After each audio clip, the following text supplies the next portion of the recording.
carnivorous that one wonders if he does not suspect them of being secretly and unconsciously anthropophagic, probably like all ash-eaters. Is not every carnivorous human secretly anthropophagic, with an anthropophagy that is avoided only by the detour of a repression? Good. I say good not to lick my chops or to announce the menu, but because I am now coming to the two autoimmune double binds that constitute the only two choices left to us today to respond to the fantasy of dying alive, inhumation and cremation. This is RST, and again, a problem of opposed sovereignty of habeas corpus poses as to birth, conception or birth control, medicine, experimentation, organ transplants, etc., to limit myself to the treatment of death. I shall not even speak of the spec-IC problems of autopsy, DNA research, etc. I shall limit myself to the decision, the choice, the alternative between bury and cremate, and its relation to the fantasy of the living dead. It is quite possible in theory, and it is often the case in fact, that the dead man or woman should have sovereignly decided, during his or her lifetime, as to the fate of the corpse to come, by leaving a testament, a last will. 48 But this testament will have force of law only if a third party, the state, or a force of institutional coercion, guarantees it and can oblige the inheritors to obey its instructions. It goes without saying that the real sovereignty of the dead person encounters a limit with this third party, and it is even at this limit, which then serves as an ultimate criterion, that one judges what is called the state of death. A dead person is one who cannot him or herself put into operation any decision concerning the future of his or her corpse. The dead person no longer has the corpse at his or her disposal, there is no longer any habeas corpus. Habeas corpus, at least, is not a habeas corpse, supposing there ever were such a thing. Habeas corpus concerns the living body and not the corpse. Supposing, I repeat, that there ever were a habeas corpus for the living body. Because you can guess that I believe that this habeas corpus never existed and that its legal emergence, however important it may be, designates merely a way of taking into account or managing the effects of heteronomy and an irreducible non-habeas corpus. And the non-habeas corpse, at the moment of death, shows up the truth of this non-habeas corpus during the lifetime of said corpus. Now, from the limited and spec-IC point of view that is ours here, namely the fantasy of dying a living death, to sketch out a comparative analysis of the two ways of managing the corpse that are available to us in the West at this precise moment in the history of burial, I shall have once again, I'll explain this, to privilege the autoimmune contradiction or aporia in which this last will 49 is fatally caught, at the moment it is trying to choose sovereignly, and to dictate sovereignly. Dictatorially, their conduct to survivors who for their part become the real sovereigns. So that this will, this last will is in fact a priori bound by a double bind or a double constraint, a double and contradictory obligation. What obligation? Here's where we get started. And in each option we are again going to come across the autoimmune double bind that affects the living or the dying wherever it is acted upon by the fantasy of the living dead. We are starting from the situation or the hypothesis in which there is apparently a choice, isn't there, i.e. a situation that is frequent in our society today, in which neither religion nor state imposes this or that on us, cremation or inhumation, even if they impose on us that we choose between the two. For take careful note of the fact that there still remain many other state constraints. One can be neither buried nor cremated at home, nor even elsewhere, in law, nor bury or cremate our friends the animals, when what we call animals form part of what we call ours or mine. 50 No more can one decide that one is going to bury or submerge or burn the corpse just anywhere, nor that one is going to cut it up to give a little to each of one's own, nor eat it, nor keep it at home, embalmed or not, etc. The alternative remains very strict, inhume or cremate, following procedures that can be monitored by civil society, by the state or its police, by professional corporations registered by the state, etc. One does not have the right to make a corpse disappear, and there is no right to disappearance. The one whom one sometimes calls, in a touching euphemism, the departed le disparu ou la disparu, must on no account disappear without leaving a trace, and it is of these traces, these remains, these mortal remains that we are going to speak now. If someone disappears of their own accord, for example by committing suicide and jumping off the Pont Mirabeau, well, the city, the state, and the family have the duty to recover the body and to decide on a so-called normal burial, according to the laws of the city, the constitution of the polis. We have long known that the polis, the city, the law of the city, politics, are never constituted, in the history of this thing, the polis and politics, without a central administration of funerals. Basically, when Robinson is afraid of being buried or swallowed alive, he is less afraid of dying than of dying without being buried, without the social rite whereby we bury or make disappear the departed while keeping them. He is afraid of the pre-social and pre-institutional savagery that would have him die without a funeral, of whatever sort. He is afraid of dying like a beast, basically, if the beast is indeed, as so many people suppose, as Robinson supposes, as Heidegger supposes, a living being that dies without a funeral and without mourning. At bottom, the funeral is what is designed by the survivors, our people, the family, society, the state, to ensure that the dead one really is dead, and will not return, will not have been murdered, i.e. treated as the living dead.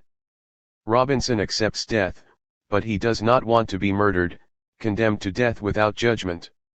And he wants to be sure, like the survivors, that he really is dead, with no possible return, dead and not living dead. In the Jewish communities of Algeria, where people are buried, of course, with no coffin, straight in the ground in the shroud, which is often, for men, their tallit, well, to make sure one is not burying someone living, one plugs all the orices and lays out the corpse on cold tiles long enough for stiffening, rigor mortis, to confirm beyond all reasonable doubt the legal or medical certification of death that in the end one does not absolutely trust. What would remain for us to end out, and this will be one of our questions, is whether, at bottom, behind or in the unconscious of funerary culture, whatever the specie rights, the savagery of the unconscious does not continue to operate with the cruelty that Robinson seems to fear when he is afraid of dying a living death like a beast. Right. First choice. The RST choice that is still the more frequent statistically with us is, as you know, inhumation. If someone intends to decide on this freely, sovereignly for themselves, in other words if, without just going along with things, after having weighed the pros and the cons, and envisaged the only two possibilities that remain for remains, cremation and inhumation, if he or she chooses burial, freely as we say, sovereignly, why would that be? Why burial? With a view to what? To respond to what desire and what motivation? It would be better to say or specify, in view of whom? To reply to the desire and the motivation of whom? This is where we shall see the RST double bind tie itself up. To recall, as a methodological precaution, in the order of the path to follow, a very banal but scarcely contestable axiom, well, it goes without saying that the decision on this matter, inhumation rather than cremation, can only be the decision of a living person and not a dead one. What would the decision of a dead person be? Is this not impossible? Does not the concept of decision imply life at least, the living being with a future at its disposal? Whence the with a view to what and whom? Well, this decision will have to be examined either from the point of view of those surviving, living on, the inheritors, or else from the point of view of the one who gives instructions at the moment he or she is going to die, but is not yet departed and can therefore only speculate on his or her own death on the basis of the imagination or fantasy of the living dead, at the limit of the dead one who is still alive enough to see him or herself die and be buried, and who, to parody the letter of what Robinson Crusoe was saying in a passage I designedly chose to read just now, imagines himself still walking about after his death to see what is going on, still be affected by it, enjoy it, or suffer from it. For my part, I know not to this hour, whether there are any such things as real apparitions, specters, or walking of people after they are dead, said Robinson Crusoe. From the point of view of the fantasy of the surviving dead, what then can be, for both inhumation and cremation, the calculable advantages or benefits, the enjoyments still counted on? What, on the other hand, are the downsides and the suffering to be feared? In what way are the two contraries indissociably, apparentically affected the one by the other, contaminated, infested the one by the other, the economy of enjoyment in advance rotten, let's say, more soberly, night and threatened, at its heart, by the economy of suffering? That's the form of the question I would like now to articulate, both for inhumation and for cremation. There is no point telling you, to our common relief, that these questions are always questions one can keep waiting as long as possible. But at least until next week. Courage. Courage, now. You need heart and courage to think, contrary to what many people would be tempted to think. For example, to think the living dead. Whether one is for it or against it, whether one accepts the possibility or the impossibility of it, you need courage to think that.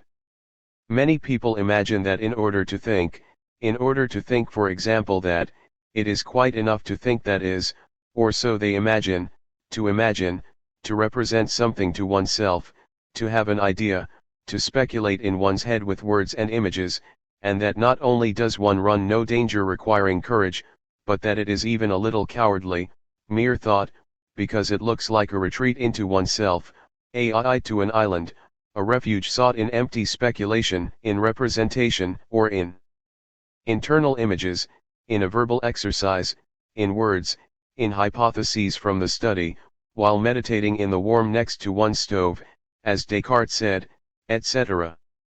No, those who tell themselves the story in this way are not thinking that, they have not yet begun to think what is called thinking commits one to, and which demands not only courage, but courage itself, and even allows us to think what the word heart or the word courage ought to mean. One must think courage itself on the basis of thought, and not the other way around. One needs courage in order to think in general, if only the courage of one's fear. If only the courage of one's fear. How are we to understand that, the courage of one's fear? For just as pardon can only pardon the unpardonable, which seems both impossible and prescribed by the very concept of pardon, so courage can only be the courage of a fear. If I am courageous because I am not afraid, I'm not courageous. It's as simple, as stupid bet, that is, as difficult to think as that. Courage is never without fear. If I am courageous without being afraid, I'm not courageous. If I am courageous by nature and because I am insensible, invulnerable to fear, because I ignore fear naturally, because I remain impassive and insensible to fear, invulnerable able to fear by reason of a gift of my nature, a chance of my character or of my conscious or unconscious history, if I am immunized in advance against fear by idiosyncrasy, or even by idiocy, by simple stupidity bêtise, if I am protected in advance against fear, against being afraid or scared, against terror, against worry, against anxiety, against anguish, against panic, then it is not possible that I could be courageous, that I would ever have to be courageous, nor even understand what the word courage means, the courage to think courage, and therefore fear, to think in general, to say what comes to thought and rest of all, to tell oneself what one is thinking, to look what one must think straight in the eyes something or someone, and that scares thought, and heart, the thought of heart and the heart of thought. The thought in the body and as body, i.e. here heart, courage, and the word courage, comes from the heart, and therefore from thought too. The thought of this fearful courage, of this courageous terror, must be free of any virile, military, athletic, or mystical imagery of heroic exposure, of bravura or martyrdom.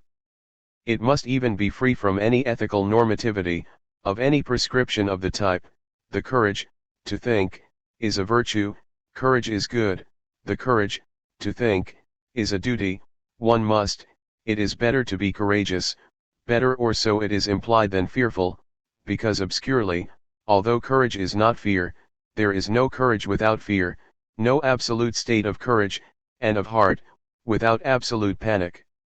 What would be the affinity, the proximity, the obscure alliance between this courage of fear, this fear of courage, and the phantasm? In previous sessions, more than once, I have had recourse to the word, if not to the concept of phantasm, in particular to gur or congur, the contradictory, the inconceivable, or the unthinkable, what we are calling, still in the tracks of Robinson Crusoe, living death, the living death that scared Robinson Crusoe so much, that state in which the dead man is alive enough to see himself die and know that he is dying, to live his own death, to last, perdure, and endure the time of his death. To be present at his death and beyond, without however failing to die, to survive his death while really dying, to survive his death. What I called phantasm in this context is indeed the inconceivable, the contradictory, the unthinkable, the impossible. But I insisted on the zone in which the impossible is named, desired, apprehended, where it affects us. I did this for methodological reasons, namely in order clearly to delimit the field we were going to explore in wondering why today, in our European cultural area and thus in its law, its language, its civil and political organization, a decision must be taken by the still living mortal or the still living dying person, or by his or her still living relatives, by the survivors, as to the ritual of burial or cremation. Whatever this choice be, it implies credit accorded to what, in an obscure way, I have proposed to call a phantasm, i.e. a certain as if, and as if in which one neither believes nor does not believe, in that dimension of Robinson Crusoe's I do not know. That we analyzed last time, the as if, the perhaps of an as if something could still happen to the dead one, as if something could still happen that came to affect the body at the moment of cremation or burial, or even after, beyond that moment, or again as if, perhaps, something could still happen to the survivors on behalf of the dead one, as cremated or buried body, or on behalf of what remains or does not remain of it, which is sometimes called the spirit, the spectre, or the soul. Under the sign of this as if, perhaps, I do not know, we allow ourselves to have an impression made on us, we allow ourselves to be affected, for this is an affect, a feeling, a tonality of pathos, we allow ourselves really to be affected by a possibility of the impossible, by a possibility excluded by sense, excluded by common sense, by the senses and by good sense, excluded by what is often called the reality of the reality principle, i.e. by the impossible possibility that the dead one be still affected, or that we could still be affected by the dead one, him or herself, by the death of the dead one itself, him or herself, just where this affection, this affect, this being affected, everything seems to tell us, and this is the very sense that we simultaneously give to the word death, and to the word's sense, good sense, reality, everything seems to tell us, then, with an invincible authority, that this affection, this being affected of the dead one or by the dead one is, precisely, interrupted, radically, irreversibly interrupted, annihilated, excluded by death, by the very sense of the word death. And indeed just as much by the senses of the words affect, to happen, etc. There is no affect without life, no event without life, there is neither affect nor event without sensibility, that power to be affected that is called life.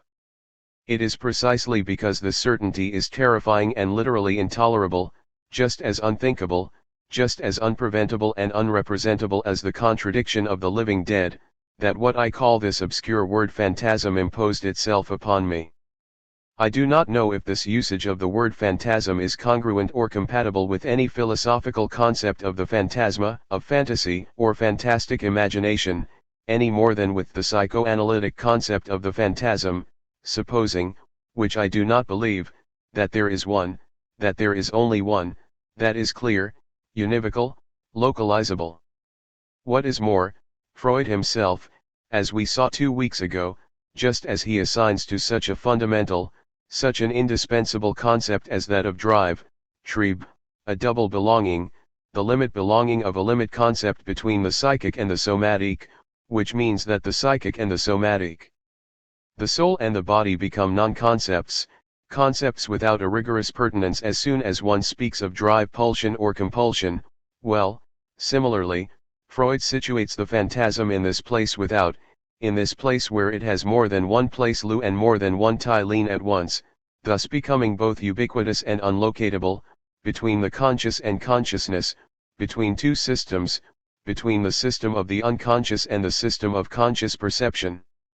If we reread, for example, what Freud wrote in 1915 in Das Unbewusstsein, the unconscious, that chapter of the Metapsychology, section 6, Der Verkehr der beiden System, communication between the two systems, it is clear that this exchange between the two systems, when it comes to the phantasm and also to the drive, means that the concept of each system is inadequate, insufficient to account for, or justify what is called phantasm or drive.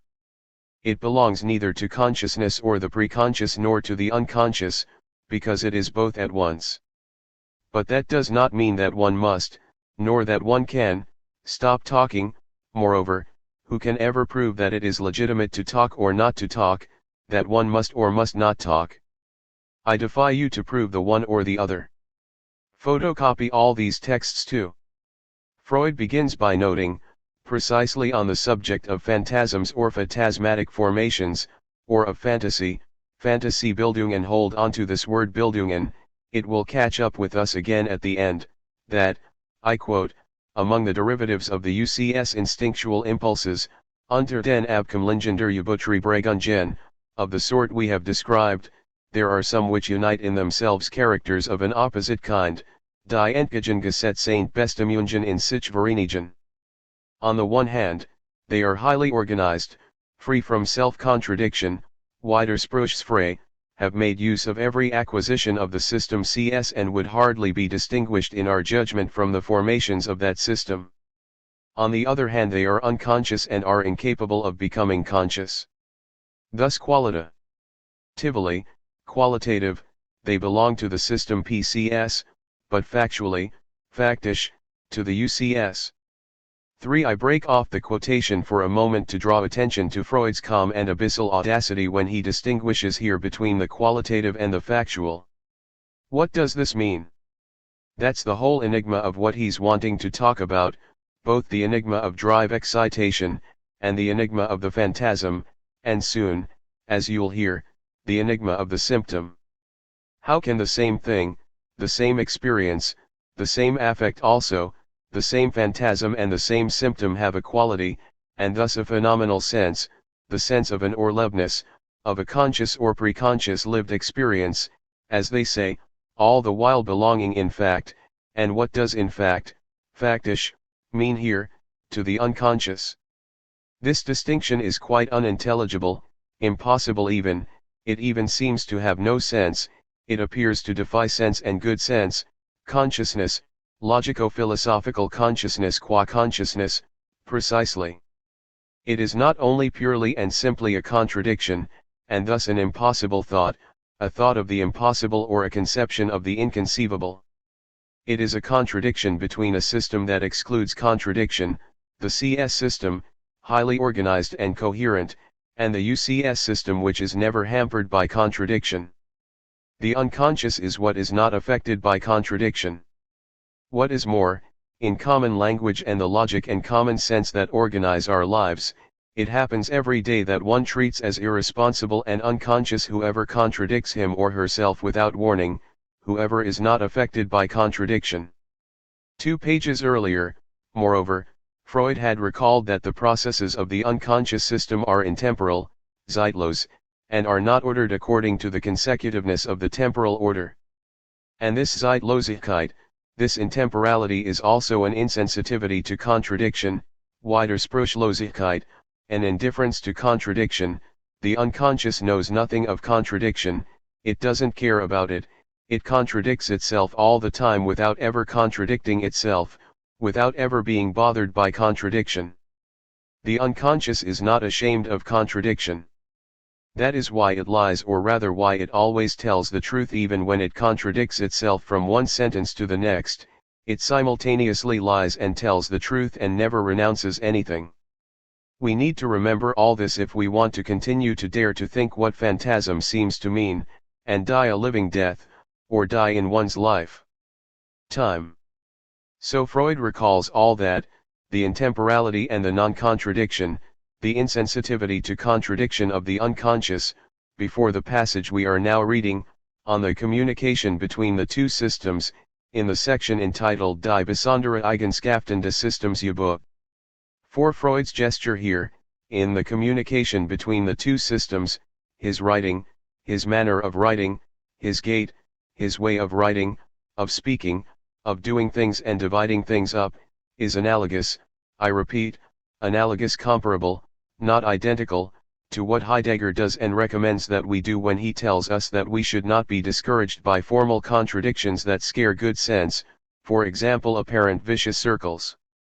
Thought must have the courage to enter into them, into these circles, to dive into them rather than eyeing and avoiding them. Thought is not afraid of contradiction, which rather belongs to the understanding, the intellect, which worries only the understanding or the intellect. This gesture was also Hegel's.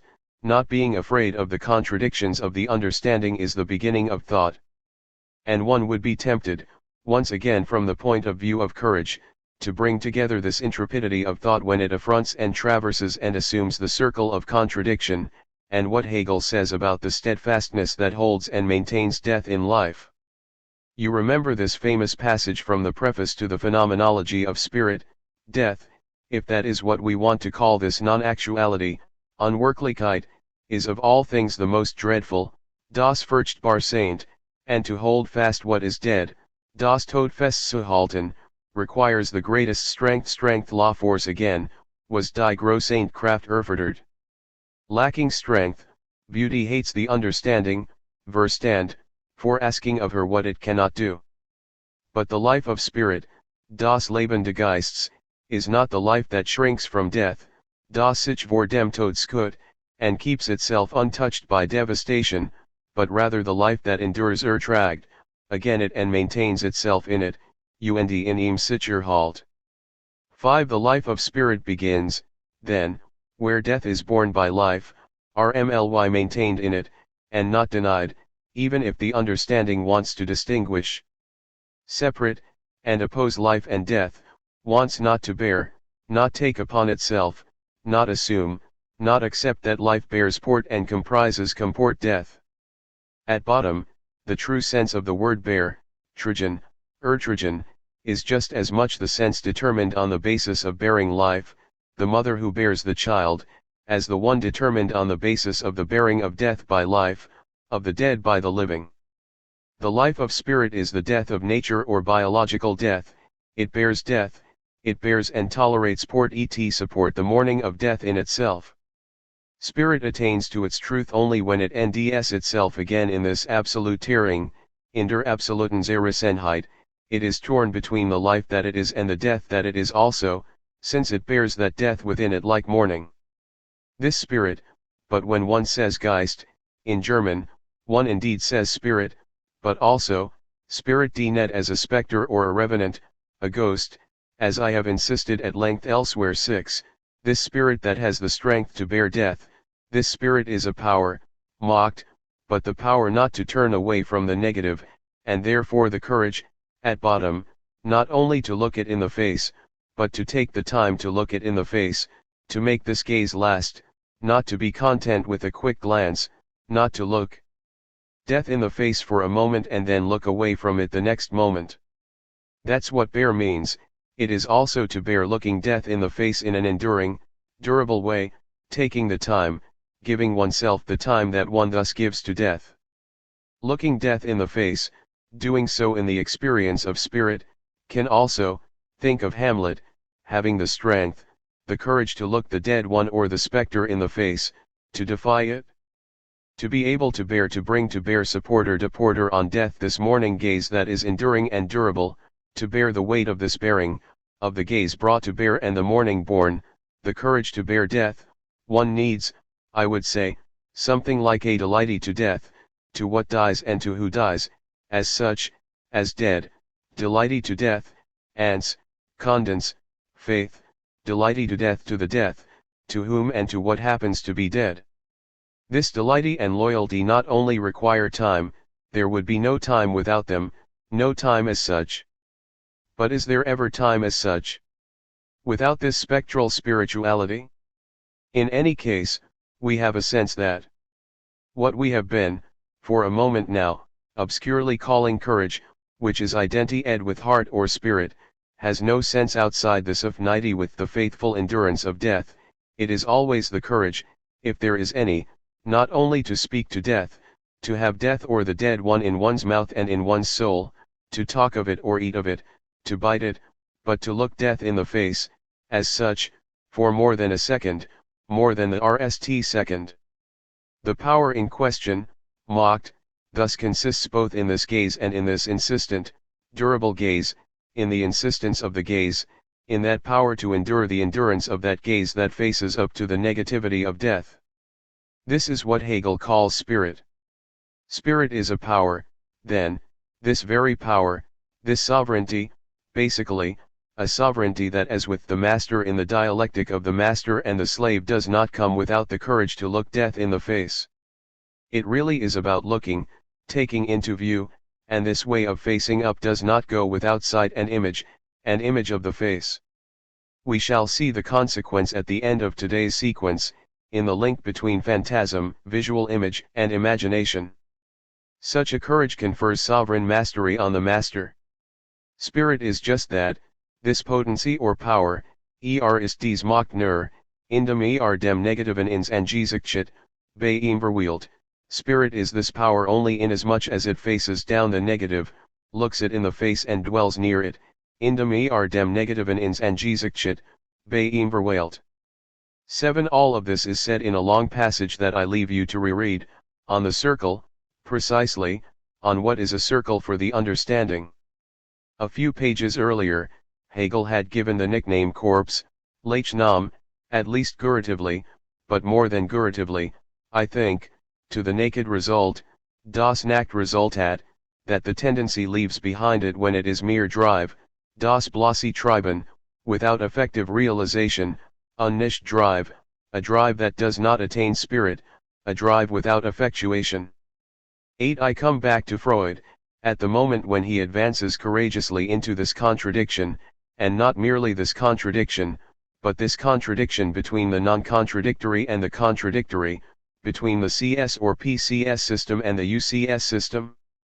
Freud has just relied on this difference between the qualitative and the factual, on what is qualitatively conscious but in fact unconscious, while being the same thing, it is the same thing, which is not a thing, a something that is called phantasm or symptom and which is not a thing, and which is qualitatively of the order of phenomenal, phenomenological, conscious quality, but in fact of the order of the unconscious.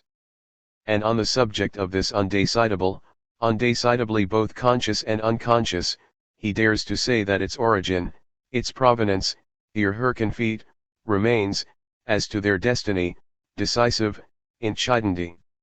The origin of the undecidable is decisive. Decisive for destiny.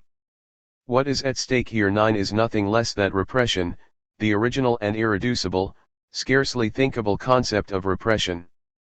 We understand nothing of the concept of repression if we do not pass through this difficulty, this decisive provenance of the undecidable, namely of something that is not a thing, is both unconscious and conscious, unconscious in fact, conscious through the quality of its phenomenological appearing.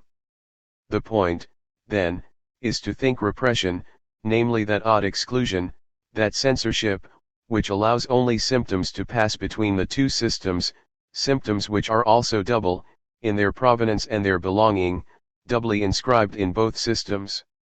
I refer you to this text, to what precedes and follows it, but before quoting it at greater length and then leaving it, I would like to draw your attention to what appears to be a pedagogical metaphor, a sort of easy illustration, but which, perhaps, in its social and political dimension is not, I imagine, in its analogical as metaphorical as all that, and perhaps refers us to the insular universe of Robinson and his cannibal savages, whom one imagines to be black, or dark, between white and black, of color in any case, or already métis, and, conversely, gives us to think that socio-political exclusions, socio-political conists and repressions, and perhaps even all repressions of living beings in general, women, children, blacks, slaves, savages, animals, etc.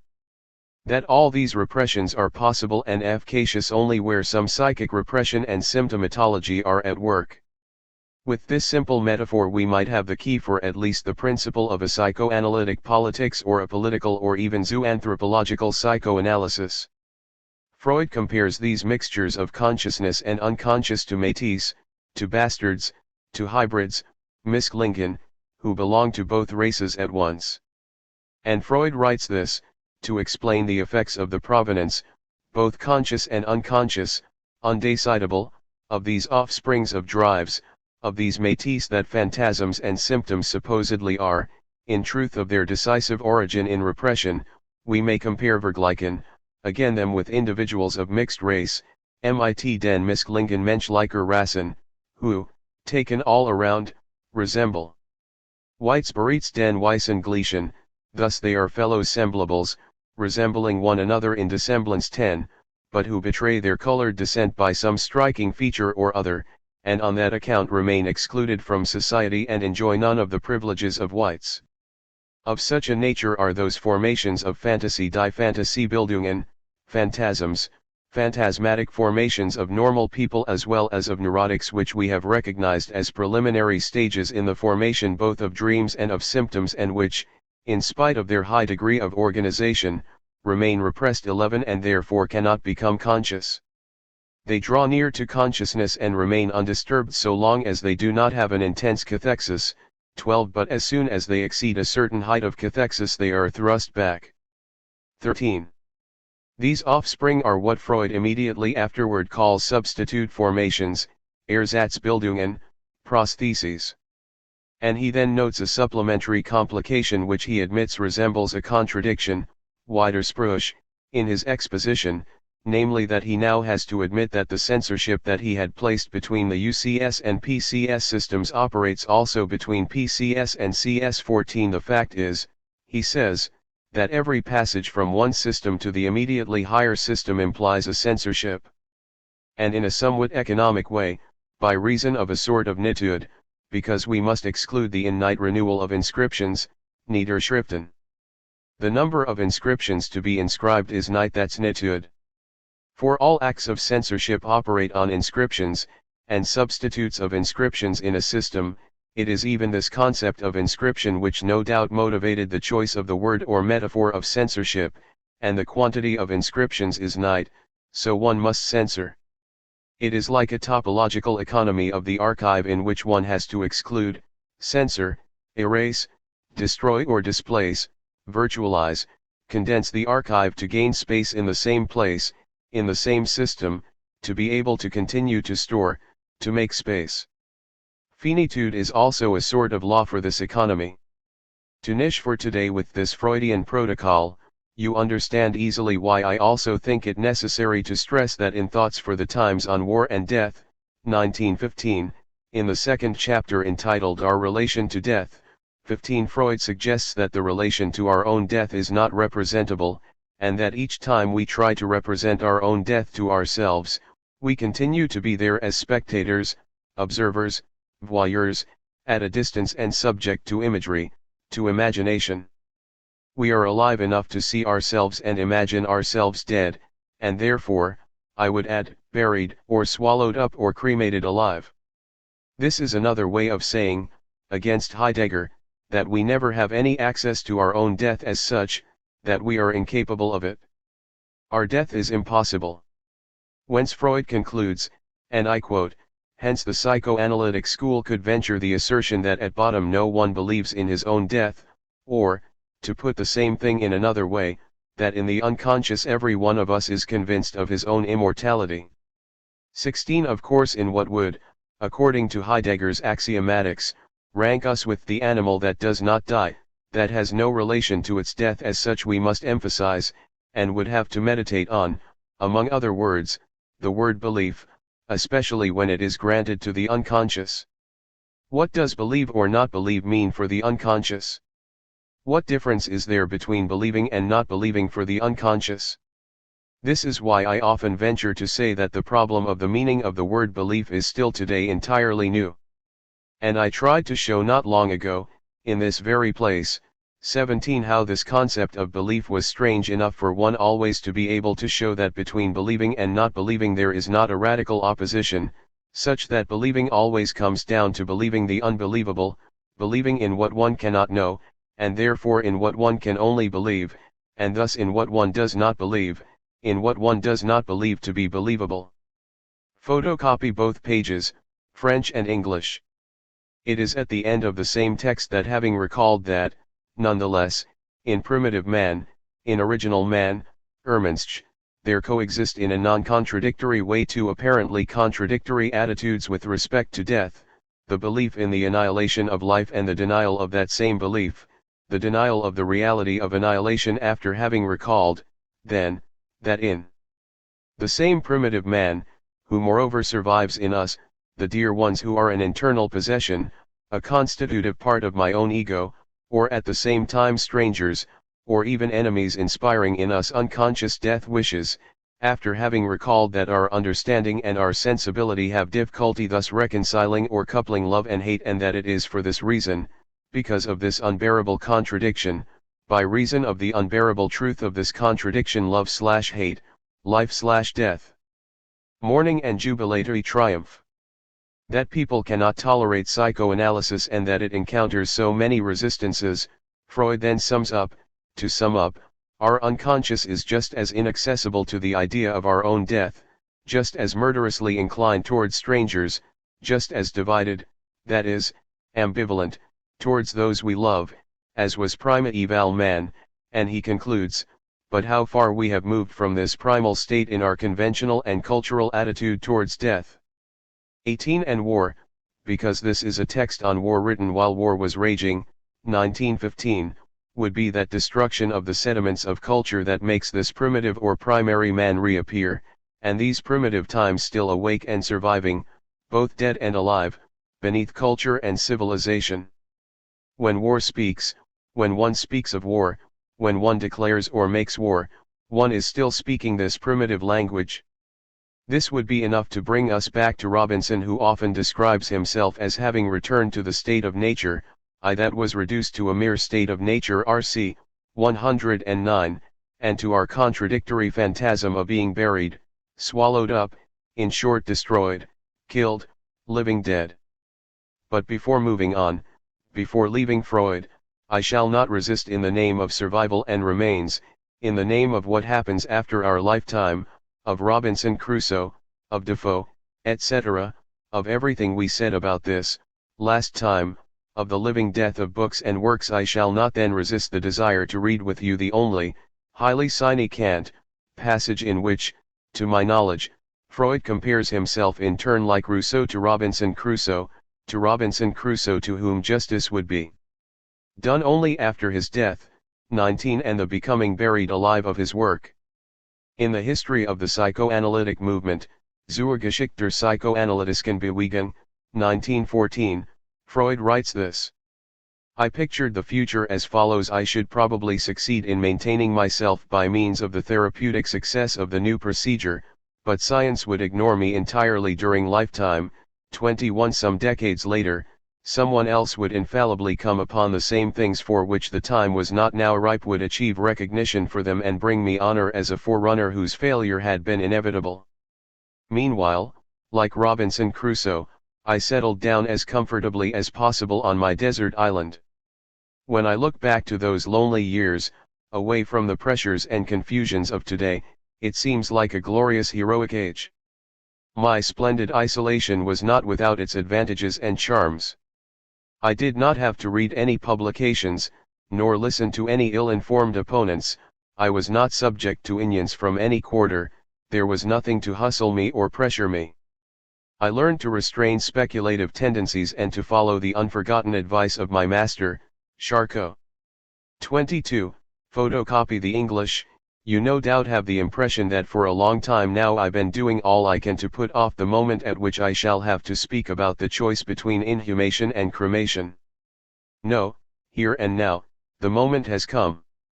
I announced last time what I called the RST choice, as one says at the butchers, who are, in our culture, corpse dealers. The RST choice, as you know statistically the most frequent among us, is burial. If, we were saying, someone intends to decide freely, for him or herself, in a sovereign manner, i.e. if, without just letting things go, having deliberated about it, having weighed up the pros and cons, and envisaged the only two possibilities that remain for remains, i.e. cremation and inhumation, if he or she opts for burial, freely, as they say, sovereignly, why would this be? Why, for what, also means in view of what. But it is impossible not also to hear, for whom, oneself, or another. To respond to what desire and what motivation, but also the desire and motivation of whom? That is where we were getting ready to see the RST double bind knot itself up. As though, as a RST effect of the phantasm of the living dead, we still had to suffer, worry, torment ourselves as to what will happen when we are no longer there to suffer, to worry, to torment ourselves, were it even about the deluge supposed to come after me. I had taken a methodological precaution, in the order of the path to be followed. It had to do with the trivial axiom, but one that, as they say, bears the stamp of common sense, namely that the decision on this subject, inhumation rather than cremation, can only be the decision of one living and not of the dead. The concept of decision, assuming there is any decision, and if we can speak of a decision on the subject of this funerary modality, the concept of decision implies least life, and the life of a living being with a future at its disposal. Whence the in view of what and to whom, as though the one dying, as though the mortal could count on a future, count with the future just where death, according to common sense, would be removing all future from him or her.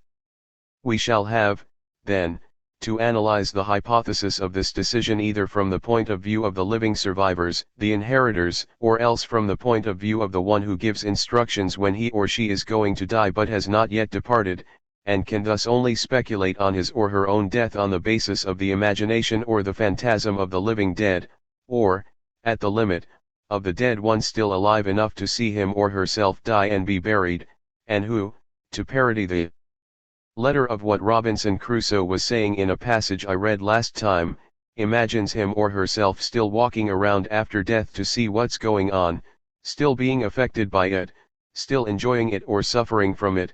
For my part, I know not to this hour whether there are any such things as real apparitions, specters, or walking of people after they are dead. And Freud too emphasized the fact that we can live our death only by becoming a spectator of it. From the point of view of this phantasm of the surviving dead one, what, then, can the calculations be? What can be the ruses, the suppositions, the speculations, in which one might invest, in all the meanings psychic and tertiary of this term? How can the advantages or the calculable benefits, the enjoyments one might still count on, be announced and described for inhumation and for cremation? On the other hand, what are the damages and sufferings to be feared? In what way are the two contraries inseparably and apparetically affected, contaminated, infected the one by the other, the economy of enjoyment rotten in advance, or more soberly let's say night and threatened, within itself, according to a terrible autoimmune logic, by the economy of suffering? That's the form of the question that I propose to articulate, both for inhumation and for cremation. Inhumation RST. It promises to give time and space, some time and some space. Apparently more humane, less inhumane than cremation, this humane inhumation seems to assure me that I will not be instantaneously annihilated without remainder. In any case, my remains will be more substantial than ashes and my disappearance will require or will take time. Moreover, since I'm speaking of disappearance, the phantasm we're talking about can rush in, and hurry the desire to persevere in one's being, to survive, toward an inhumation that would have me disappear less instantaneously than cremation.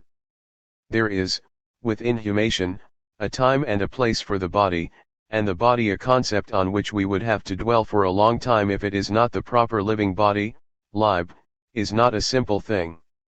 Last time, we were associating two questions, what is a thing, and what is the other? Well, these two questions are also to be interpreted as questions about the body, and one of the differences between inhumation and cremation is that the former allows for the existence of the body, its duration, and its territory, whereas the second avoids the body. Cremation makes the body disappear.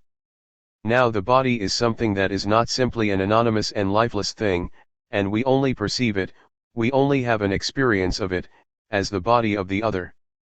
Even if we were inclined to follow Heidegger when he speaks of being capable of our own death, pouvoir notre propre mort, it is certain that we are not capable of our own corpse, we will never see it and feel it. And yet, if the dead person is one who has disappeared, the corpse of one disappeared does not disappear, it is not destroyed, qua corpse, as it is by cremation. This non-disappearance lends the phantasm some hope, if you will. Buried, I do not disappear, and I can still hang on to something, my phantasm can still hold onto my corpse, to the non-disappearance of my corpse after my own disappearance. On the other hand, this time to do with space and not only with time, but here the two are indissociable, a sort of instituted habitat would be guaranteed me to the measure of my body respected in its integrity, without reduction of dimension, weight, or appearance, in a cemetery maintained and protected by the state, civil society, family, and all associated institutions, beginning with the possibility of religion or what remains of it, and if anything remains of it, however little. It's always at the moment of funeral rites that this remainder appears and returns, if only in the signs of mourning, speeches, and funeral orations, however secular they be. This is not necessarily the case for cremation, for even if, today, a cemetery might resound with funeral orations at the moment of the cremation, and even if it might preserve ashes in urns with proper names, religion no longer plays any role in it, and in the West people do not kneel before urns as they do before a tomb. And so, as a buried corpse, I would still have a place reserved to me, I would have a proper place, I could still take place. Wherever I can take place, there is also time given, and the phantasm of the daydream can act as if, tell itself the story of an as-is, precisely as though the story were not over. What story? What stories?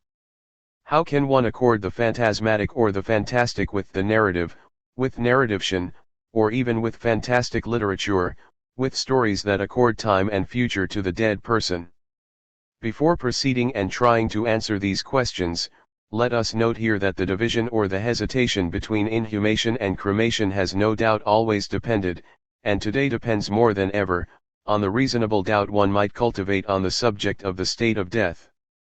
We know that the criteria for deciding as to the state of death, in other words, to decide if one is really dealing with a corpse or on the contrary with a moribund living person, a prolonged coma, etc., we know that these criteria are variable and offer no natural, universal, scientific and consensual certainty. They vary from one era of medicine to another, from one state or culture to another. They are not the same, for example, from one state to another in the United States, and we quoted in this very place, 2 years ago, the remark of an eminent American biologist who said, no less, I'm quoting him, that we should henceforth deconstruct death, by which he meant the concept of death. 23. At bottom we do not have at our disposal an absolute scientific and objective knowledge of the state of death, and so we do not rigorously know what the difference is between a living body and a corpse. And this uncertainty, which always leaves open the possibility that a funeral is being organized for a living person, for a dead person who is still alive, this uncertainty can just as well justify or motivate a phantasmatic preference for inhumation. As I am not dead, at least take account of that fact, don't be in a rush to destroy me, to annihilate me, don't kill me yet, as it can motivate a preference for cremation, as I am not as dead as they say or wish or pretend to believe, burn me already so that my death can be irreversible and so that I do not suffer the hell of being buried alive. Cremation, if it is decided upon by relatives, is a sort of irreversible murder, and if it is decided upon by the dying person, a sort of irreversible suicide supposed to ensure against the agonies of a possible awakening and suffocation in a wooden box 6 feet under, with no one to respond to a cry for help. But then it's as if those who protest against cremation in the name of inhumation were also protesting lucidly against what looks like irreversible murder or suicide, rather than looking like a sign of love or mournful respect for the one who has passed, or rather who is passing. Even if they are not always voiced very loudly, one can, then, hear coming from the two cultures or the two parties, inhumers and cremators, a terrible accusation against the other. And it is always an accusation of inhumanity, if not of crime against humanity. The inhumers are more or less explicitly accusing the cremators of being inhuman, since they are committing that murder or suicide that consists in attacking the integrity of a corpse that is perhaps living dead, and which still has a right to time, to space, and even to hope. The cremators, for their part, are virtually accusing of inhumanity the inhumers who let corpses and perhaps the living dead rot, decompose, and perhaps suffer 1,000 more deaths down in their hole, their grave, like beasts. Behind these reciprocal accusations, and still more in their modernity 24, but I said that this choice left open by society between the two modes of funeral was, in the West and only in the West, a highly significant and unprecedented and thus strictly modern phenomenon of liberation with respect to religious prescriptions, which demand inhumation in European, Greco-Latin, or pre-Christian, but also Abrahamic, Judeo-Christian Islamic religions, and, on the other hand, those that, in India or in Japan, prescribe cremation. If one seeks to identify modernity, what is it to be modern? What is the essential and specific criterion of modernity? Where is the distinctive sign of modernity? Well, we have the mark of it rst of all here, in the cemeteries, for example in the Père Lachaise, where the two cultures, the culture of inhumation and the culture of cremation, earth and humus and aim, coexist, and many things out from this, or constitute its premises. Behind these reciprocal accusations, I was saying, and still more in our modernity, there are, in the depths of the European scene, on the Western historical and political stage, be it conscious or unconscious, on the stage of memory, crematoria, and mass graves. Whoever professes inhumation, whoever votes in favor of inhumation, for self, or for those around him or her, is telling him or herself a story and yielding to the phantasm, and there is phantasm where the place of non-knowledge is left vacant by science itself, in the place where I do not know, as Robinson Crusoe says, I have no certain knowledge whether or not there can be spirit, spectral survival in the living dead or after death, what the state of death is, and what a corpse means, what the word corpse means, or even what the corpse itself still means. But Dyer wants to say, the one that one holds, rightly or wrongly, to be a corpse, the dead person, says Levinas, is not annihilated but is what no longer responds and thus no longer wants to say anything to us. Whoever, as I was saying, professes inhumation, whoever votes in favor of inhumation, for self, or for those around him or her, is telling him or herself a story and yielding to the phantasm according to which all is not over, and in which moreover so-called death does not consist in an end, does not have the last word, and in which one's story is not over. There is room either for some survival that looks like a secular resurrection or else for some glorious and supernatural resurrection. These two resurrections do better with a body inhumed in its integrity than with a body annihilated and reduced to ashes. What do I mean by secular resurrection, from the point of view of the phantasm? Well, that horrible thing that consists in waking up inside a sealed coffin, a closed grave, a sealed tomb, and having to cry out in the impotence of suffocation in order to call on the other for help. And you know about those maniacs who demand that they be buried with a telephone, a more or less mobile telephone, in order to tolerate the idea that they might thus be buried alive. In Ulysses' Gramophone, I quoted and re-inscribed in a broader setting this passage from Joyce's Ulysses, which says, "Have a gramophone in every grave," and imagines the grandfather waking up in his tomb and beginning to speak. Read Ulysses' gramophone, faithful departed. As you are now, so once were we. Besides, how could you remember everybody? Eyes, walk, voice. Well, the voice, yes, gramophone. Have a gramophone in every grave, or keep it in the house. After dinner on a Sunday. Put on poor old great-grandfather Krarark. Hella hella hello amophaliglet kirk ophaliglat asir again hello hello Amarov Kopst. 25. As for resurrection in its Christic form, it most often goes via a scene of inhumation which does not destroy the corpse. How could Christ have been resuscitated if he had been cremated? It's not unthinkable and unimaginable, but much more difficult to imagine and recount. In any case, it's too late now, the story has happened, and it was an inhumation. But it is true that narratives of metamorphosis and of metempsychosis accept and even demand cremation. As for the Christian doctrine of the glorious body, of the body of the blessed chosen after the resurrection, of their body of light ascending to heaven, it also appears to suppose a death that undergoes the trial of earth rather than that of even though one should not exclude, such at least is my hypothesis, among certain Christians who nonetheless have themselves cremated, the imaginary speculation according to which a burned corpse becomes more easily celestial and glorious, light and ascensional, airy, spiritual, than a body buried in its earthly weight. But I believe that, in this case, this goes via a private imagination that the Church, unless I'm mistaken, cannot statutorily take on board. There is another type of benti counted on in inhumation. It depends on the stability of the place, on the immobile monumentality of the tomb. Whereas an urn, for its part, is mobile and transportable, whereas the ashes themselves, without the urn, are still more dispersed and placeless, I would say without dwelling, without hearth, or home. The other recompense, the other economy of inhumation in its immobile taking place, is that it conditions and facilitates for the survivors, and therefore for the dying person who in advance identifies with them, what is called the normal labor of mourning. Those close to the dead person can come back when they wish, or at regular intervals, to the scene. I won't necessarily say the scene of the crime, even though the cremators are always ready virtually to accuse the inhumers of crime, namely that of running the risk of burying people alive and over hastily getting rid of supposed corpses, not to speak of the love-hate and therefore virtually criminal ambivalence that Freud describes so well, precisely in the relation to the dead people one loves and whom one kills just as well, or in any case allows to die.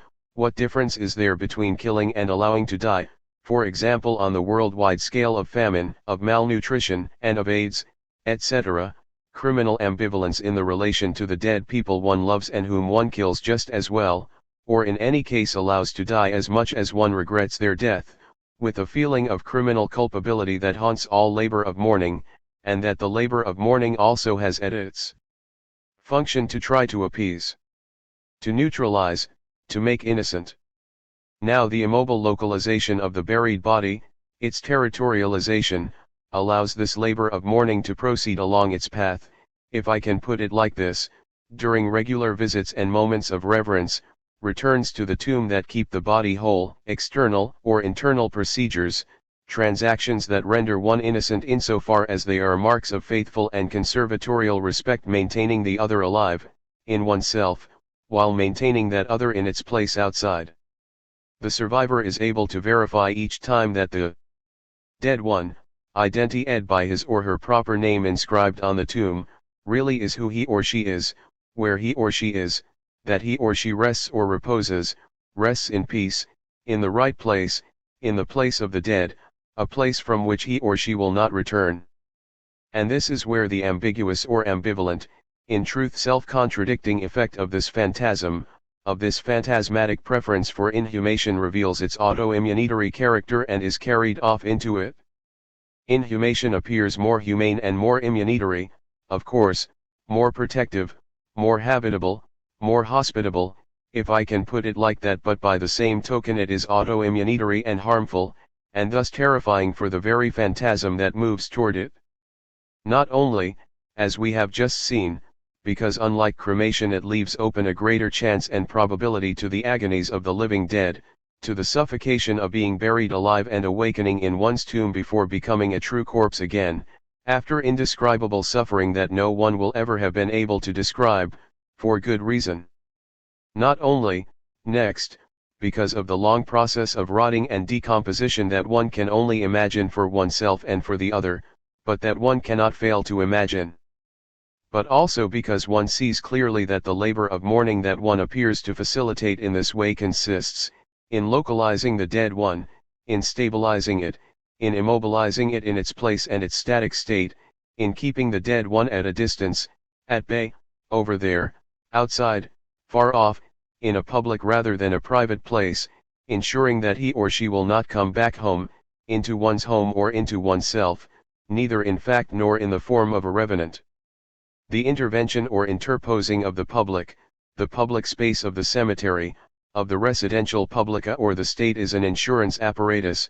The dead one will be really dead, an indubitable corpse, but also a public thing, a residential publica that will guarantee legally, legitimately, under the sway of that other legal sovereignty, that the dead one will decompose and remain in its place, distant, outside and far from the private or inner space of the survivors, their domicile or their heart, their hearth, the very place where the labor of mourning will ideally have interiorized, memorized, arenaed, introjected or incorporated him or her.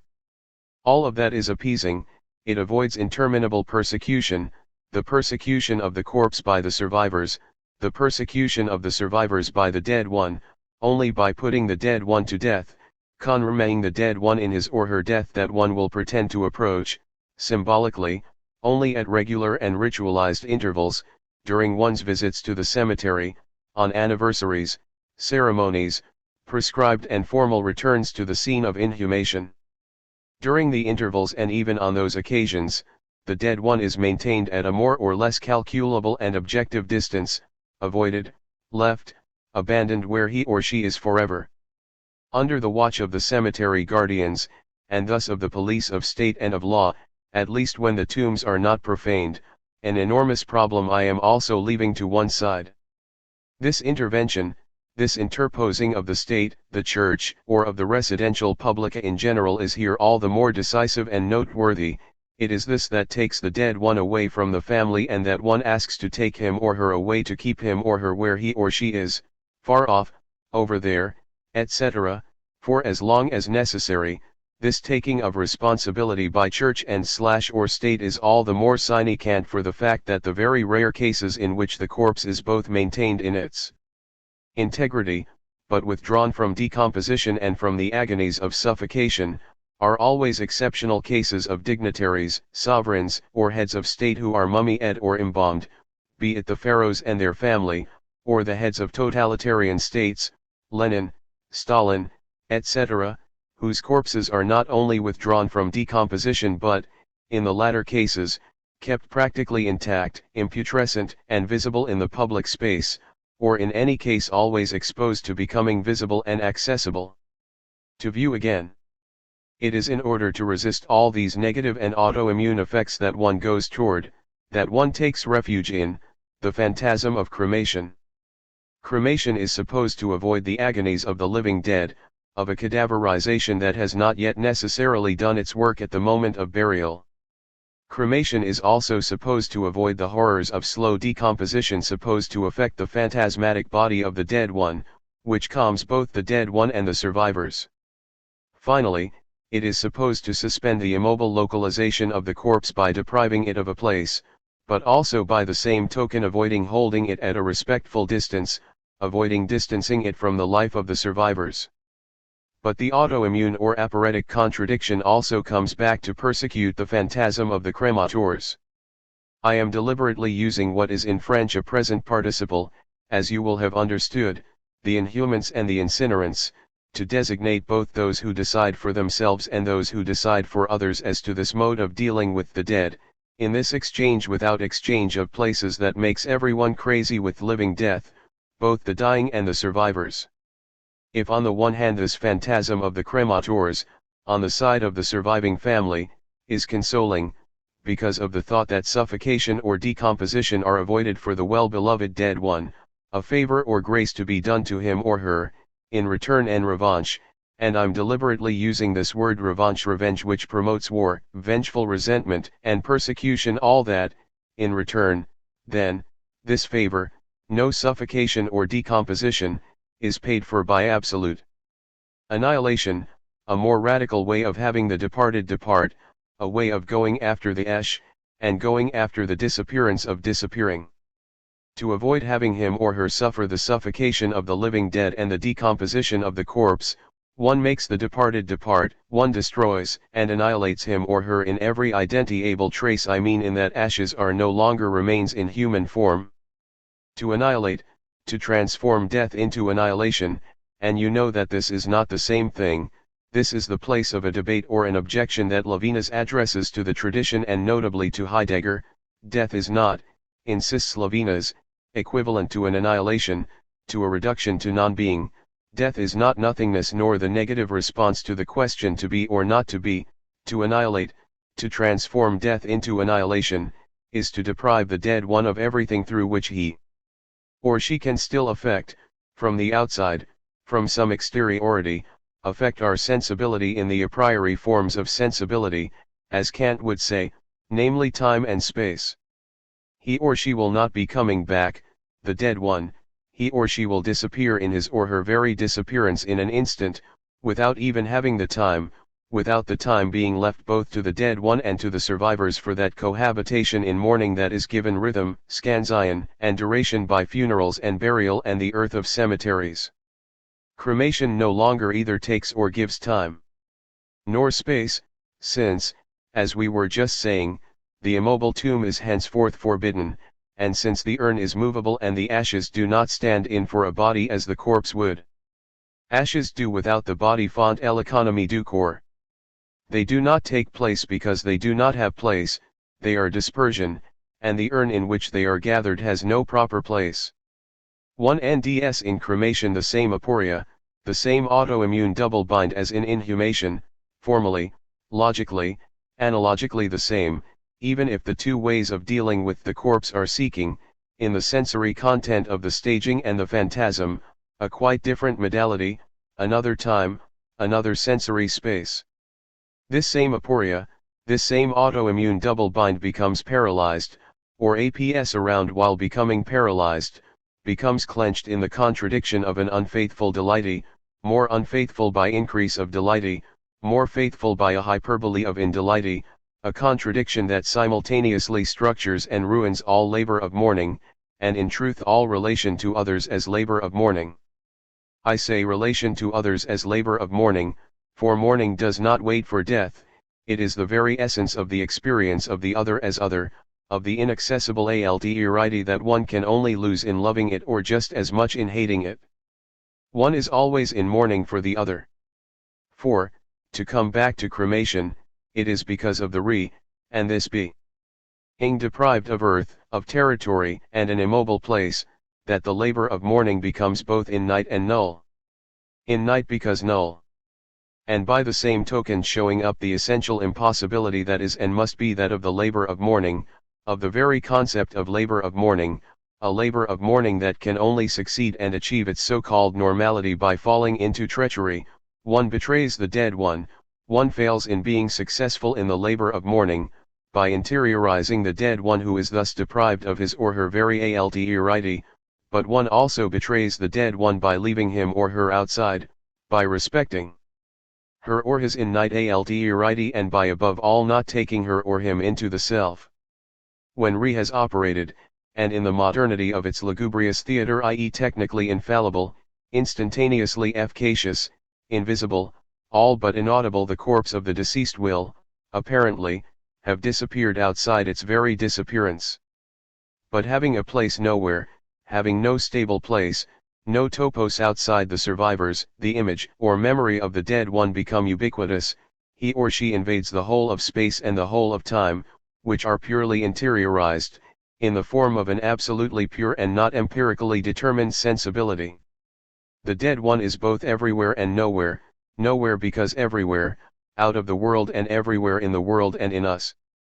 Pure interiorization, the pure idealization of the dead one, his or her absolute idealization, his or her dematerialization in the mournful survivor who can only let himself be invaded by a dead one who has no longer any place of his or her own outside. This is both the greatest delight and the utmost betrayal, the best way of keeping the other while getting rid of her or him. In the same gesture and in the same instant. Carrying porter the other in oneself, only in oneself, keeping him or her in one's heart, as one says on those occasions, where there is no longer any mediation and any cadaverous or entombed support in the world, grounded in the world. It is this relation of the survivors and the dead one that at once pure, puri ed by re and pure of all body as of all world, it becomes in its way weltlos or even welterm.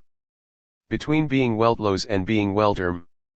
Die Welt ist fort, ich muss dich tragen, that can also mean, can also translate, I say also but not only, this duty or promise of delighty addressed to the deceased loved one, who has left the world, whom the world has left, from whom the world has taken its distance, and especially if for example crematory has deprived the other of an immobile burial place, of a proper place in the world. I must then only carry the other in me, and address myself to him or her in me, promise her or him in me to carry her or him in me whether he or she hears it or not, and knowing that if he or she does hear it, it will be only in me, in my heart as one says, as the other in me, so that the familiar form of address, the ich muss dich tragen, addresses itself as much to the other as reversing the direction of the apostrophe to me, to the poet, to the signatory, or even to the poem itself or to the I who, carrying the other in itself, thus becomes the other at the moment that die Welt ist fort. Where there is no longer any world between them and for them, at that end of the world that every death is. The accessible and inaccessible point of delighty, of the promise to be faithful in spite of everything, is affirmed, and it is of this affirmation that we're speaking, of this affirmation that is invincible to all aporias and to all autoimmune dialectics, is affirmed, this affirmation, is signed, only in the endurance of this aporia of unfaithful delighty or of faithful in delighty, as the more faithful I am the more I am unfaithful, and reciprocally.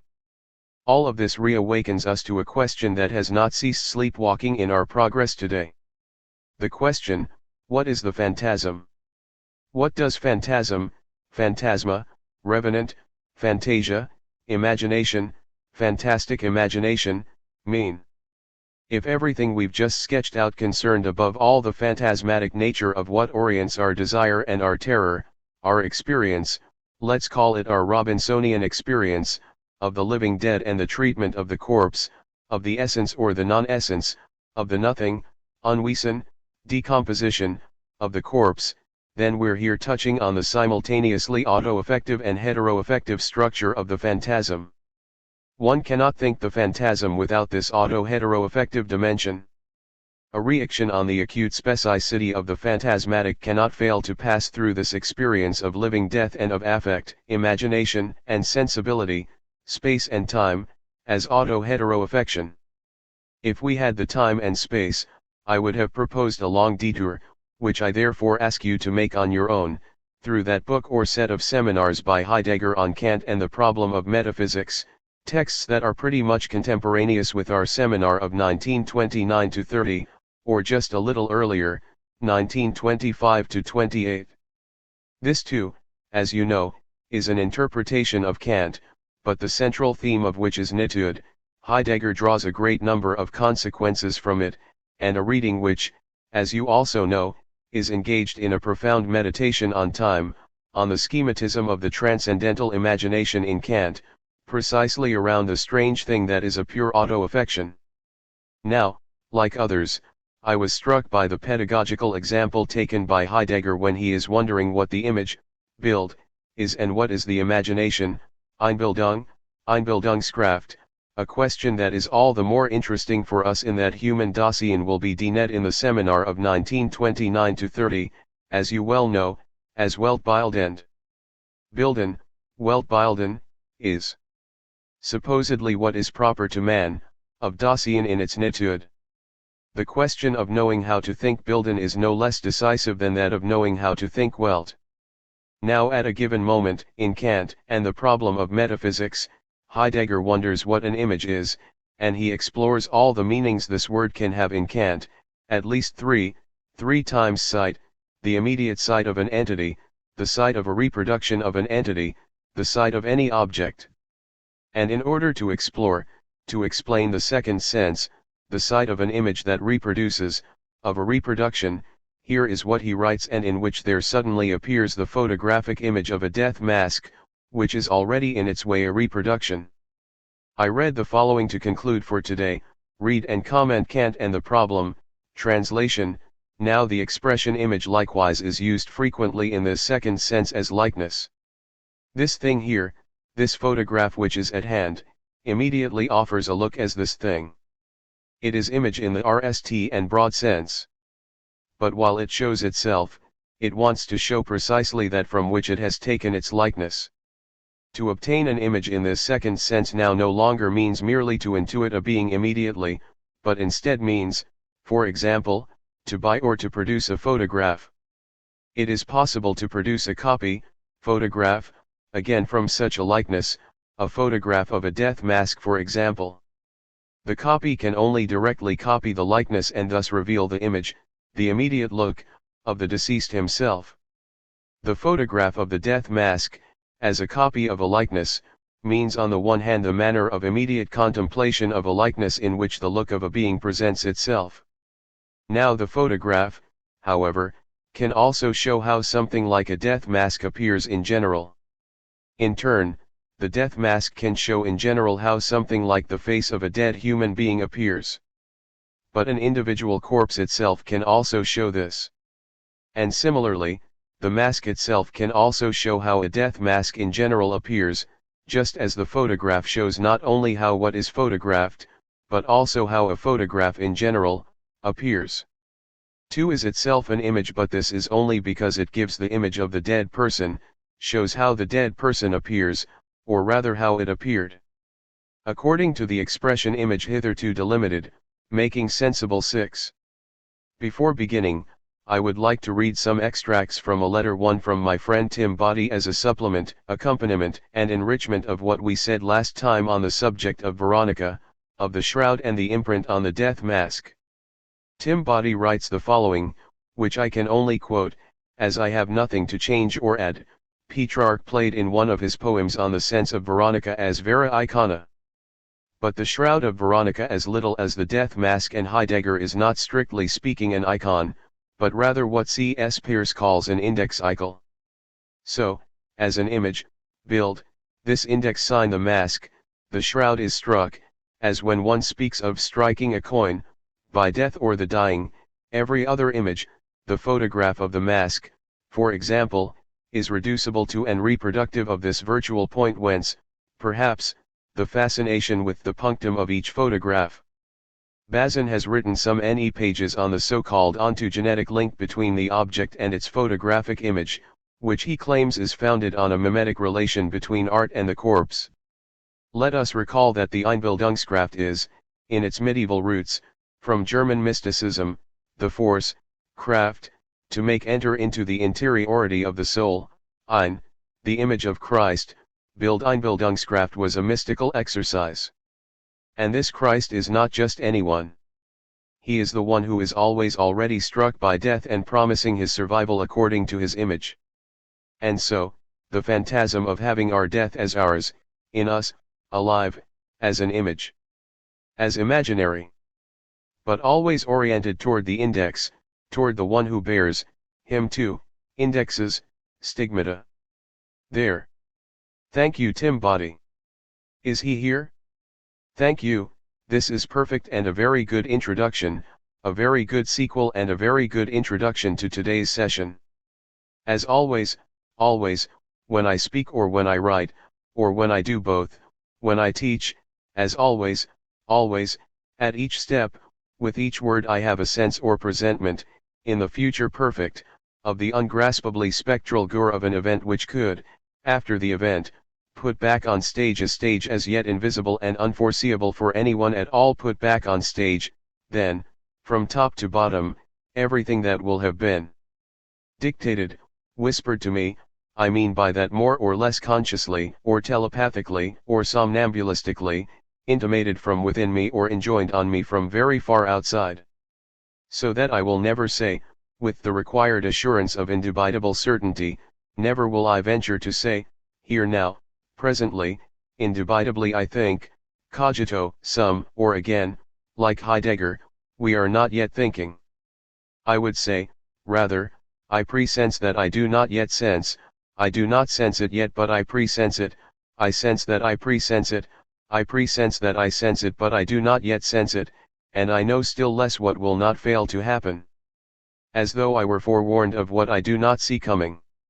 When I wrote one day, in circumcision, if I remember correctly, I posthume as I breathe, too, that's pretty much what I wanted to have felt, rather than thought, or even speculated, or it's pretty much what I wanted to have myself presense.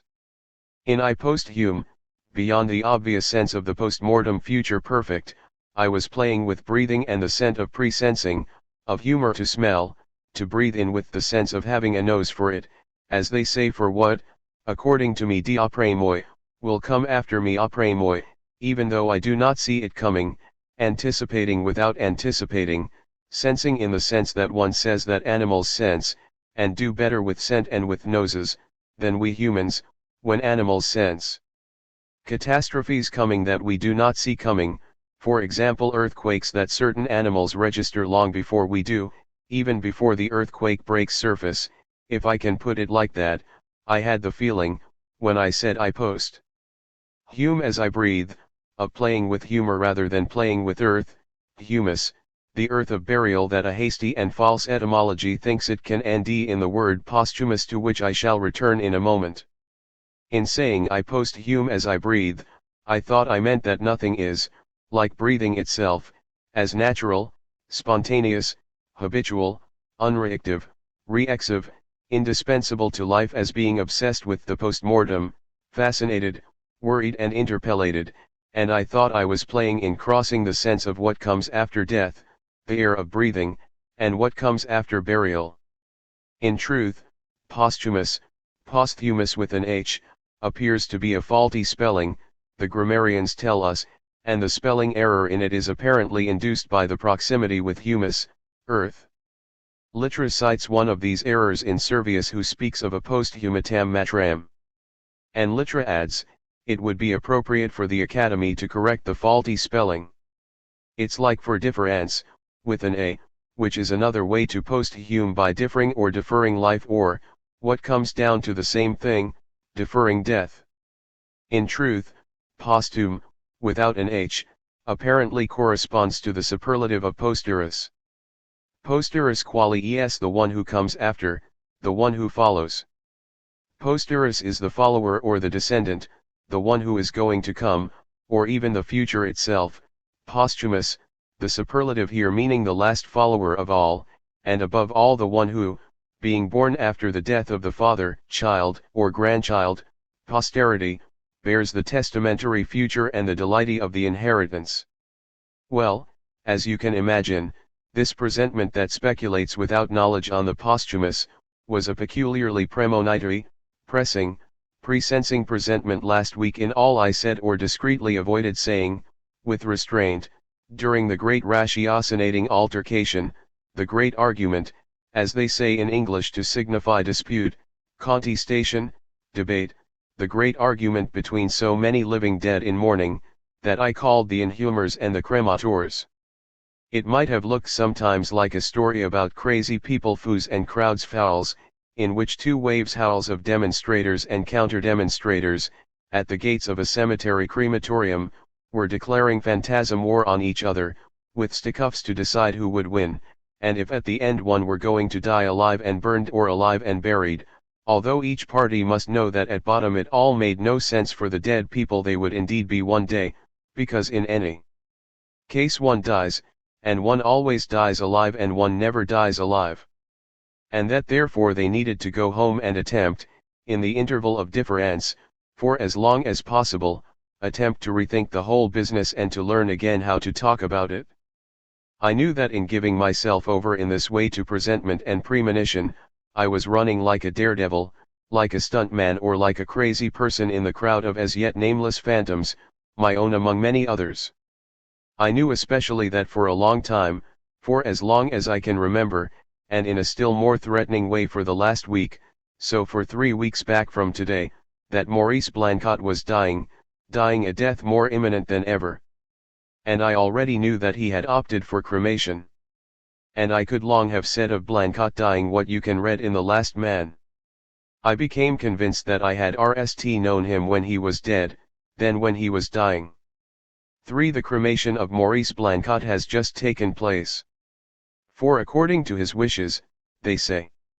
The cremation took place the day before yesterday, in conditions, in a landscape, and in a provincial crematorium among the most unheimlich one could imagine in the 20th century, but that I do not have the heart to talk about here today.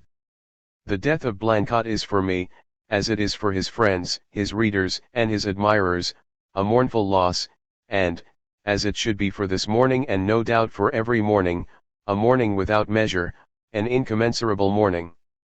Of course, you all know who Maurice Blancot was, even if you are not French, and I would even say, alas, with painful irony, especially if you are not French, because there would be so much to say here about the censoring and marginalizing limits of hexagonality 5 in the worldliness of the cultural world, the world of images and the world of books.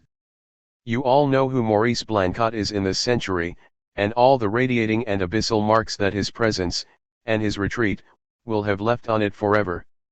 I wager that they will count more durably in the future, and will remain more discreetly indelible than those of many others, among the most visible, the most noisily present in the media and the most popular, who, in society, make the front page and the other pages of written and televised news. I am not only thinking here of politics and war. Some of you, here, know what and who Maurice Blancot will have been and remains for me, Blancot the friend, the thinker and writer whose immense oeuvre has stood watch over and around what matters to me, for a long time behind me and forever still before me. I will never niche paying tribute to Maurice Blancot. And if the word gratitude still has any meaning, more than one meaning, more than just meaning, this is the moment to declare, very soberly, but with a bottomless melancholy, to the memory in me of Maurice Blancot, my gratitude. Allow me to say no more about this today. Die Welt is fort, ich muss dich tragen, Selin wrote one day. The world comes to be lacking.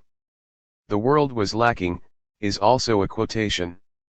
The world was lacking, for words one can also read in the opening pages of The One Who Did Not Accompany Me 6 on Selin's death. Blancot wrote the text, a short and dense book, entitled The Last One to Speak, and these title words were also words of Selin, sprich ouch do / sprich als letzter / sag die ihnen spruch speak, you too / speak as the last to speak / have your say.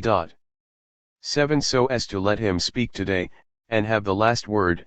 The last word is one of his titles, an eschatological title by definition. Eschatological means the last word, the logos, or the verb of the end. It was, then, the title of a brief narrative turning around the Ilya, collected in Après Coup, 8, and there is also a text entitled The Very Last Word, which dates from May 1968 and which was collected in Friendship 9, so as to let him have the last word so that he can be at this moment the last one to speak of his death and of the death which has been here our subject for weeks. Allow me to quote Blancot himself, not from the instant of my death, as one would so rightly be tempted to do, and as I did not long ago, 10 but around the word companion or the vocabulary of friendship as accompaniment that does not accompany. I shall merely read a few words from the last one to speak and from the one who did not accompany me. In the last one to speak, again an eschatological title, like the last word, the very last word and the last man, in the last one to speak, this great little book that Blancot sent in 1984 with, among other words of dedication, the following, which I'm taking from a longer letter, this modest present which takes all its value from the memory of him Paul Celan, then, so admirable, that we were unable to save from the shipwreck, in the last one to speak, then, the RST words bespeak both death and the companion lost in advance. I quote, Plato, for of death there is no knowledge, and Paul Celan, no one bears witness for the witness. This seems to imply, among so many other things, that on the death of someone, and particularly the death of a friend or a companion, no one has the right to speak in the place of the dead one, for the dead one, in every sense of for, in his place or to praise him. Blancot goes on, and yet, we always choose a companion for ourselves, not for us, but for something in us, outside of us, which needs us to be lacking to ourselves to pass over the line we will not attain. Companion lost in advance, loss itself, which is henceforth in our place. 11. To be lacking to ourselves to pass over the line we will not attain. We shall see in a moment what is meant here by attaining and awaiting atindra et attendra, awaiting or attaining, awaiting without attaining or still awaiting at the moment of attaining, still waiting after having attained, and what this impossible death, that was an important motif in Blancot's thought, means. To be lacking to ourselves to pass over the line we will not attain. This lacking to oneself, like the lack named in the syntagma the world was lacking, and so everything, the whole was lacking, we are in a sense weltlos, this steadfast lack, this lack without defection, this lack without negativity, hollows things out, i.e. inscribes and signs its of RMA. Shin also at the end, right near the signature of the one who did not accompany me, read the one who did not accompany me pages 173 to 174 338 to 339, from perhaps everything that does. Perhaps everything that does, even the day, comes close to man, asks of man the secret of dying. All this will not last very much longer. Already, I sense in a distant way that I no longer have the right to call out to my companion, and would he still hear me? Where is he right now? Perhaps very near here? Perhaps he is right under my hand? Perhaps he is the one my hand is slowly pushing away, distancing once again? No, don't distance him, don't push him away, draw him to you instead, lead him to you, clear the way for him, call him softly by his name. By his name? I mustn't call him, and at this moment I couldn't. You can't? At this moment? But it is the only moment, it is urgently necessary, you haven't said everything to him, the essential part is missing, the description must be completed, it must be. Now. What have I forgotten? Why doesn't everything disappear? Why is it someone else who is entering the sphere? Then, who is the one involved here? Wasn't it I who took the drink? Was it he? Was it everyone? That wasn't possible, there was a misunderstanding, it had to be brought to an end.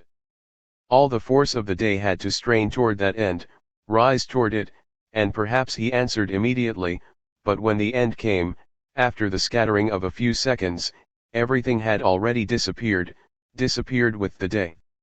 12 And Nally, if I can say that, among so very many other places in and over that, on the subject of impossible death, still awaits reading and rereading, by you and by us, here almost at random is a passage from Awaiting Oblivion, read, he had endured waiting. Waiting made him eternal, and now he has nothing more to do than to wait eternally. Waiting waits. Through waiting, he who waits dies waiting. He maintains waiting in death and seems to make of death the waiting for that which is still awaited when one dies. Death, considered as an event that one awaits, is incapable of putting an end to waiting. Waiting transforms the fact of dying into something that one does not merely have to attain in order to cease waiting. Waiting is what allows us to know that death cannot be awaited. He who lives in a state of waiting sees life come to him as the emptiness of waiting and waiting as the emptiness of the beyond of life. The unstable indeterminateness of these two movements is henceforth the space of waiting. At every step, one is here, and yet beyond. But as one attains this beyond without attaining it through death, it is awaited and not attained, without knowing that its essential characteristic is to be able to be attained only in waiting. When there is waiting, nothing is awaited. In the movement of waiting, death ceases to be able to be awaited. Waiting, in the intimate tranquility at the heart of which everything that comes to pass is diverted by waiting, does not let come to pass as that which could be adequate to waiting, but rather keeps it in suspense, in dissolution, and at every instant surpassed by the empty sameness of waiting. The strange opposition of waiting and death. He awaits death, in a waiting indifferent to death. And, similarly, death does not let itself be awaited. The dead came back to life dying. 13. How to go on? How to leave Blancot? Blancot's body, as I was saying, was cremated, really just a few hours ago. It was cremated according to what was reported to have been his wish.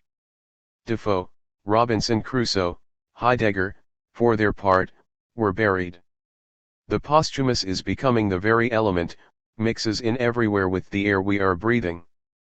As for cremation and the ashes that, from now on, in the modern and ineffaceable history of humanity, as we were wondering last time, what is modernity, and one of the answers we suggested was that it was the opening of the alternative and the choice left by the state, in European and Greco-Abrahamic cultures, between cremation and inhumation. As for cremation, then, and the ashes that, from now on, in the modern and ineffaceable history of humanity, can no longer fail to metonymize, in everyone's consciousness and unconscious, the crematoria of the camps, let us forget nothing, and let us not forget that Blancot, who will have constantly recalled our thought to this, when he quotes the poem by Celan, Nyemen/Zug for den/Zugen no one/bear witness for the witness, is quoting a poem from Stret, that precisely begins. This is its title and its opening with ashes, and the path that is occupying us to such an extent here, the path of the hand, the hands of the path. The Chamanes. Astenglory hinter/deen and airshooter vernotet and /handen am drieweg ash glory behind your shaken knotted hands at the three-way. 14. The word glory, lighting here both the glory that residential up memory and the light Oregon incendiary or crematory incandescence smoldering under its ashes or smoldering ashes themselves. These are the RST lines of which the last are, precisely, no one/bears witness for the witness. Last week, during the discussion, I insinuated that there exists an analogy, the analogy of ation, perhaps literariation, between Robinson Crusoe and Heidegger's seminar in 1929 to 1930 on world, nitude, and solitude, in truth on the animal, and the animal that does not die, on death that is not lived as such by the animal poor in world. A death that is then for it, for the animal, impossible, in a certain sense. I say in a certain sense because Heidegger also says, these are texts, especially in Senuendizeit, that I have studied and questioned elsewhere. Especially in Aporias, 15. I do not want to return to them here, that death is, for Dasein, the possibility of the impossible. So we would here need to distinguish between the impossible, dying, for the animal, and the possibility of the impossible, dying, for Dasein. You can sense the fragile consistency, if not the inconsistency of this difference, basically the difference between the impossible and the impossible, between the impossible and the possibility of the impossible as such.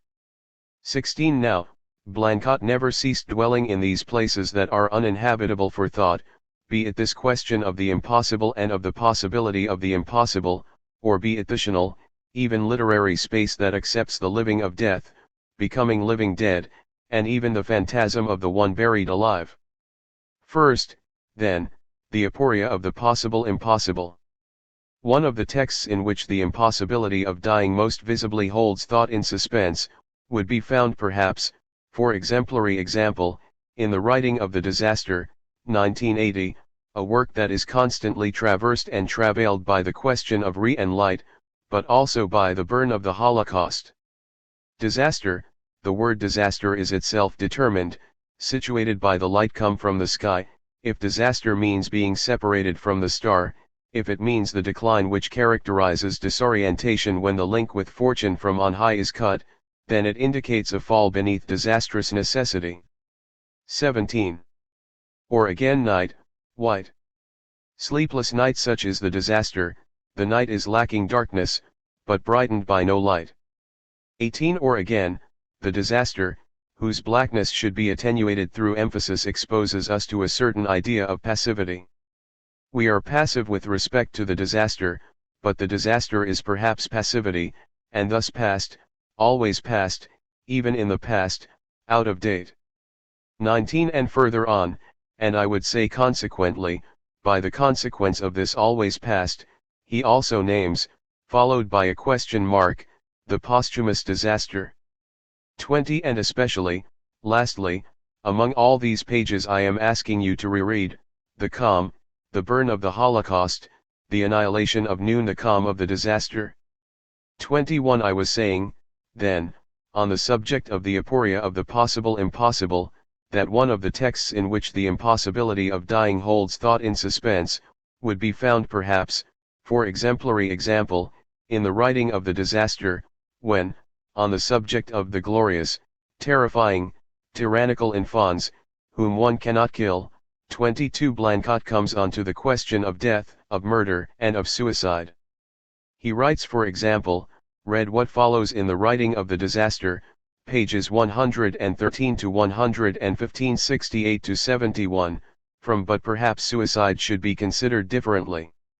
It remains, however, that if death, murder, suicide are put to work, I underline, the point here is to know how these deaths can make work, right themselves, put themselves to work, and if death loses its sting by becoming powerless, power puissance impuissant. Heidegger, comment 23. And then negativity, there is, each time one advances with the help of possible death, the necessity not to advance any further, not to approach the death without expression, the death without any name, the death outside the concept impossibility itself. Comment, against Heidegger? 24. But perhaps suicide should be considered differently. It is possible that suicide is the way in which the unconscious, the wake, the vigilance of what cannot awaken, warns us that something rings false in the dialectic, by reminding us that the child always still to be killed is the child already dead, and that thus, in suicide, in what we call suicide, nothing at all happens. Whence the feeling of incredulity, or fright, which suicide always provokes in us, at the same time that it incites the desire to refute it, that is, to make it real, which is to say, impossible. The nothing happens of suicide can perfectly well take on the form of an event in a story which thereby, by this bold end, the apparent result of purposeful initiative, displays an individual bent, but the enigma is precisely that in killing myself, I do not kill me, but, giving away the secret as it were, someone, or something, uses a vanishing me as a gur for an other the better to reveal to him, and to all, what immediately escapes, the belatedness of death, the immemorial past of ancient death. There is no death now or in the future, no death whose present is to come.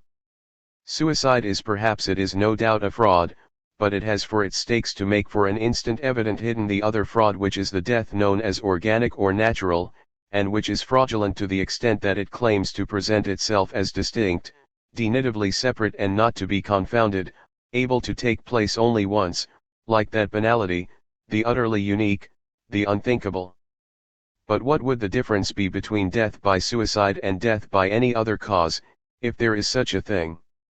The difference is that the RST, by entrusting itself to the dialectic, entirely founded upon the possibility of death, upon the use of death as power, is the obscure oracle which we do not decipher, but thanks to which we sense, and ceaselessly forget, that he who has been all the way to the end of the desire for death, invoking his right to death and exerting over himself a power of death, he who opens, as Heidegger said, the possibility of impossibility, or again, he who believes himself to be master of unmastery, lets himself get caught in a sort of trap and halts eternally, halts, obviously, just an instant, at the point where, ceasing to be a subject, losing his stubborn liberty, and becoming other than himself, he comes up against death as that which doesn't happen or as that which reverses itself, betraying, as though demented, the mendacity of the dialectic by bringing it to its conclusion, reverses the possibility of impossibility into the impossibility of every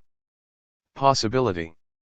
25. Suicide is in a sense a demonstration, whence its arrogant, hurtful, indiscreet character, and what it demonstrates is the undemonstrable, that in death nothing comes to pass and that death itself does not pass, whence the vanity and the necessity of its repetitiveness. But from this aborted demonstration there remains the following, that we die naturally, of the death that requires no fuss and is of no note conceptually. This affirmation is always to be put into doubt, only if, through a constant and inapparent and preliminary suicide, accomplished by no one, we encounter, of course.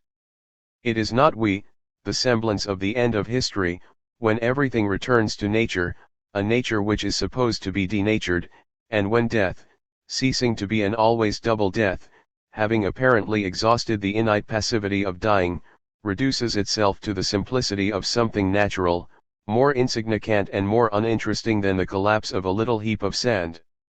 26. Second, the shin and the phantasm of the one buried alive. We could have quoted, last time, on the subject of the terror of being buried alive or of being walled in alive, a large number of literary and fantastic texts, for example by Poe, and no doubt many others. I shall content myself today with mentioning to you another text by Blancot, a very old one. It could be one or other of the two versions of Thomas the Obscure, in which this phantasmatics of being buried alive is everywhere. I shall return to this. But I prefer RST to turn to one of the essays gathered in the work of Fire, precisely, which, in 1945, in a reading of Kafka, a reading which, like the syntagmas living death or be buried alive, endures and exceeds the dialectical opposition and the formal contradiction of yes and no, the contradiction of all contraries. I quote, and these are the last pages of the chapter or the study which, precisely, bear the title The Language of Fiction. Read the work of Fire, pages 89 to 91, 83 to 84, from Where is Death's Rest? O death, where is thy victory? Where is death's rest? O death, where is thy victory? Kafka experienced very deeply the relationships of transcendence and death. And that is why, in his work, sometimes it is death that appears to beings as that to which they cannot attain, sometimes it is that which surpasses beings that appears in the unworking and misery of death. Sometimes death appears as transcendence, sometimes transcendence appears dead. This reversal already shows how dangerous it is to claim to X, in an explicit form, the interpretation of a story in which negation is at work and shows itself just as well as the nothing that prevents the absolute from being accomplished except as nothingness that measures absolute accomplishment. The passage from yes to no, from no to yes, is the rule here, and all interpretation that avoids this, including that which hypostasizes this alternation, contradicts the movement that makes it possible.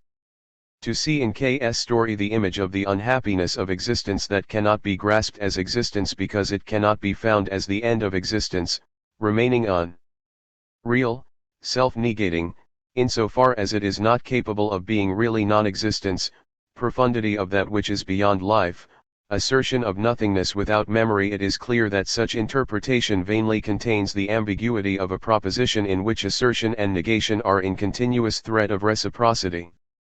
As long as it rests in the well-determined form of an abstract thought, it escapes the verdict it renders and it fundamentally disobeys the symbol, losing all its meaning the moment it isolates this meaning and makes it discernible. So one must plunge the interpretation back into the heart of the story, lose it there and lose it from view, and grasp again the movement of Shin whose details assert only themselves. The inn, the peasants with their stubborn, frustrated faces, the iced light of the snow, clams pince nez, the pools of beer in which Frida and Kay roll, that is what matters, that is what one must experience to enter into the life of the symbol. There is nothing else to look for, nothing more to understand. And yet, one cannot be content with that either. Bury oneself in the story?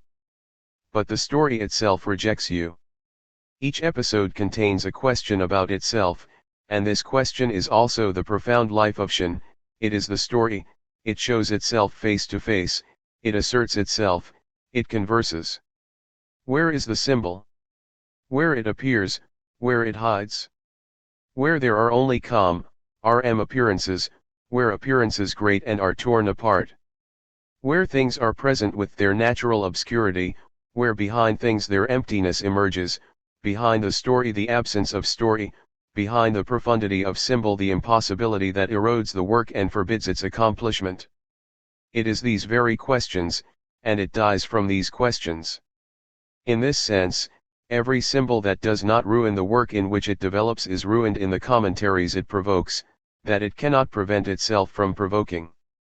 It must, to subsist, be aware of itself in Shen, and those who make it known, make it sterile by declaring it. Such is the last ambiguity, it vanishes if it awakens, it perishes if it comes to light.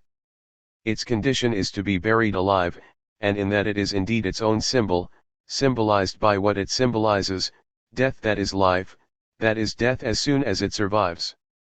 27. The logic of the phantasm, as we are concerned with it here, be it about living death, the ghost, or the revenant, about cremation or the posthumous, this logic of the phantasm is not strictly speaking a logic, it resists the logos, the legain of the logos, somewhat in the same way as the eschatological is both the thing of the logos and what exceeds and comes after the logos, the logic of the logos, the extremity of the last word or the last man, the extremity of the last extremity situated both in speech, in logos as the last word, still and already out of speech, falling out of it into the posthumous that it is already breathing, precisely, the logic of the phantasm resists, des and dislocates logos and logic in all its gers.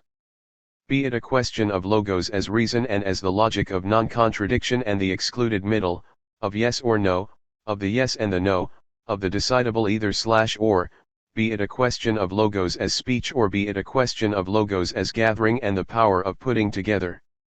There is therefore no logic of the phantasm, strictly speaking, since, as Freud reminds us, the phantasm, just as much as the drive, is to be found on both sides of the limit between two opposing concepts, like what Blanchot nicknames, especially in the step not beyond, we shall come to this in a moment, the neuter. There is therefore no logic or logos of the phantasm or of the ghost or of the spectral. Unless the logos itself be precisely the phantasm, the very element, the origin and the resource of the phantasm itself, the form and the formation of the phantasm, or even of the revenant.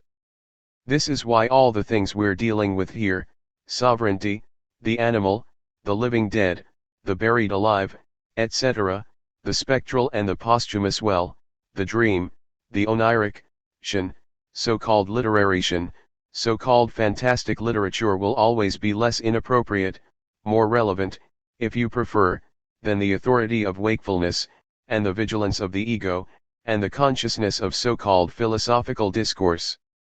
Let us take as witnesses to this, so as to remain as long as possible with Blanchot, certain narratives, certain fragments of these narratives that I believe have not yet truly begun to be read.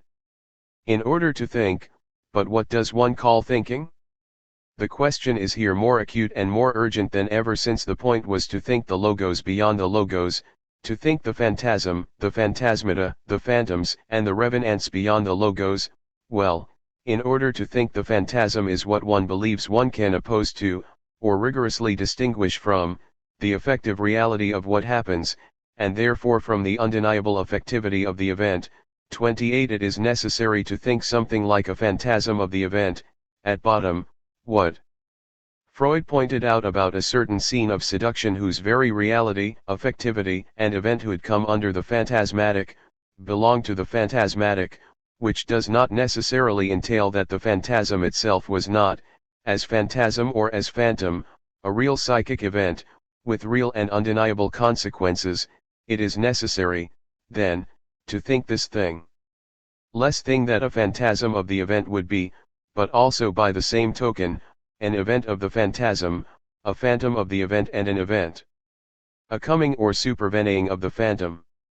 This phantom of the event is what is explicitly named by the Shin entitled When the Time Comes.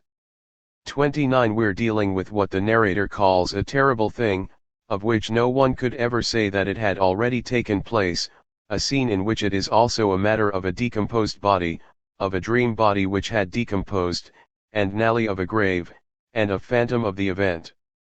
As often in Blancat, the terror of the scene never excludes, to the contrary, the affirmation of joy, gaiety, the jubilant celebration of the future. 30 Nothing less melancholic. I quote, read and comment at the right moment, page 132-248, start from a terrible scene, as far as page 135-249, to the end. A terrible scene, but one that left me with a feeling of joy, of limitless pleasure. That wonderful head that had been uplifted, what could be more true, and if it had been thrown down lower than the earth, that was just as much part of the exaltation, that was proof of it, the moment when one no longer worshipped the majesty of a piece of debris, but seized it and tore it apart. I think the vitality of that scene was all the more overwhelming because it was contained in 2 or 3 gestures.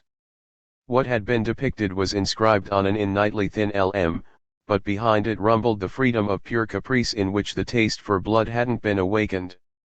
No one could say of such a scene that it had never taken place before, it had occurred arst time and only once, and its exuberance was the energy of the origin, from which nothing springs. Even when I went back over it to think about it, and it required that, an intense meditation, it didn't take me anywhere. Face to face we held each other, not at a distance, but in the intimacy of a mysterious familiarity, because she was you for me, and I was me for her. What could I have said about it? She wasn't for one moment unforgettable, she didn't want to be held sacred, even when she was terrifying, there was something extraordinarily cheerful about her.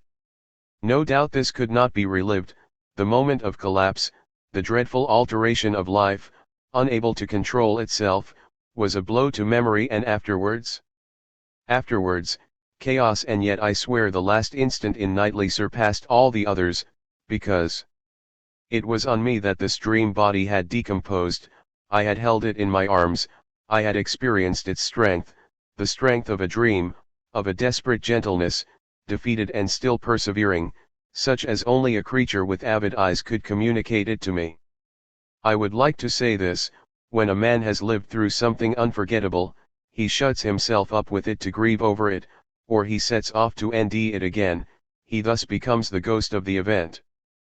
But this face did not concern itself with memory, it was XED but unstable. Had it happened once? Arst time and yet not the RST. It had the strangest relations with time, and this was uplifting too, it did not belong to the past, a face and the promise of that face. In some way it had looked at itself and seized itself in one single instant, after which this terrifying contact had occurred, this mad catastrophe, which could certainly be considered its fall into time, but that fall had also crossed time and carved out an immense emptiness, and this pit appeared to be the jubilant celebration of the future, a future that would never again be new, just as the past refused to have taken place once. 31 As for what literation or the fantastic narrative can stage as to the indecision or undecidability between two living beings, what is called simply the animal, and the human beast, I invite you to read or reread one or other, one and the other, of the 2 versions of Thomas the Obscure. The RST version, impossible to get hold of these days, 32, and which I am lucky enough to have, dates from 1941, and is Blancat's RST book. It is in highly enigmatic fashion and demanding a comparison that I partially tried to do in a seminar about 30 years ago, 33 much longer, at least 3 times longer than the second version, which appeared almost 10 years later, in 1950. Reread at least chapter 5 of the second version, the only one now available. For my part, I will read from the RST version since I have it, and you will have great difficulty ending at some passages that correspond to this chapter 5 of the second version, while exceeding it to a great extent. It is in chapter 8 of the RST version, at the very beginning, that there unfolds, like an immense phantasm, the apocalyptic, and thus political and metamorphic scene of beasts and beasts, of the I am dead and of what Deleuze would perhaps have called the becoming animal. Here the becoming animal of the narrator, the becoming autobiographical animal of the narrator. I shall read only fragments where, as always, it would be necessary to read and reread everything. Thomas might look like a Robinson since he is initially alone, in a solitude that weighed upon him. We read on the RST page, he is alone on the shore, between the earth and the sea. But if it were an island, it would be one inhabited by foreigners, and Thomas lives there not in his own house, but in a sort of hotel. There are so many hotels in Blanquet. In Blanquet chez Louis, people often live in a hotel. The me of the narrator is often at home away from home, the guest of a hotel or a hospital, guest or hostage, at home in the other's home, in the other's home at home. In both versions, the narrative begins Thomas sat down and looked at the sea. Then Thomas swims, even though he felt, says the RST page, a sort of unease in going towards the region the boundaries of which were unknown to him. Then, not far from him, whereas up until now he had been struggling with the solitude that weighed upon him, he noticed a swimmer. It is not Friday, but read what follows. Here, much further on, other fragments I wanted to choose, read and comment Thomas the Obscure, RST version, fragments pages 44 to 48, toward the middle of the night Thomas got up and went downstairs silently. No one saw him except for an almost blind cat who felt the night change shape and began to run after the new night he could not see. The cat slipped RST into a tunnel in which, recognizing no scent and hearing nothing, it stopped, feeling as though it had fallen into a huge hole. Fur on end, it began to meow and made from the back of its throat the hoarse cry with which cats let you know they are sacred animals. It puffed itself up and howled. It drew from the idol it was becoming the incomprehensible voice that addressed the night and spoke to it. Then it brusquely fell silent and, running off as though it had discovered the password to every path, it bounded off after the prey that was eyeing it. This prey looked like a strange kind of dog whose ferocity, strength, and ability to make any animal back off was precisely what attracted this eyeless and clawless cat. The image of the dog replaced for the cat the eyes that could accept no image, and this internal dog allowed it to see the being that was escaping it. Horribly mixed up cat-dog, it ran off in pursuit of the one that was a dog only because it was not a visible dog. Having jumped over a bush whose thorns it did not feel but which scratched its inner ancestral enemy, it went down a slope, slowing down, and at the bottom complained. Between these two noise extremities there stretched a kind of articulated language, a lamentation made of the inside of inexpressible words. As it felt this voice of an unknown kind come out of it, it was paralyzed by anxiety. It felt itself to be something other than a cat. It became the unheard of being whose words were being pronounced in its body. Human feelings that made it more inhuman than any beast were giving it access to an impure fear. Its mouth, open on the words it was spewing out, was bloody. Its eyes, shining in the night, were showing the shapes impossible to see that were being torn in it. And it was continuing to expel in a diabolical monologue, like a Coryphaeus from a tragedy it was reciting, frightening images it was perceiving with its fur, its ears, its tongue, a beast of replunged in an invisible storm. What is happening? It was groaning.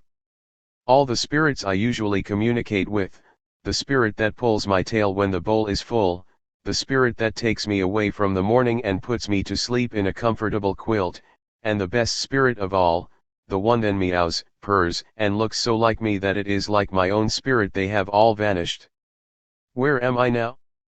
If I feel around gently with my paw, I nd nothing. There is nothing anywhere. Already I am darker than this blackness. I am the night of night. I am going, through shadows I am not because I am their shadow, to meet the superior cat. Now there is no fear in me, although I am prey to this void that is rolling and crushing me. My body, which is entirely like that of a man, blessed body, has kept its dimensions, but my head is huge. But in the state I'm in I don't even have the means of feeling the fear that is nishing voiding me. I am dead. This head, my head, does not even see me because I am annihilated. For it is I who am looking at myself and cannot pick myself out. O superior cat that I became for a moment to certify my own death, like an off-chail doctor, I am now going to disappear for real. Irst stop being a man. I become again a little cold and uninhabitable cat, stretched out on the earth. I groan once more. I cast a nal glance over this valley that is going to close in again, and in which I see a man, him too a superior cat. I hear him scratching the ground, probably with his claws. What is called the beyond is over for me. On his knees, his back bent, with on each enger a little shovel to replace the nail, Thomas was trying to dig into the earth. Around him were some shallow graves on the edge of which the day was held back. For the 7th time he was slowly preparing, leaving his handprints in the earth, a kind of grave that he was widening to his size. And while he was digging it, the void as though it were LED with dozens of hands, then arms, and nally by the whole body that was moving about in it, was offering to his work a resistance that soon he could no longer vanquish. The grave was full of a being whose absence it was absorbing. An immovable corpse was sinking into it, ending in this absence the perfect form of its presence. It was a drama the horror of which was felt by the men of the village in their sleep. As soon as Thomas jumped into the grave he had nished, having hung a large rock around his neck, he bumped into a body 1,000 times harder than the ground, the very body of the grave digger who had already got into the grave in order to dig it. This grave that had exactly his size, his shape, his thickness, was like his own body, and every time he tried to bury himself in it, he looked like a ridiculous dead man trying to bury his body with his body. So from then on there were all the burial places where he might have taken his place, in all the feelings that are also graves for the dead, in that annihilation whereby he was dying without allowing anyone to think him dead, there was another dead man who had got there before him and who, in his identity with Thomas, was pushing the ambiguity of the death and life of Thomas to the extreme. In this subterrestrial night into which he had gone down with cats and dreams of cats, a double, wound in bandages, his senses closed with 7 seals, his spirit absent, was occupying his place, and this double was the only one with whom he could not compromise, because it was the same as he, realized in the absolute void. He leaned over that glacial grave. He felt before that abyss that he had opened the most terrible and powerful feeling of absence he had ever known. Like the man who hangs himself, having pushed away the stool on which he was still standing, the last shore, instead of feeling the leap he is making into the void, feels only the rope that holds him, held to the end, more than ever attached, bound as never before to the existence from which he would like to detach himself. He too, at the moment at which he knew himself to be dead, felt absent, quite absent from death. Whatever can be the terror and anguish of the man who awakes alive among the dead is nothing faced with the feeling he was creating for himself, seeing himself dead without being able to treat himself as dead. Instead of the horror of Lady Madeline wandering underground, he was up against the worse horror of being faced with death as though he were not dead. Neither his body that left in his depths the cold that comes from contact with a corpse and which is not the cold, but the absence of contact, not the darkness that was oozing from his every pore and which, even when visible, meant that one could not use any sense, any intuition, or any thought in order to see him, nor the fact that he could on no account pass for a living person was enough to have him pass for dead. And this was not a misunderstanding. He was really dead and at the same time pushed away from the reality of dead. In death itself he was deprived of death. 34. By way nally of a transition toward Heidegger and the motif of Walton that still awaits us, I shall recall, then, that the neuter, what Blanchot calls the neuter, is situated, if, that is, one can speak here of place and topology, before and beyond that difference between being and being, that difference that opens or is found to be open, which is found to open or to be opened by the possibility of manifestation, of the Offenbarkeit of the as such, namely, what is supposed to distinguish human Dasein from the animal? Walton produces, bears, brings about, opens. All these words are not strictly relevant and are all inadequate for Walton. Walton produces, bears, brings about, opens the ontico-ontological difference and thus does not yet belong to either being or beings. Not yet is not a chronological question about time, nor a logical question about order, but it designates a sort of pre-difference, or even an indifference to ontological difference, a pre-indifference that is nonetheless interested in difference and which prepares or precedes, outside the order of time and logical causality, the difference that it is not yet or that it is without yet being. If it were a force or a violence, it would be nothing, but a nothing that is not nothing, a nothing that is not a thing, nor a being, nor being, but which forces or efforces or enforces, as one might say, forcing the English, the difference between being and beings. The Walton resembles this neuter which is neither this not that, neither positive nor negative, nor the dialectic, which neither is nor is not being nor a being, but beyond or the side of being and beings. You imagine the consequences of this when it comes to the criterion of the as such which is occupying and will not cease occupying us. Blancot formulates it literally in many passages in the Step Not Beyond, 1973. For example this, read and comment the Step Not Beyond, pages 106 to 776, if being reads itself, writes itself in the neuter, it is not, however, the case that the neuter comes before being, nor only that the neuter would give itself under the veil of difference between being and beings, neither being, nor beings, rather the beyond of the two or the hither of the between the two, but that the neuter averts it in gently dissuading it from any presence, even a negative one, neutralizing it to the point of preventing it from being called the being of the neuter, even while leading it into the innate erosion of negative repetition. The neuter marks being, effect of every mark, the being marked in the neuter is not remarked and always forgets, in the brilliance of being, this mark of which even the brilliance is only an effect. The neuter does not come rst, eternal follower that precedes, so that the neuter is nowhere, functioning in language in every place as play of the mark, if that which marks unmarks, and, in the end, neutralizes as far as the line of demarcation that there could be no question, crossing it, of crossing. The transgression that is accomplished as not being accomplished, if it is also affirmed in the neuter, in the neutrality of a never-present lure, could not, at least not as a proposition, mark the neuter as that which, always at play in transgression, would be precisely that which was to be transgressed. As if writing, the incessant movement of writing, freed us from the game of writing. The neuter, the gentle prohibition against dying, there where, from threshold to threshold, eye without gaze, silence carries us into the proximity of the distant. Words still to be spoken beyond the living and the dead, testifying to the absence of testimony. 35 Would we be leaving Blancot if, abandoning here the living dead, the cremators and the inhumers, we were to return to the question what is life, at the point where, as we saw, Physis and Walton imply each other? What to say before coming on to one of the most worrying difficulties of Heidegger's seminar, difficulties that will demand from us a reading always as patient as possible, both condent and vigilant, concerned to give credit without indulgence.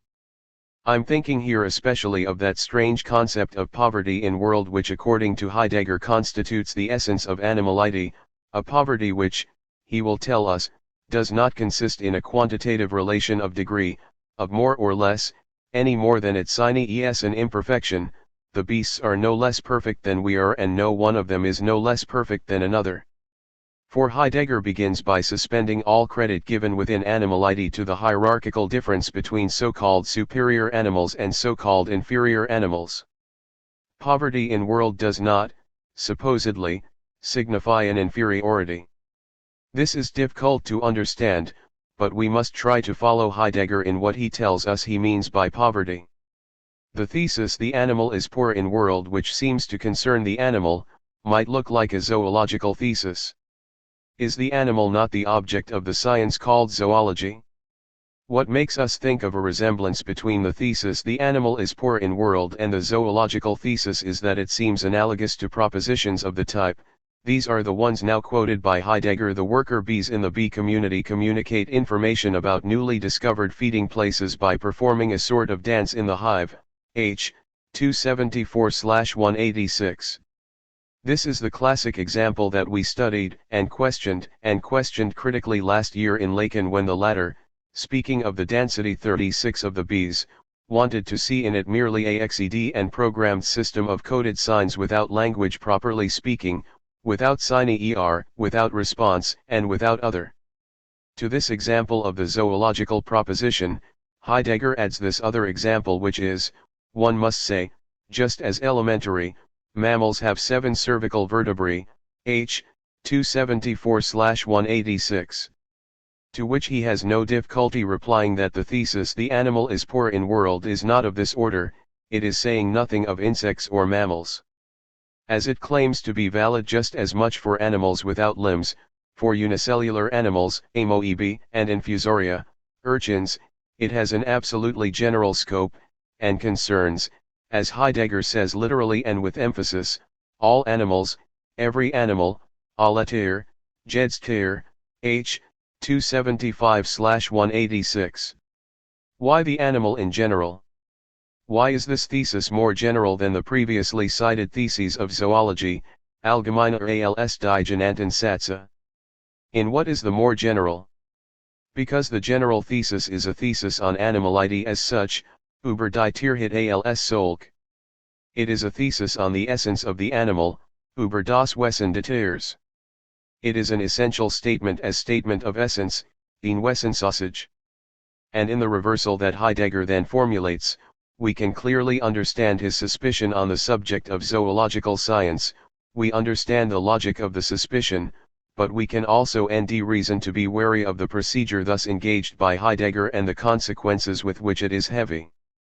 For Heidegger will say twice, in order to turn things around, umgekehrt, but conversely. Because he wishes clearly to mark that not only is this generality of the statement of essence not the effect of an empirical induction on the basis of particular examples or of animal species, insects, mammals, so-called inferior or superior animals, animals that zoology would already have taken as an object, but that, to the contrary, conversely, umgekehrt, zoology itself, in order to dne itself and circumscribe its proper eld of objectivity, must presuppose, without saying so and at bottom without thinking it, a general essence of animality, namely the very thesis that Heidegger is seeking to establish when he says the animal is poor in world. Now this gesture, as I just said, is both strong with a certain philosophical necessity and heavy with many difficulties that we have not nished exploring. I quote. Expressed in a rather extrinsic way von Außengesprochen, and Heidegger goes on to show that this exteriority has to be overtaken, or inverted, because this exteriority leads us to think that the thesis is all the more general because it concerns all animals, every type or species of animal, each individual animal, but in truth, it is the converse, it is general, this thesis, it concerns all animals, each and every one of them, it is general because it bespeaks essence, the essential in essence. Generality is founded on essence, on the intuition of essence, as Husserl had said, rather than essence being led astray by the generic multiplicity expressed in a rather extrinsic way, von Außengesprochen. We could say that our thesis is more universal than these other propositions, the zoological propositions on the dance of the bee or the vertebrae of mammals, etc. Yet why is it more universal, and in what respect, aber warum und wie allgemeiner? Because this thesis is meant to say something about animality as such, something about the essence of the animal.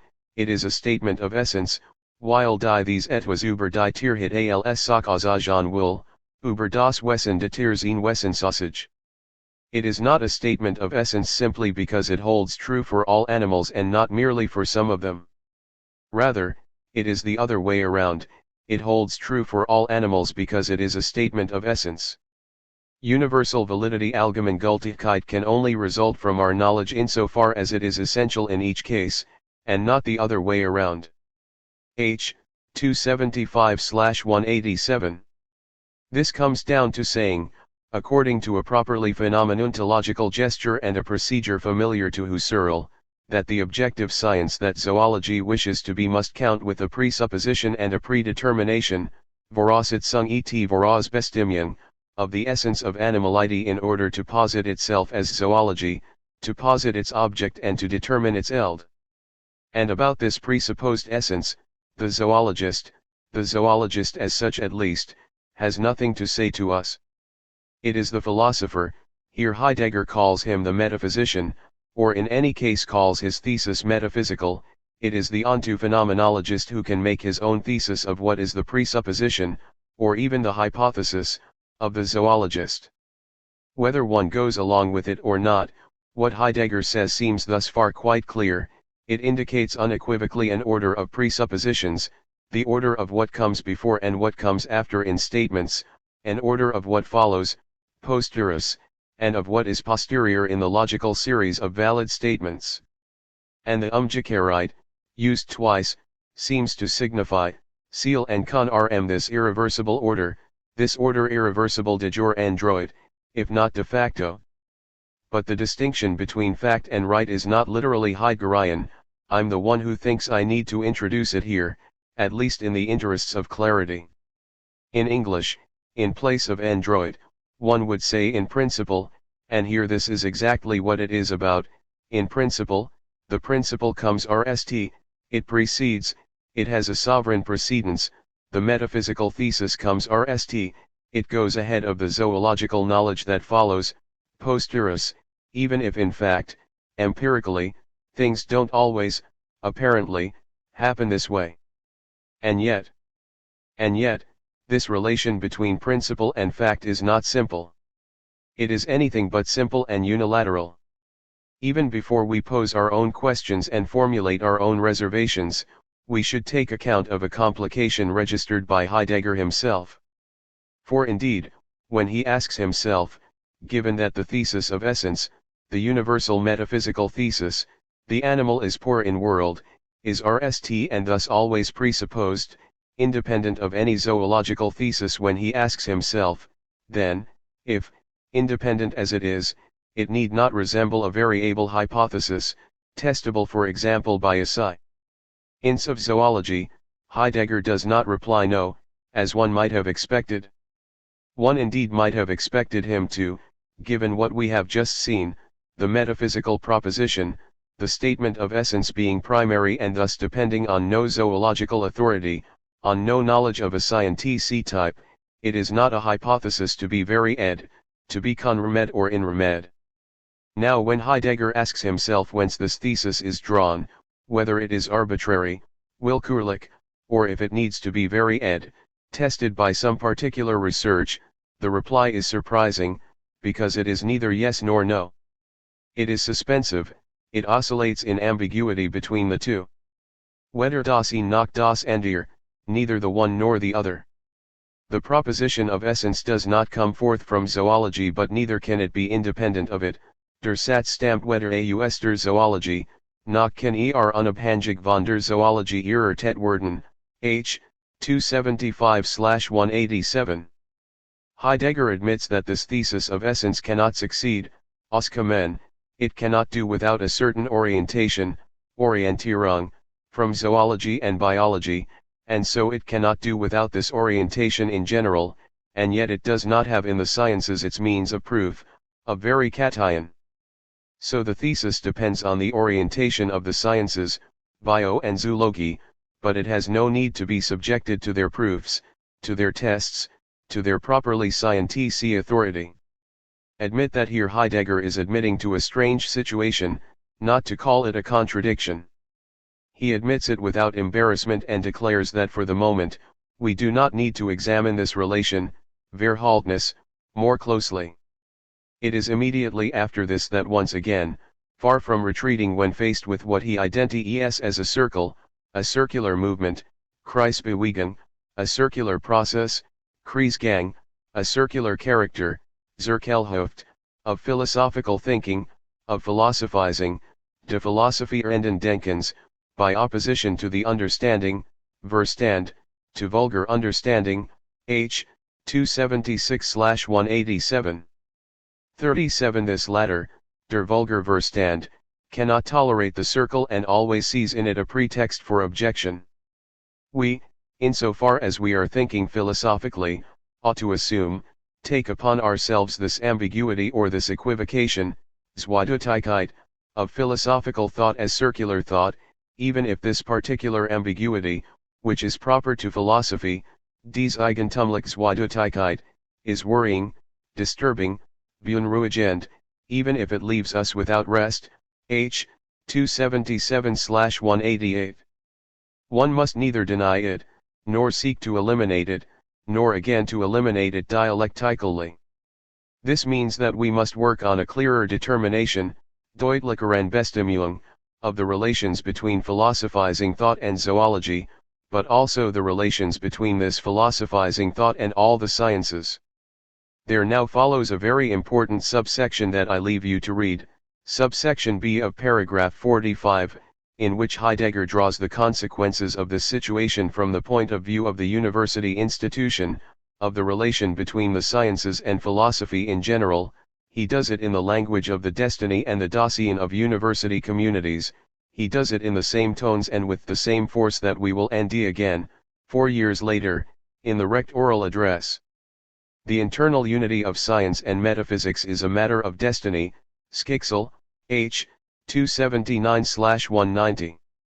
In passing, he mentions the difficulty that the life sciences have in guarding against the tyranny of physics and chemistry, against mechanism. He condemns without appeal mechanism in biology.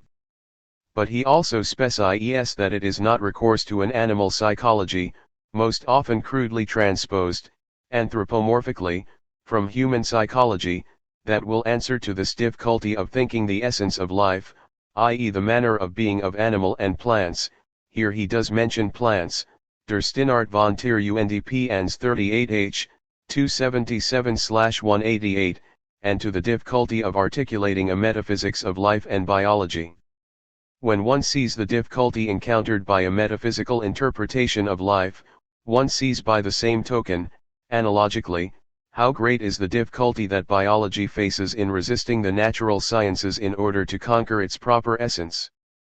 Having thus followed or accompanied Heidegger's argumentation on these difficult relations between the thesis of essence and the sciences, having done all we can to recognize its necessity, to give credit to its force and also its honesty, for after all, Heidegger neither hides nor seeks to hide the difficulty and the worrying circularity, we are in our rights to wonder already, for this will involve all that follows about the difficulties that one might have more difficulty in taking on than Heidegger seems to think, and that a new organization, or even a new politics of the hierarchy of thinking and the sciences in the university institutions or in research institutions in general, will always have difficulty sorting out. So I shall attempt to dne two malaisas that resist Heidegger's diagnosis, and I select them both for their general scope, i.e. the relation between ontology, onto phenomenological statement of essence, and, on the other hand, scientific knowledge, and their consequences for what is to follow, in Heidegger's seminar, as to the animal, and I indeed say, in the general singular, the animal in general. 1. The animal in general, that, then, is the rst malaise. On the pretext of rendering, in all onto phenomenological rigor, his statement of essence, his thesis of essence, the animal is poor in world, independent of zoology. Cal knowledge, Heidegger announces immediately that he is speaking, for his part, as a philosopher, metaphysician, and thinker. Here he does not, as he does elsewhere, make a distinction between the three, of the animal in general, of every animal and of each animal, under the concept and the common name animal, in the singular. Now this gesture, speaking of the animal in general as though it existed, as though this generality of essence corresponded to some ontological unit, and to an ontological unit from which human Dasein stands at a distance, does not such a gesture, far from being here the sign of an independence with respect to positive knowledge, consisting not merely in presupposing a knowledge of the positive type, but more seriously a positive knowledge that is poor, primitive, dated, lacunary, which would reduce knowledge concerning some animal, some species, to the knowledge concerning some other, and would authorize itself to say the same thing on the subject of infusoria and mammals, of the bee and the cat, the dog and the chimpanzee, etc., about which it is naively assumed that they all have in common the same relation to the world, all supposedly poor in world, and equally poor in world, for Heidegger will delay, as I announced earlier, in saying that poverty in world does not mark a degree and does not admit of a hierarchizable more or less, of superior and inferior,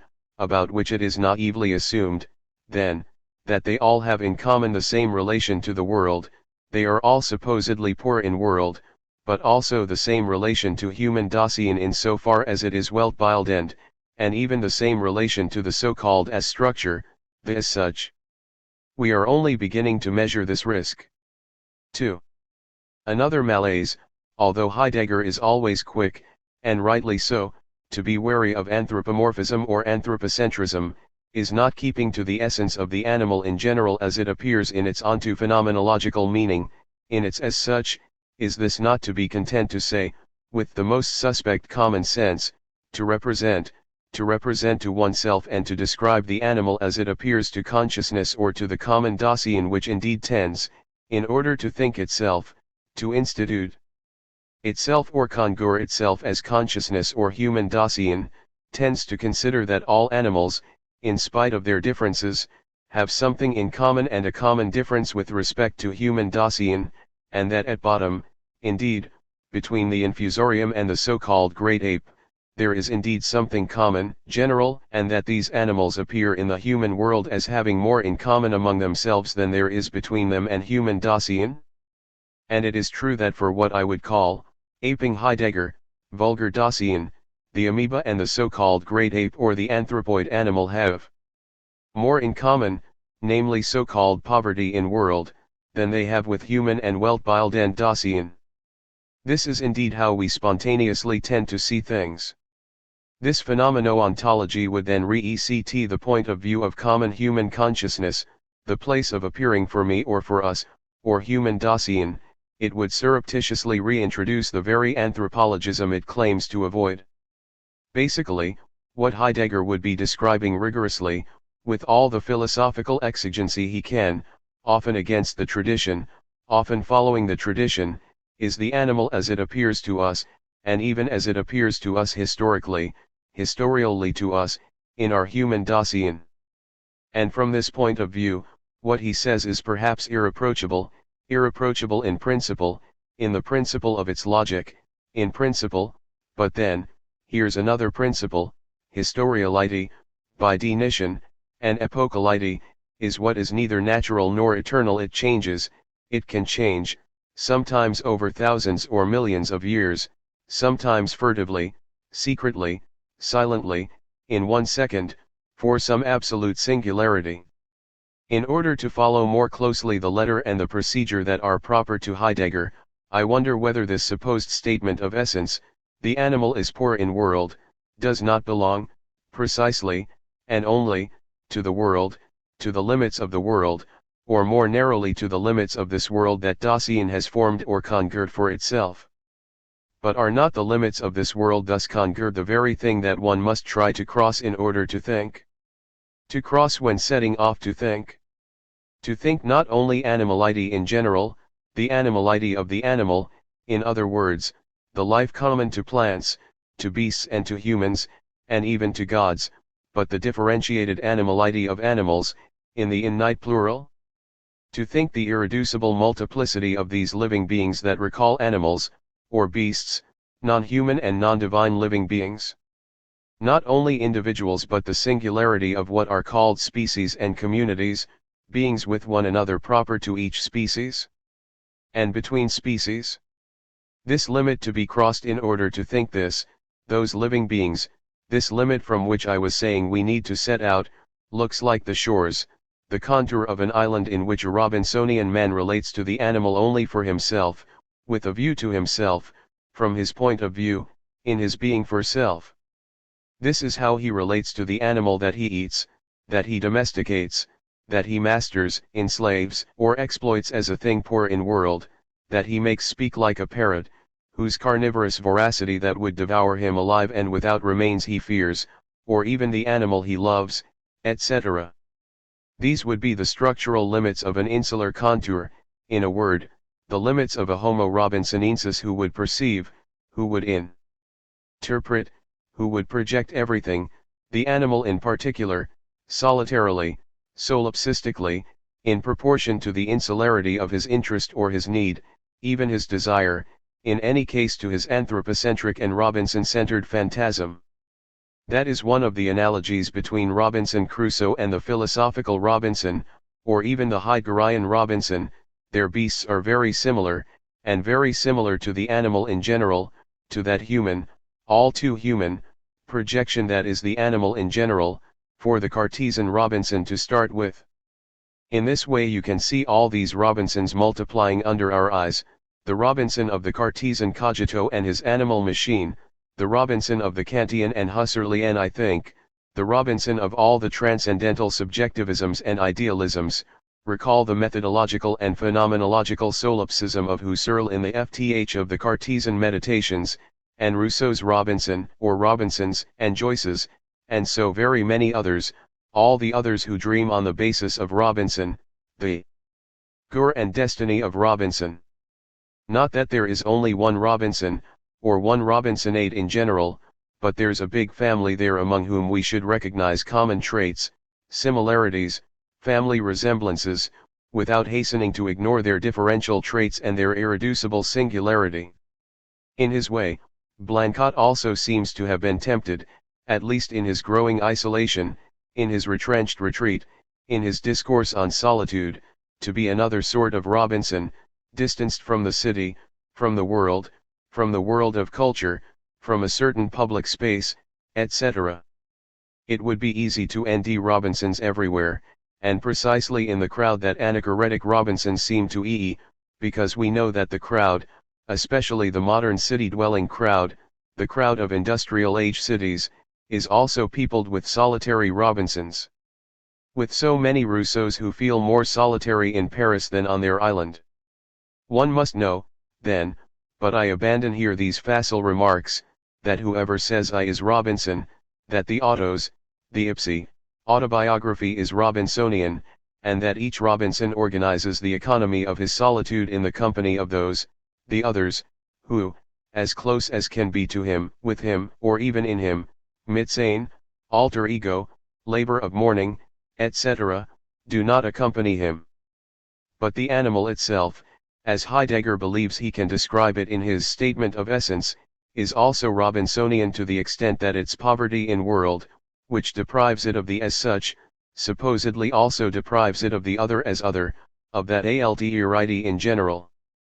The animal does not let be as such that which, entirely other, as such, is not in his eld of programmed interest. So Heidegger says of it what we were just now saying about Robinson himself and his relation to the animal. In paragraph 60a and b, when he is describing the being captured or benumbment of the animal, its Benommenheit, Heidegger writes this: if it is the case that the animal does not comport itself toward beings as such, then behavior involves no letting be of beings as such, kein sen lassen descenden als solken, none at all and in no way whatsoever, überhaupt keins, in keinem modus, not even any not letting be. H. 368/253, and further down, on the same page, instinctual and subservient capability. The totality of its self-absorbed capability, is a compulsion of the instinctual drives, Inzugetriebenheitertrieb, which encircles, umringt, the animal in such a way that it is precisely this encirclement which makes possible the behavior in which the animal is related to what is other. Related to what is other, although this other is not manifest as beings as such, auf Andiers bezogende bi ist das Andier nicht als Scenes offenbar. H. 369/253, 54, translation Modi ed., you can refer to remarks that go in the same direction as to what is entirely other, das ganz Andier, H. 440/304, Heidegger's emphasis. A word in conclusion, that of privation. What does being deprived mean? If poverty in world, according to Heidegger, translates neither a hierarchy, nor a difference between the higher and the lower, higher or lower animal, nor a quantitative degree, a less as opposed to a more, nor a qualitative imperfection, what then does it mean? Well, according to Heidegger, it is a privation, and next time, among other things, we shall have to wonder about the use Heidegger makes of this word, and about the meaning he intends to give it, notably when he writes this, working the German, the mute, and Armut, as he had worked, you remember, the word Schwermut in the passage on melancholy we studied together. And in quoting this, I shall stop there for today. What is poor, das Arm, here by no means represents merely what is less or lesser with respect to what is more or greater. Being poor, arm sane, does not simply mean possessing nothing, or little, or less than another. Rather being poor means being deprived, sondern arm sane heißt, entbehren.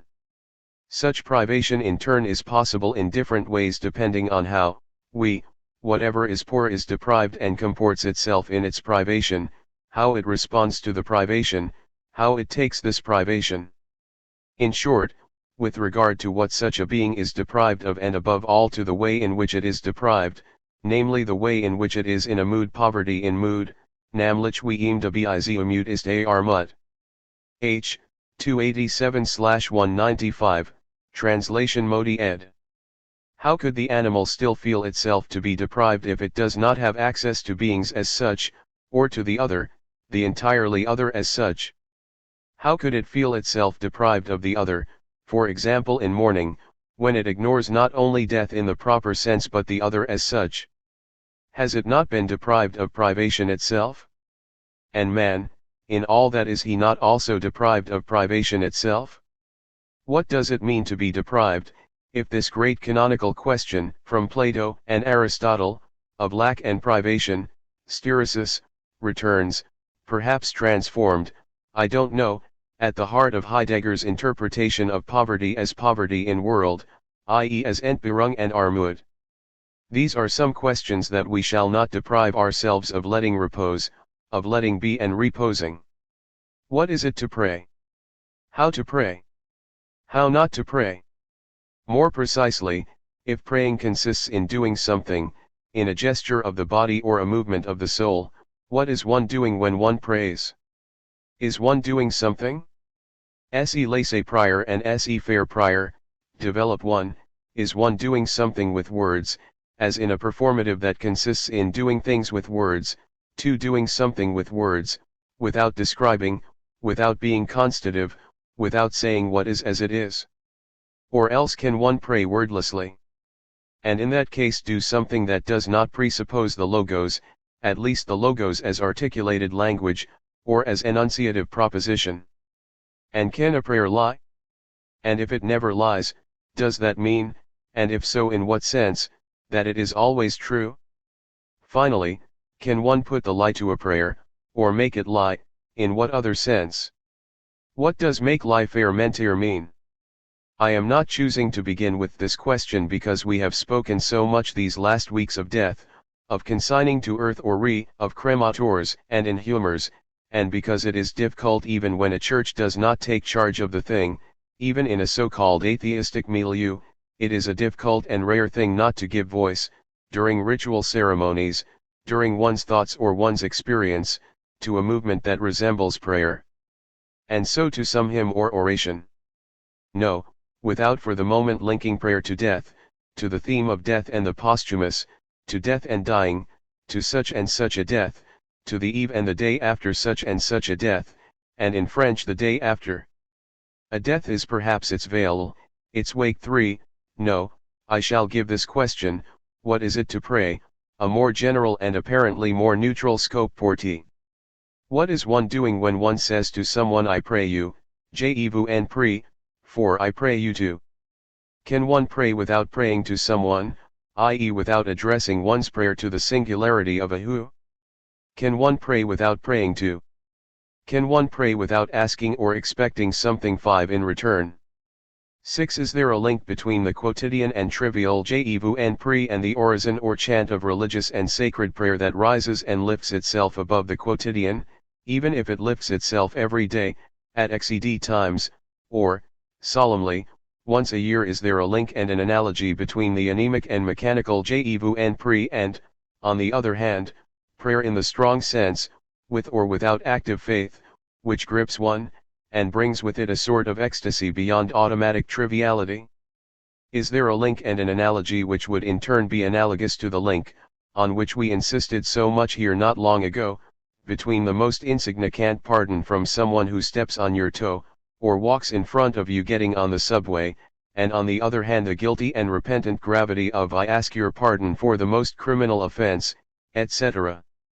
More radically, and we shall measure the stakes of this question later, can one address oneself to someone or indeed to any living being at all, or even something not living, without some implicit prayer coming to bend, to an ECT the discourse, or even the simple silent look which, addressing itself to the other, cannot fail to ask of him or her, "Listen to me, please Jet and Pri, listen, I pray you, look at me looking at you, please, turn toward me, turn your attention toward what I'm saying or doing to you, be present to what is coming from me," and that is the case even if what I'm doing is not simply benevolent and beneficent, generous, giving.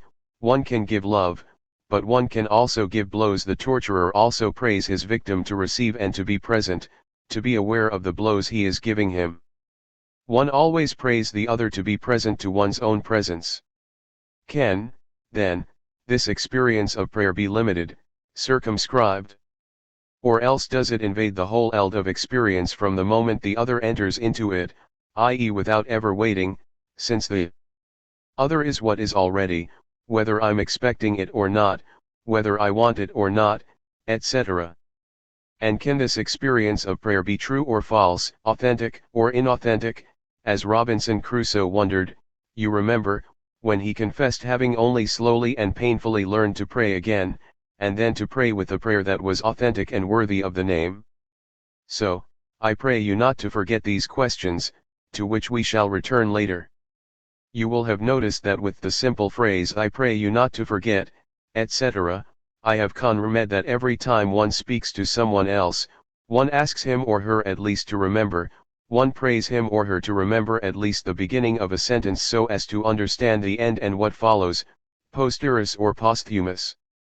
I cannot speak to someone without praying him or her, at least implicitly, not only to pay attention, but by that very fact to retain the memory of what I am saying to him or her, be it only from the beginning to the end of the sentence. 7. By praying the other to listen, from the start, I'm praying him or her to retain the memory, to retain in memory, and perhaps every prayer, to whomever addressed, comes down to, or begins, by saying or letting be understood, remember, retain the memory, and rest of all remember me, remember what I'm saying to you. As we have spoken a great deal of death by devouring, of living death, of being buried alive, on the basis of Robinson and so many others, including Thomas the Obscure and the Kafka of the Work of Fire, we will soon, remember this, be returning again, we will burn in what we are going to say about another and another cremation, as we have spoken a great deal, then, of death by devouring, of living death, of being buried alive.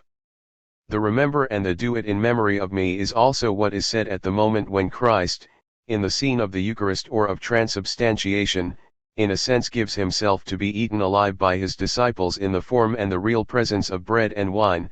Hoc est enim corpus meum, quod pro vobis dater, hoc facit in meme commemorationem tauto est into soma mau, to hyperhuman dido menon, tauto poiet eis tenem in anamnesin, Luke 22:19. 8. Jesus, who in Robinson Crusoe will give the NAL seal of authentication to prayer, when Robinson Crusoe recognizes that he only really prayed at the moment he addressed himself as a Christian to Jesus, Jesus prays his disciples to eat him, in a sense, to eat him alive, to remember or in order to remember him.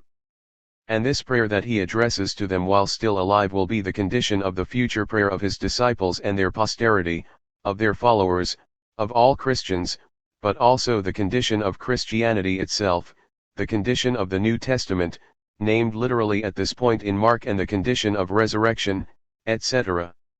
A little as though, going very fast and skipping all the stages and mediations, we could say that there was something of a call to resurrection, as though there were already some resurrection in every prayer, from the moment it gives while asking to remember me, recall me, remember me, recall you me, as one says incorrectly but quite precisely in French, rappelle-toi de moi. What an abyssal sentence, and what nerve, what a request, what presumption, even if one were Christ. 9. But can one say sincerely to someone, forget me? Can one say forget me other than to mean, do not forget to forget me, remember me, at least enough to forget me, or to get off my back? A bit as though, I was saying, going very fast and skipping all the stages and mediations, we could say that there is in every prayer from the moment it gives while asking to remember me, recall me, remember me, recall you me, an appeal as act of faith or of confidence in resurrection, I mean even the resurrection of the glorious bodies or body, the body of re or light. So, remember this question about prayer that I abandon here, that I am abandoning to you here, keep it in your memory. For two different reasons, at least, I will not propose a linear and continuous reading of Heidegger's Seminar, any more than I am of Robinson Crusoe.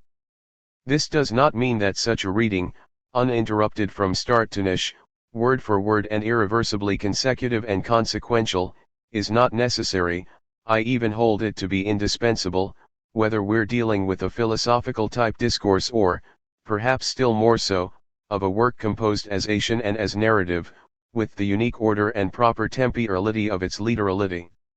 I am convinced, having also begun by obeying this injunction myself before inviting you to do so in your turn, that one must read and reread these two works in a linear, continuous, and repeated way, each of these readings being promised to promise you surprises, changes of accent, 1,000 discoveries in moments that are apparently furtive or secondary, etc. Having recalled this, and having taken this precaution as a matter of principle, I am not doing what one ought to do and cannot do it with you in a seminar. I cannot do all that again with you here for at least two reasons, as I was saying. The one has to do with the obvious lack of time, it would take us years.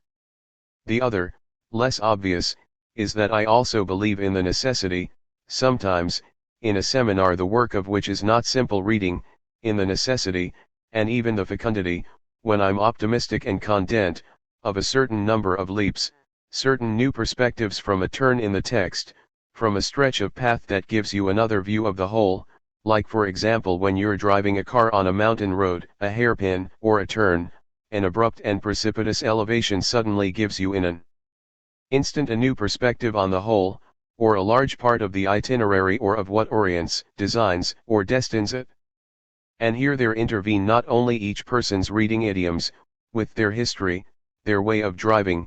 It goes without saying that each of my choices and my perspectives depends broadly here, as I will never try to hide, on my history, my previous work, and my way of driving on this road, on my drives, desires and phantasms, even if I always try to make them both intelligible, shareable, convincing and open to discussion.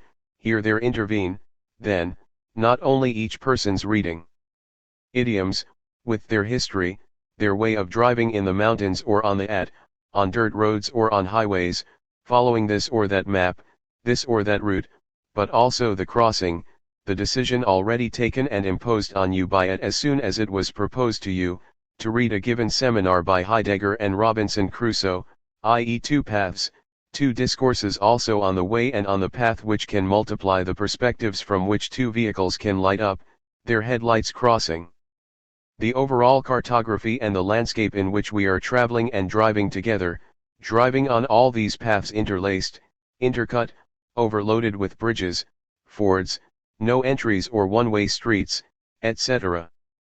For example, today, without losing sight of and without forgetting the broad trajectories announced as to the animal said to be poor in world and on the putting to work of the German vocabulary of Walton, Schwalt, etc., and on the contrary, in order to put them back in perspective, I shall start out again from prayer, from the motif of prayer as a crossing point between Heidegger's seminar or problematic and Robinson Crusoe.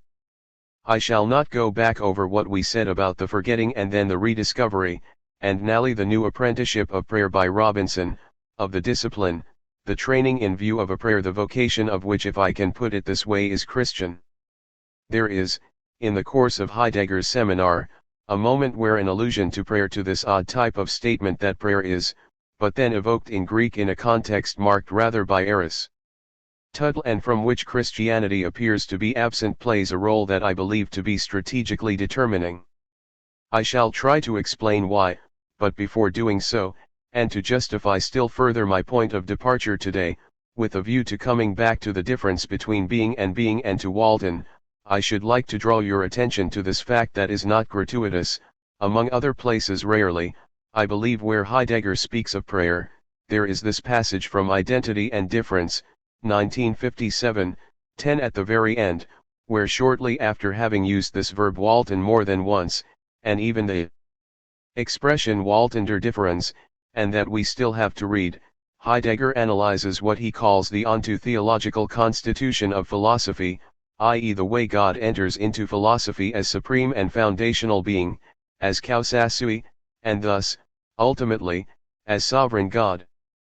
Thanks to a surprising shortcut, but one that I do not think unjustly ed, I would say that Heidegger says of God that if one wishes to withdraw him from onto theology, one must learn again to address prayers and sacrifices to him. 11. And perhaps to pray in addressing oneself beyond the sovereignty of God, or independently of his supposed sovereignty, of his ontic sovereignty in any case, as fundamental cause, causa sui, or supreme principle, or as the highest being, das höchste Sind, which is what sovereign, superinus, literally means. Indeed, as soon as metaphysics thinks beings as such in their totality, as a totality, das sind als solches im Ganzen, and God then becomes the highest being, the most elevated, the supreme foundational being, das höchste, als begründende Sind, who grounds everything in reason, then metaphysics becomes a logic as theologic or theology. Now the God of this metaphysical onto theology, this God of the philosophers as causa sui, or as Ursach, as primordial cause, original thing, and cause, the God thus named in philosophy, is, says Heidegger, thus rediscovering in his way, with a difference I'll return to in a moment, the vein of a Pascalian discourse against the God of the philosophers, to which Pascal opposes the God of Abraham and Jacob. The God of this metaphysical onto theology, is a God to whom man does not pray, and to which he sacrifices nothing. Heidegger writes, I quote, and translate, this is the proper name Ursach or causa sui for God in philosophy, so lautet der sachgerecht name für den Gott in der Philosophie. He has just spoken of God as Ursach, and now he says that this is the most just and the most well-adjusted name for the thing thus aimed at in philosophy, and he adds, man can neither pray nor sacrifice to this God zu diesem Gott kann der Mensch weder bitten, noch kann ihm opfern. Vor der causa sui kann der Mensch weder ausku ins nie fallen, noch kann vor diesem Gott musizieren und tanzen, man can neither pray nor sacrifice to this God. Before the causa sui, man can neither fall to his knees in awe nor can he play music and dance before this God. 12. Of course Heidegger is not busy enjoining us to pray, to sacrifice or to sing to God. He simply says that the God of the philosophers, the causa sui, the supreme entity, the supreme being, as the revolutionaries of 1789 said, a supreme being who is no more than a supreme entity, and therefore the sovereign. In the ontic sense of the term, Heidegger simply says that this supreme being is not a God to whom one prays, whom one praises in hymns, or to whom one addresses one's music and one's chants. Heidegger does not refer here, and especially not in the mode of prayer or preaching, to the God of Abraham, the God of Isaac, and the God of Jacob. He simply tells us that if one is to pray to God, and sacrifice for him, in that case it must not be addressed to the God of onto theology and the philosophers, who moreover has no address and is not listening.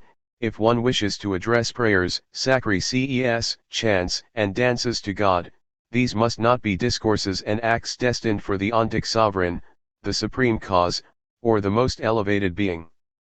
The God of the philosophers, Aristotle's noesis nosos or pure act, Spinoza's causa sui, etc., is not, in essence, a being who receives prayers and sacrifices and chants and praises and hymns, etc. Does that justify a return to faith or religion? Does that call on us to go beyond all sovereignty, or only onto theological sovereignty? Those are the questions that await us, along with the agency of Walton, which I shall attempt to show in a moment is both foreign or heterogeneous, excessive even, with respect to this ontic and therefore theological or theologico-political sovereignty, and that nonetheless, and by that very fact, perhaps constitutes an ontological supersovereignty, at the source of the ontological difference. However, I think it is necessary, before going any further, to situate what distinguishes what Heidegger is saying about prayer here from the experience we nd in both Robinson Crusoe and in Pascal. Heidegger says what he says about prayer in a text the discursivity of which remains theoretical or constative, which in any case is not of the order of performative address, and certainly not of prayer in the strict sense. Heidegger is speaking of prayer and of God, but he is neither praying to nor addressing a God who would not be the God of the philosophers and onto theology. Robinson Crusoe, for his part, is writing a book which, in itself, and as an autobiography, is a sort of prayer in view of prayer. Robinson Crusoe tells us how he tried to pray, to be reborn to prayer, to allow prayer to be reborn in him, and how he came to pray again. The book itself, the narrative or the journal, does not pray, unless it is implicitly praying the reader to read it with God as his or her witness, but Robinson 13 nevertheless quotes, and several times, which Heidegger never does, insistently quotes prayers, and prayers that are essentially linked to the Christian revelation, as the only prayers worthy of the name. And these are prayers that he learns to relearn, and that he quotes as though he were reiterating them in his very writing. As for Pascal himself, we must clearly recall the mode in which the famous remark about God of Abraham, God of Isaac, God of Jacob appears. As you well know, it is in a posthumous piece of writing. Now of course, all writings are posthumous, each in its own way, even those that are known and published during the author's lifetime, but within this generality of the posthumous, within the trace as structurally and essentially and by destinal vocation posthumous or testamentary, there is a stricter enclave of the posthumous, namely what is only discovered and published after the death of the author or the signatory. Pascal's writing on the God of Abraham was strictly posthumous in this latter sense, even though we're not sure that Pascal wanted it to be published. It was posthumous in this very strict sense since it was found written on a piece of paper found in Pascal's clothing after his death. This piece of paper initially takes the form of a journal, of a note to self, dated in Pascal's hand. Pascal, who like Robinson Crusoe, here dates his signature. He inscribes the year, the month, the day, and the hour, the year of grace 1654. Monday, 23 November, and Pascal thus takes the event in the Christian calendar, not merely Christian as are all calendars hereabouts, but here overloaded with Christianity, with sacred memory and history, since Pascal adds, after the year of grace 1654. Monday, 23 November, day of Saint Clement, Pope and Martyr, and others in the Martyrology, /vigil of Saint Chrysogonus, Martyr, and others, from around 10:30 in the evening to around midnight. 14. As I'm mentioning dates, it is perhaps not insignificant to point out that on that date Robinson Crusoe, if we are to believe the RST words of his autobiography, was only 23 years old. I was born in the year 1632, in the city of York RC. 3. He was only 9 years younger than Pascal, born in 1623. According to the Shin, it is VE years after Pascal's writing that we are reading that Robinson Crusoe lands on his island, and you remember that in order to remind himself of that fact, he says he wrote on a cross-shaped post, which is not insignificant, the date of his arrival on the island. In this way he established a calendar beginning on that date. I cut it with my knife upon a large post, in capital letters, and making it into a great cross I set it up on the shore where I landed, viz. I came on shore here on the 30th of September 1659. RC, 59, and Pascal was only 31 years old when he wrote and put into his clothing the posthumous paper we are deciphering, and that he must have kept for around 8 years, as he died in 1662, at 39 years and 2 months, 15, says his sister. One can wager that a Pascal in our own century would have had a longer life expectancy. But if it is certain that the Remember Me animates the motivation of Robinson's calendar and Marx, one might wonder if this is the case with Pascal. To whom did he write this? For whom did he write in general? For there is in Pascal, as moreover quite differently in Blancot, a do not remember me, a keep me in oblivion.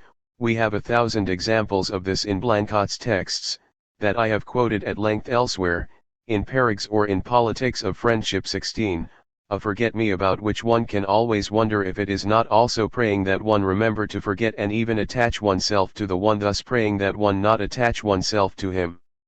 This paradox of the forget-me, do not love me, is to be found in Pascal, and there again consigned to another little paper, as his elder sister Gilbert Pascal Perrier says in her Life of Blaise Pascal. This is how she presents and quotes this little paper, quote and comment on Pascal. Thus he made it appear, that he had no attachment to those he loved, for had he been capable of having one, it would indisputably have been to my sister, since she was undeniably the person in the world he loved most. But he carried it still farther, for not only he had no attachment to anybody, but he was absolutely against anybody's having one to him.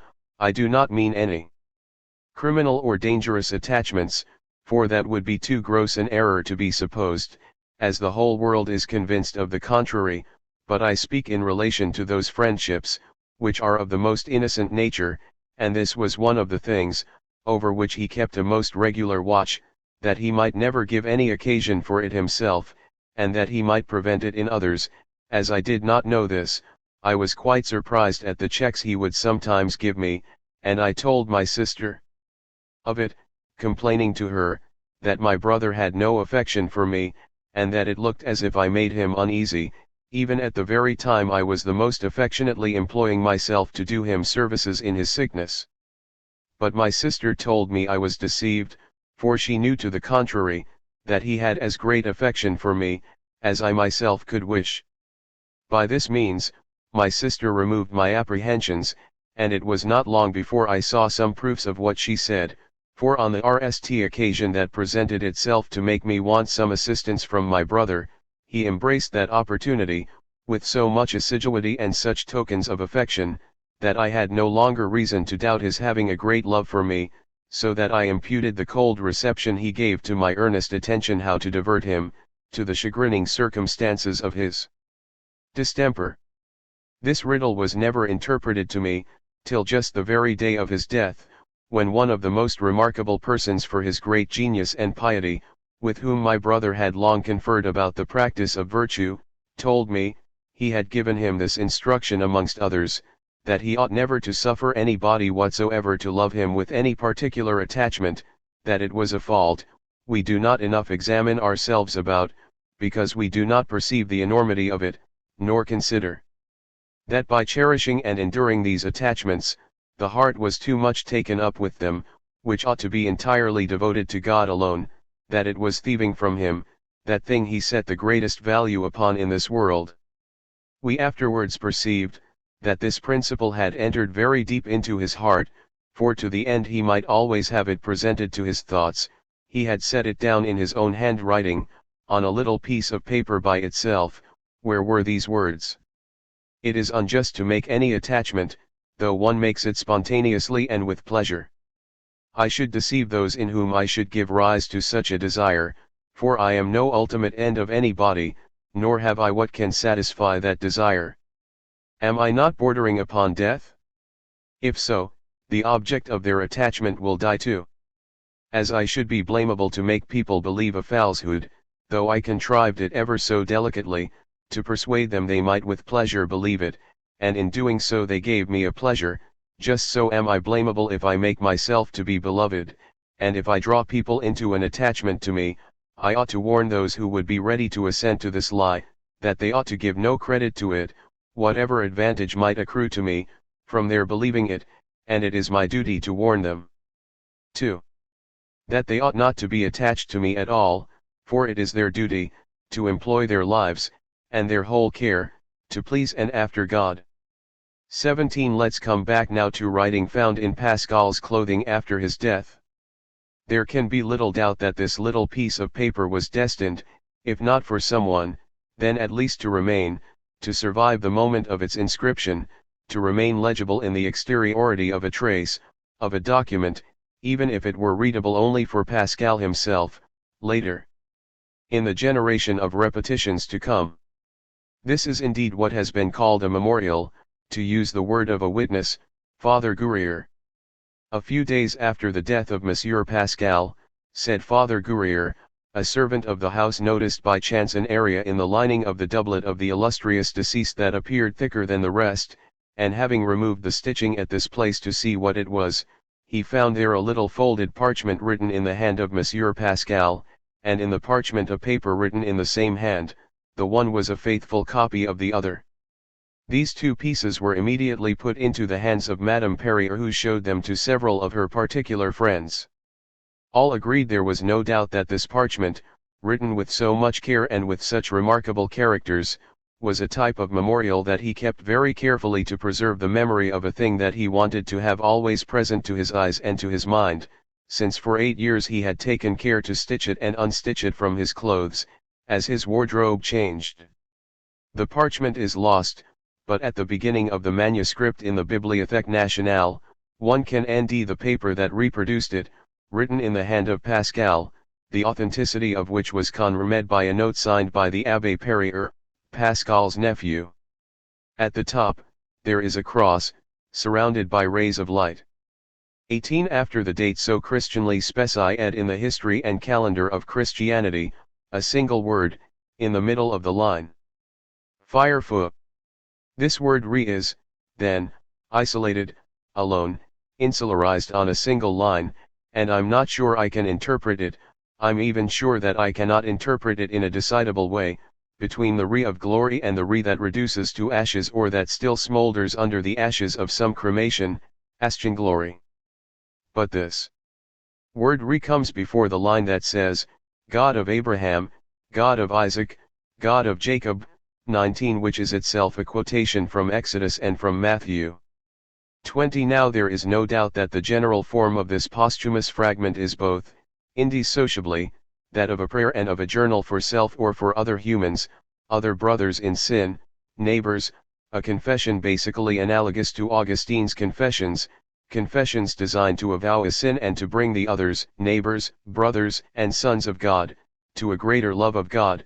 Augustine, as you know, was considered by Jansenius and the Jansenists to be, I'm quoting Jansenius, the RST among doctors, the RST among fathers, the RST among ecclesiastical writers after the canonic doctors, father of fathers, doctor of doctors, subtle, angelic, seraphic, most excellent, and ineffably admirable. 21. There is no doubt, then, that the general form of this posthumous fragment by Pascal is both, indissociably, that of the prayer and of a journal for self or for other humans, other neighbors and brothers in sin, and also, primarily, a prayer addressed to God and to Jesus his Son, even though often this prayer quotes words from the Bible and thus resembles a mixture of use and mention.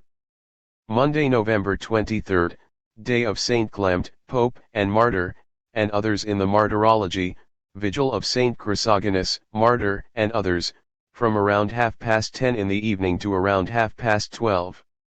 Fire-feu. God of Abraham, God of Isaac, God of Jacob, not of philosophers and savants. Certitude. Certitude. Sentiment. Joy. Peace. God of Jesus Christ.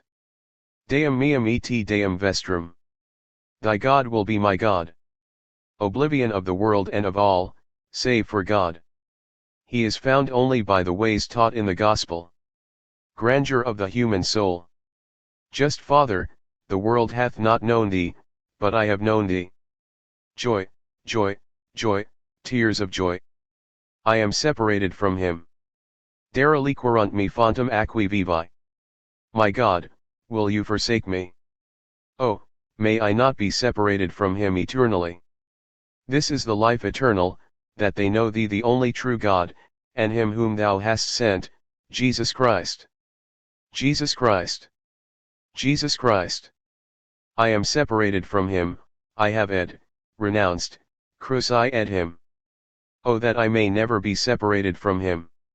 He is only held fast by the ways taught in the gospel. Renunciation total and sweet. Total submission to Jesus Christ and to my guiding force. Eternally enjoy for a day of exercise on earth. Non obliviscar sermons tuas. Amen. 23. Heidegger, for his part, is not praying when he speaks, in the third person, of the God of onto theology, and when he notes that one does not pray and does not sacrifice to him. Heidegger is not praying when he speaks, always in the third person, and not, like when one prays, in the second. He is not praying when he speaks in the third person of the God to whom one would get down on one's knees and pray, or for whom one would sacrifice and dance and sing. Nevertheless, he adds in the following section a very serious remark, namely that thought without God, das Gottlose Denken, and thus atheistic or atheological thinking under the regime of onto theology, and thus the thinking of those who, as philosophers, declare themselves to be atheists, and this is indeed the case of Heidegger, among others, well, that their thinking without God is perhaps closer to the divine God, to the divinity of God, more open to it than the thinking of a theism, or of a philosophical belief in the God of the philosophers and of onto theology. This casts light on what Heidegger often says about his own atheism and about a philosophy which, as such, is incompatible with belief, Glaube, in God. Heidegger writes, I quote, "The godless thinking, das Gottlose Denken, which must abandon the God of philosophy, God as causa sui, is thus perhaps, I emphasize the perhaps, viel leicht closer to the divine God, dem Gottlichen Gott viel leicht naher." Here this means only, godless thinking is more open to him, freer, more free, and free is open for Heidegger than onto theologic would like to admit hold to be true, Waraben mocked.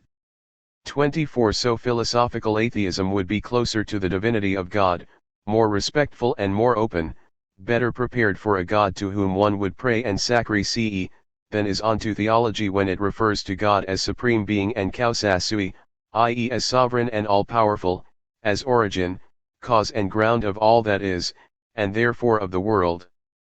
Should we conclude from this that the divinity of God that Heidegger seems to be able to say something about, namely that philosophical atheism is perhaps closer to it and more prepared for, open to, and welcoming of it is, as divinity of God, foreign to the attributes of power and of sovereignty, of height, and of causal and fundamental principality? Perhaps, but in any case, if we must still speak of sovereignty, for this God more divine than the God of onto theology, it will be another sovereignty, certainly one foreign to ontic power, and therefore foreign to political theology and to creationism, and to fundamentalism, in all senses of the term, in particular the sense that refers to a founding God. Heidegger is so attached to this last remark that he will immediately suggest that, with its perhaps, this thought of a non-onto theological divinity casts some light on the path, and I'm insisting on this because of this gur which is not a gur of the path and the circle, and this time of the step backward which has been occupying us from the beginning of the seminar, thus casts some light on the path toward which a thought taking a step backward, Schritt Zurich 25, is going, the step that goes backward from metaphysics to the essence of metaphysics, the step that brings us back from the forgetting of difference as such to this destiny that hides from us, that dissimulates, Verbergung, the Ostrag that we already talked about, that is translated as conciliation, but it's more difficult to translate than that, and we're coming back to it, a dissimulation which, itself, hides itself, or withdraws, der sich entziehenden Verbergung de Ostrags 26. This Ostrag will be precisely we're coming to this to what links, in difference, being to beings and what Walden. So it is toward this Walden that the step backward, Schritt zurück, directs us through this remark about a God who would no longer be the sovereign God of onto theology. Can one pray to Walden? That is one of our questions to come. But we have just read all this in a text, Identitat und Differenz, 1957, which is much later than our seminar from 1929 to 30, toward which, after this long anticipatory detour, we are now returning, precisely on the subject of prayer. The passage devoted to prayer, in the seminar, is to be found toward the end, in section 72b. It is dealing with the apophantic, apophantikos, logos according to Aristotle, i.e. of the logos capable of showing, aufziehen, of showing that toward which it is directed as such. You can already see that the question of the as such is central to this passage, as we are going to show more precisely. The logos apophantikos is a word, or rather a discourse, read, which, in the mode of giving to be understood, in the semantic mode, semantikos, specifically tends to show simply as such that toward which it is directed, dies sche tendens hat, das, was sie meint, als solches lediglich aufzuziehen h, 448/309. And Heidegger immediately specifies that only the apophantic logos, which shows the thing to which it is directed as such, has the value of an enunciative proposition, Aussagensatz. And it is precisely this that is lacking in prayer, Jacques, about which Aristotle says in a passage of the Peri-Hermenias that Heidegger is clearly thinking of here, but that he does not quote that a prayer can be neither true nor false. Now Heidegger, after a few words of explanation, will brutally exclude from his discussion this prayer, this non-enunciative aspect of logos represented by prayer, on the pretext that it belongs to rhetoric or poetics. It seems to me that what is at stake in this exclusion is weighty and serious, for it excludes from logos and even from the as such everything that is not enunciative speech with a value of truth or falsity.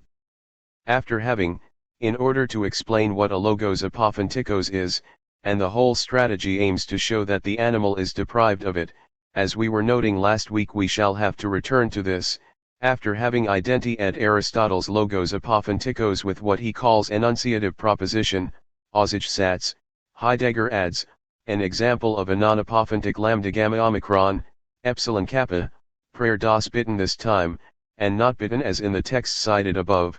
Here it is a question of prayer as request in general. And not of religious prayer, of orison, but the nearness of the two remains troubling and equivocal, as the always possible passage from bitten to bitten, and reciprocally. Euchome, in Greek, has the same ambivalence, which can be that of a vow, a wish in general, and a prayer addressed to the gods, h. 448/309, translation Modi ed. Heidegger is right to specify at this point that when I pray to the other, I do not, essentially, inform him, I do not bring something to his knowledge, I do not say to him, you know, I'm asking you for something, know that, take note. As I take note of it myself. No, I am also doing something other than this making known, than this gesture of informing. Without using the word performative, or the opposition constative/performative, Heidegger is indeed analyzing the performativity of prayer, and analyzing it lucidly, when he writes the following: if my discourse is a prayer, when ich bitte and read, then it is not attempting to inform the other about something in the sense of increasing his or her knowledge. Nor, however, is the prayer, die Bitte, a communication of the fact that I desire something or am animated by a wish. This discourse dies read, this addressed discourse is not any more a mere desiring, but rather the concrete act, sondern der konkrete Wahlzug, of a, dienen anderen Bittens, praying another. H. 448/309, translation Modi ed. After this important and interesting remark on the specificity of a logos that consists in praying another, dienen anderen Bittens, about which one might wonder how it can be circumscribed in all rigor, how its domain and its frontiers can be drawn in the logos in general, for after all, is there not some implicit prayer in every address to the other? And is there not an implicit address to the other in every statement, however constitutive it look, even if it be our task of this seminar? For Heidegger indeed writes, the examination of these kinds of discourse, dieser Art and Derridens, which do not have the character of a pointing out, de aufweisens, of ascertaining and letting be seen, de feststellenden sehen lassens, what and how something is, was und wie etwas ist. The examination of these lambda gamma omicron iota belongs to rhetoric and poetics, gehört in die Rhetorik und Poetik. But the object of the current investigation is the enunciative lambda gamma omicron, der Aussagend lambda gamma omicron. H. 448/310, Translation Modi ed. One of the NAL aims of this Heideggerian strategy is to articulate together what Aristotle in his interpretation of the Logos says about synthesis, we're coming to this in a moment, and what Heidegger for his part means by as structure, als Struktur, of which in his eyes the animal is deprived. One of the points of departure for this development in Aristotle's wake, is the way the Greeks had characterized man as zoon logon ekon. We talked about this a lot last year, 28, and the animal as zoon alegon, zoon deprived of logos. In its encirclement, umring, in its benummment, benemen, benamenheit, the animal is deprived, dem Tierfeld es, it is lacking, it lacks the possibility of perceiving as a being, als ein Seins, that to which it is open. However, Heidegger adds, to the extent that the lambda gamma omicron is connected with nu omicron and with nu omicron epsilon nu, with apprehending something, we may say, there belongs to man a being open for ein Offensen für, of such a kind der Art, underline that this being open for has the character of apprehending something as something underlined, den Charakter de Vernemmens von etwas als etwas hat.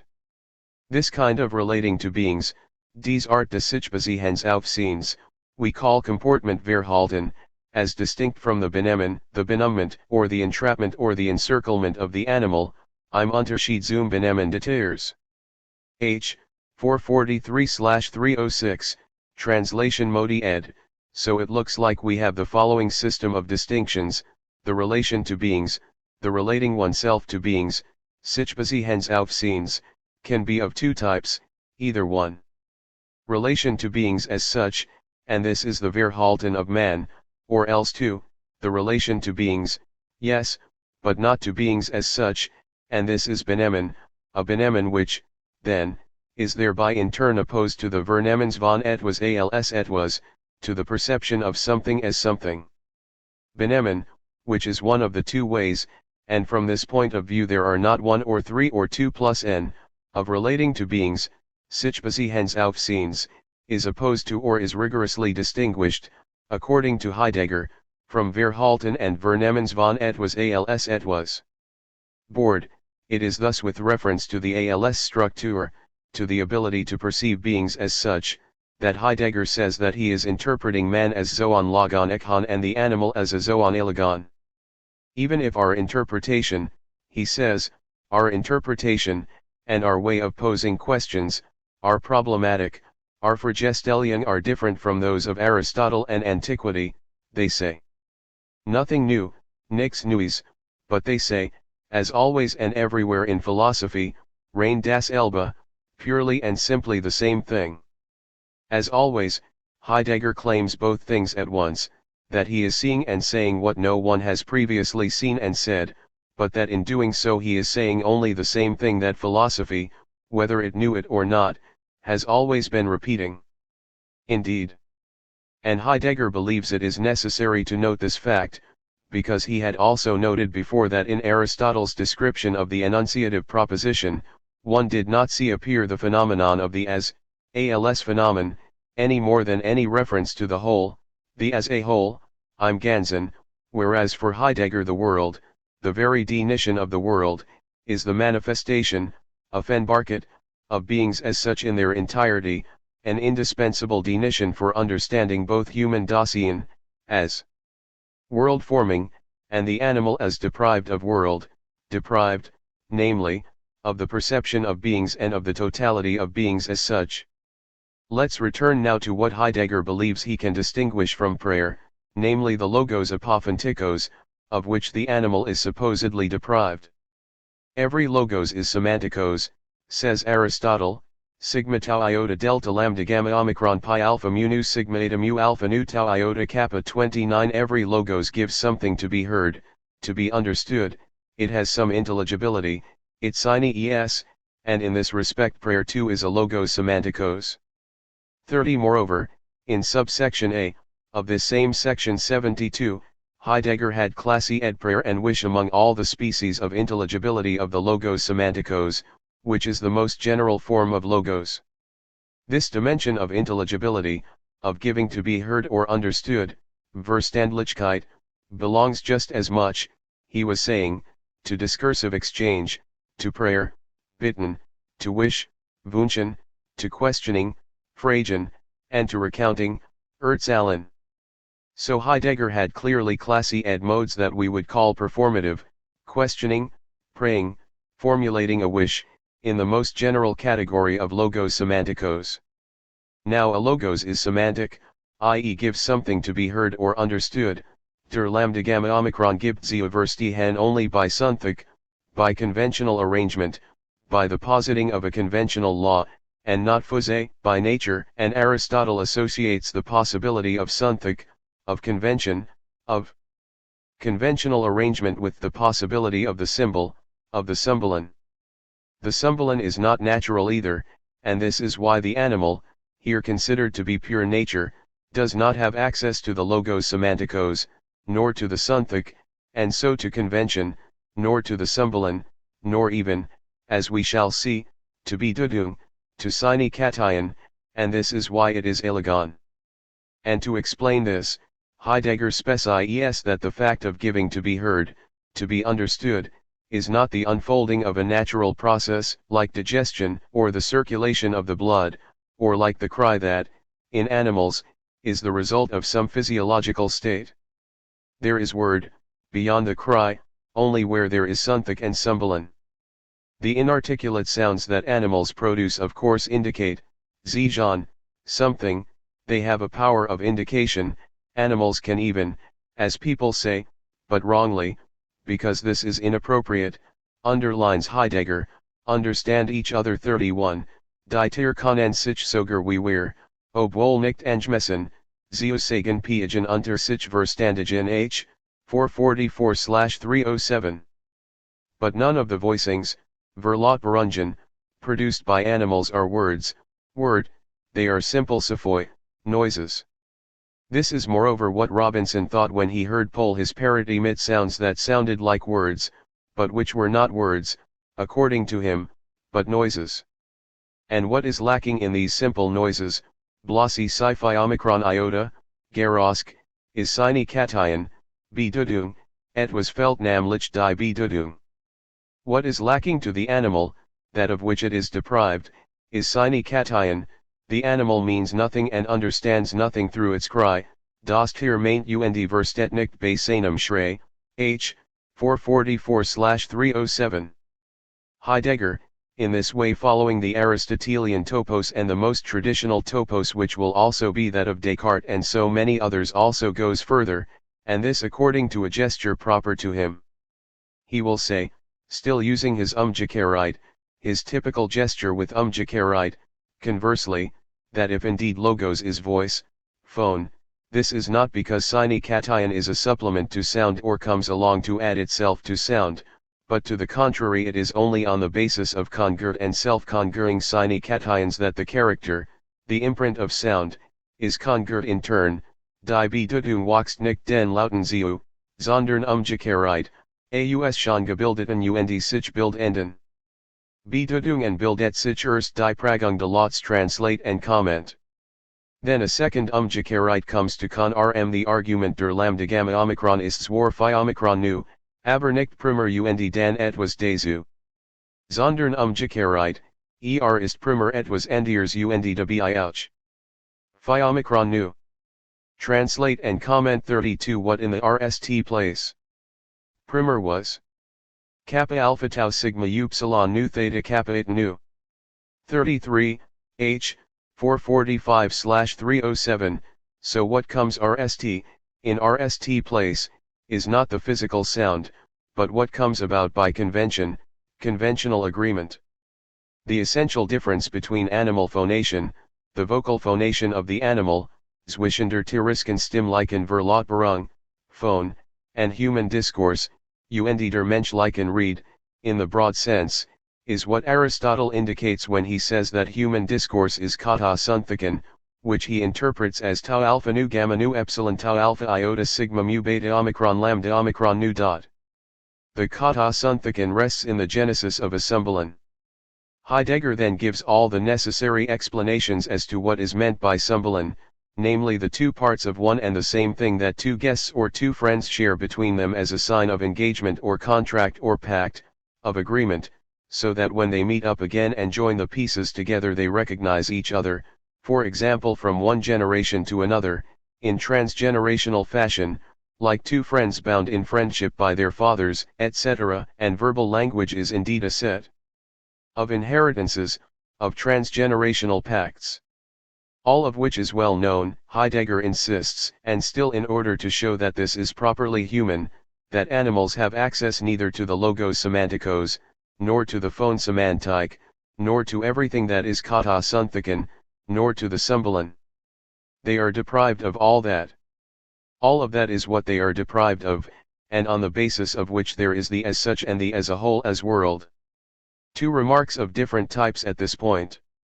32 in the session, Derrida translated this passage, Die Bedeutung wächst nicht den Lauten zu seine Kataien is not, does not come to be added to sound, sondern umgekehrt but on the contrary, the reverse, aus schon gebildeten und sich bildenden Bedeutungen bildet sich erst die Prägung der Laut seine Kataien does not come to be added to sound, but on the contrary it is from already conjured, or self-conjuring, seine Kataiens alone that the impression, the of noise, of sound, die Prägung des Lauts, is formed. Then a second umgekehrt comes to con rm the argument, der lambda gamma omicron ist zwar phi omega nu logos is indeed voice, phone, but not at rst, primarily and then by way of a supplement, but on the contrary, logos is at rst something else and only afterward, thereby, does it become phone. What comes rst in logos? What in the rst place? Primer was. Response, kappa alpha tau sigma upsilon nu theta kappa it nu dot. 33 meaning does not accrue to sounds, but the reverse, the sound is rst forged from meanings that are forming and have already formed. The lambda gamma omicron is indeed phi omega nu, yet not primarily and then something else besides, but rather the reverse, it is primarily something else and then also phi omega nu. Primarily what? Kappa alpha tau sigma upsilon nu theta kappa it nu dot. 1 on the argument whose syntax is organized around the umgekehrt, meaning, intelligible sine cation, does not depend on sound and does not come along to add itself to it, but conversely, sound sine es by reason of the meaning, the sine cation, the symbol which is kata synthikon, by convention, and pact, by agreement. This announces and makes intelligible the assertion that will later so often be repeated by Heidegger, and which might seem a little surprising, when he says that we do not hear because we have ears, but that on the contrary, umgekehrt, we have ears because we hear. 2. The second remark would need to be longer and more complicated. For one might be surprised to see Heidegger relying on the distinction between what is natural, Phase, and what is conventional or symbolic, kata sunthikon. One might be surprised, especially, to see Heidegger rely on this distinction to con rm the fact that the animal has no access to any conventional sign, to anything artificial, etc. One might be surprised for two reasons at least. First, because the assertion that the animal is a stranger to learning technical conventions and to any technical RTCE in language is an idea that is quite crude and primitive, not to say stupid. It is not enough for language not to have words, for it to be preverbal or extraverbal, even among humans, for it to be fusé, and a stranger to all conventionality. A nonverbal and wordless language can also be kata synthic, among all living beings, human and non-human. One does not even need to have domestic animals to know this. An ancient or modern zoological science gives us 1,000 proofs of it. The idea that the animal has only an innate and natural language, although quite widespread in the philosophical tradition and elsewhere, is nonetheless crude and primitive. Next, one might be surprised to see Heidegger, who so often warns us against a late interpretation of physis as natura, here give quite a bit of credit to the opposition physis/thesis, physis/nomos, physis versus conventionality or physis versus symbolon. We should have to conclude from this, and I believe one would be right to conclude RST, that the natura to which Heidegger says physis is not to be reduced, is not the physis of the Greeks in general, with all the oppositions physis/techne, physis/nomos, physis/thesis or physis versus kata synthikon. Heidegger continues to give broad credit to this interpretation of physis, but what he is determined to distinguish from it, as an erroneous and late-coming interpretation, is modern, post-Galilean or post-Cartesian natura, the one that is spoken in Latin rather than in Greek. But if we assume all that, at least very schematically, we now have to take into account an interesting complication. This complication does not overturn this schema, but it signals a worry on Heidegger's part. It bespeaks his desire to bring his own inaction to the reading of Aristotle, by appropriating, i.e. translating Aristotle's hidden or occulted intended meaning into his own discourse, or into his own vocabulary, in the syntax proper to his interpretive arrangement. He does it with two words that he emphasizes, that he puts in italics, Übereinkunft and transcendence. What is happening here? When he asks himself what Aristotle means by the word symbolon or kata synthikon, Heidegger begins to reply by introducing under the word synthik the German word Übereinkunft. This is an irreproachable translation. Like synthik, Übereinkunft most often means agreement, arrangement, in the sense of pact or convention. Synthik is indeed the treaty, the article of a treaty between states or individuals, what is posited by a decision, in sovereign fashion, in the terms of the deliberated convention. Synthik also means, sometimes, arrangement of words or oratorical construction, and there is always the idea, as indicated by the sun, but also by thek, of a composition, a synthesis that composes, that posits together, that puts together. It is an arrangement, a jointing of parts or parties, parts of a thing, all the parties to an agreement. This jointing is also to be found in the symbolon. And the idea of jointing is to be found in a rare box, the organization of any funeral rite, this wooden box that Genet, in funeral rites, and I made a great deal of this in Glass and in Cartouches 34, compares to a matchbox, and a matchbox, like a reduced coffin, that the narrator has in his pocket at the burial of his friend, whose death was doubled in another death. 35 It is also Genet who writes this, in a passage whose interest is that it links the idea or the word contract, convention, and therefore synthik, with that of funeral rite. I quote, then. There is a book entitled I'll Have a Fine Burial. An ideal book, a dream book, a book that I would like to write, but also a book that I am writing, that I have already written and which is every book, which is the hidden meaning of all books, in the work of every book, as the haunting of every book premeditates any burial, every book makes arrangements, is in truth a gathering of arrangements for the posthumous which we were speaking about last week, for what follows death, for what comes after, posterus, in view of posterity. We are acting with a view to any burial, to formal obsequies. They will be the masterpiece, in the strict sense of the word, the major work, quite rightly the crowning glory of our life. Thus Jean Genet lets us think that literature itself, literary work or work in general, as glorious testament, is always a sort of contract, synthik, contract, or coffin, that one tries to pass on with some institution of funeral rite. Genet goes on, I must die in apotheosis, and it doesn't matter whether I know glory before or after my death as long as I know that I'll have it. And Janet writes, as long as I know, in italics, clearly marking the important thing, what counts, what matters. 36 as the very thing, this is not what effectively will happen when I am dead, since I will no longer be there anyway, there will no longer be any world for me, I will no longer be of this world, I will know nothing of it, and the glory will not return to me. The important thing, what counts, in the present, is that I enjoy now, here and now, presently, knowing that I will have it, believing that I know that I will have it, present knowledge of a future glory and not of a present glory that I can easily renounce. Enjoyment is present, it presently makes use of something that I do not have at present and which perhaps I never will have, but which I believe I know now that I will have. Janet goes on, and I shall have it if I sign a contract with ARM of undertakers on Maison de Pompes Funebres. The whole of culture, really, society, culture, the state, etc., that will attend to fulfilling my destiny, to rounding it off. 37. As for the passage on the matchbox, in funeral rites, here it is, we would need to link it to another text by Janet, published only in Italian in the form of a letter on the Golden Legend and the Coffin of Saint Osmosis, which I also talk about in Glass. 38. I'll read very quickly the passage from Funeral Rites.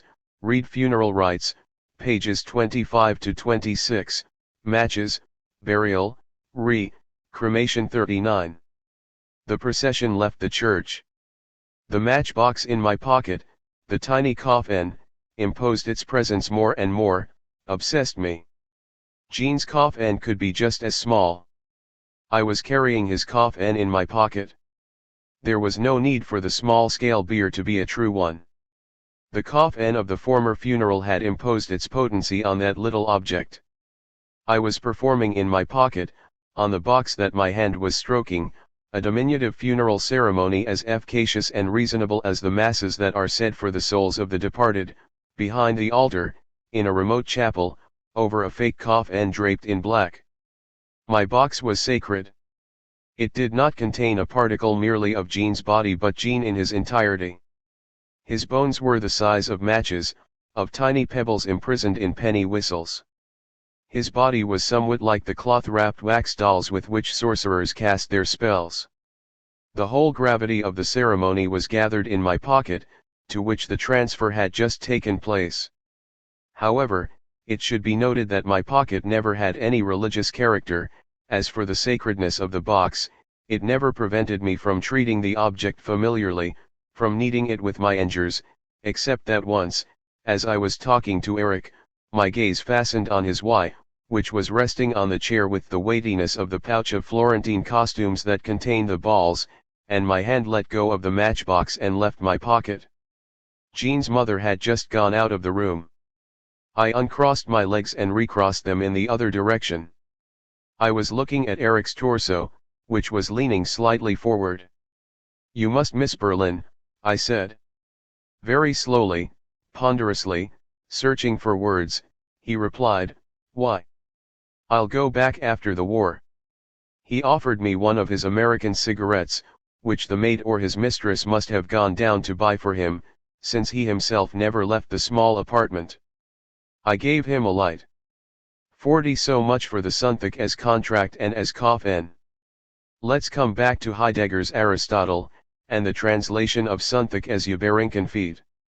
The synthema, the syntheme, is the convention, the thing agreed upon, the signal of recognition, for example aag, and syntheme, the verb, indeed has the sense of composition that puts together, that arranges, that joins, that joints, that ts together, for example stones or syllables, but also discourses, poetic works, or even that ensnares and mock-in-ats, traps, ruses, lies. I say lies because we shall soon rediscover this problem with the logos apophantikos that can also lie. So the translation of Sunthik as Übereinkunft is not incorrect.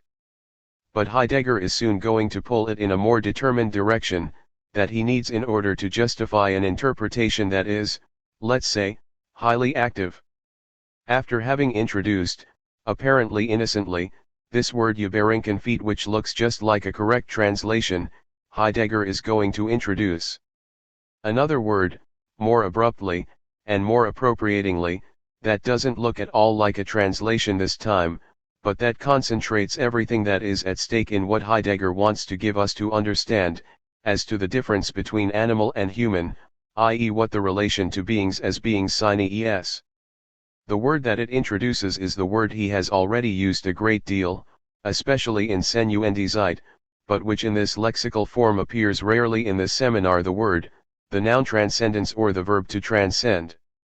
Transcendence in the sense of projecting oneself in order to relate to beings as such, as beings.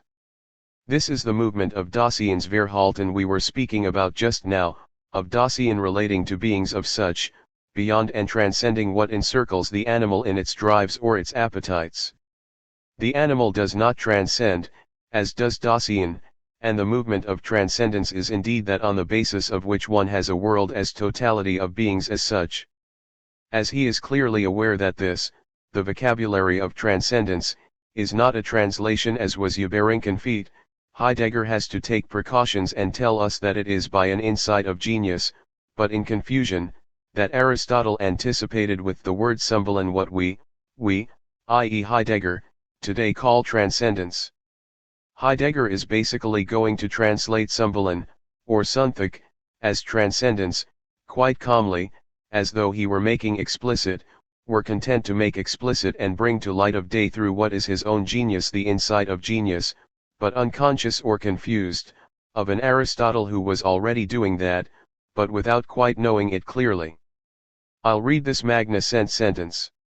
What Aristotle sees quite obscurely under the title sigma mu beta omicron lambda omicron nu, sees only approximately, and without any explication, in looking at it quite ingeniously, is nothing other than what we call today transcendence.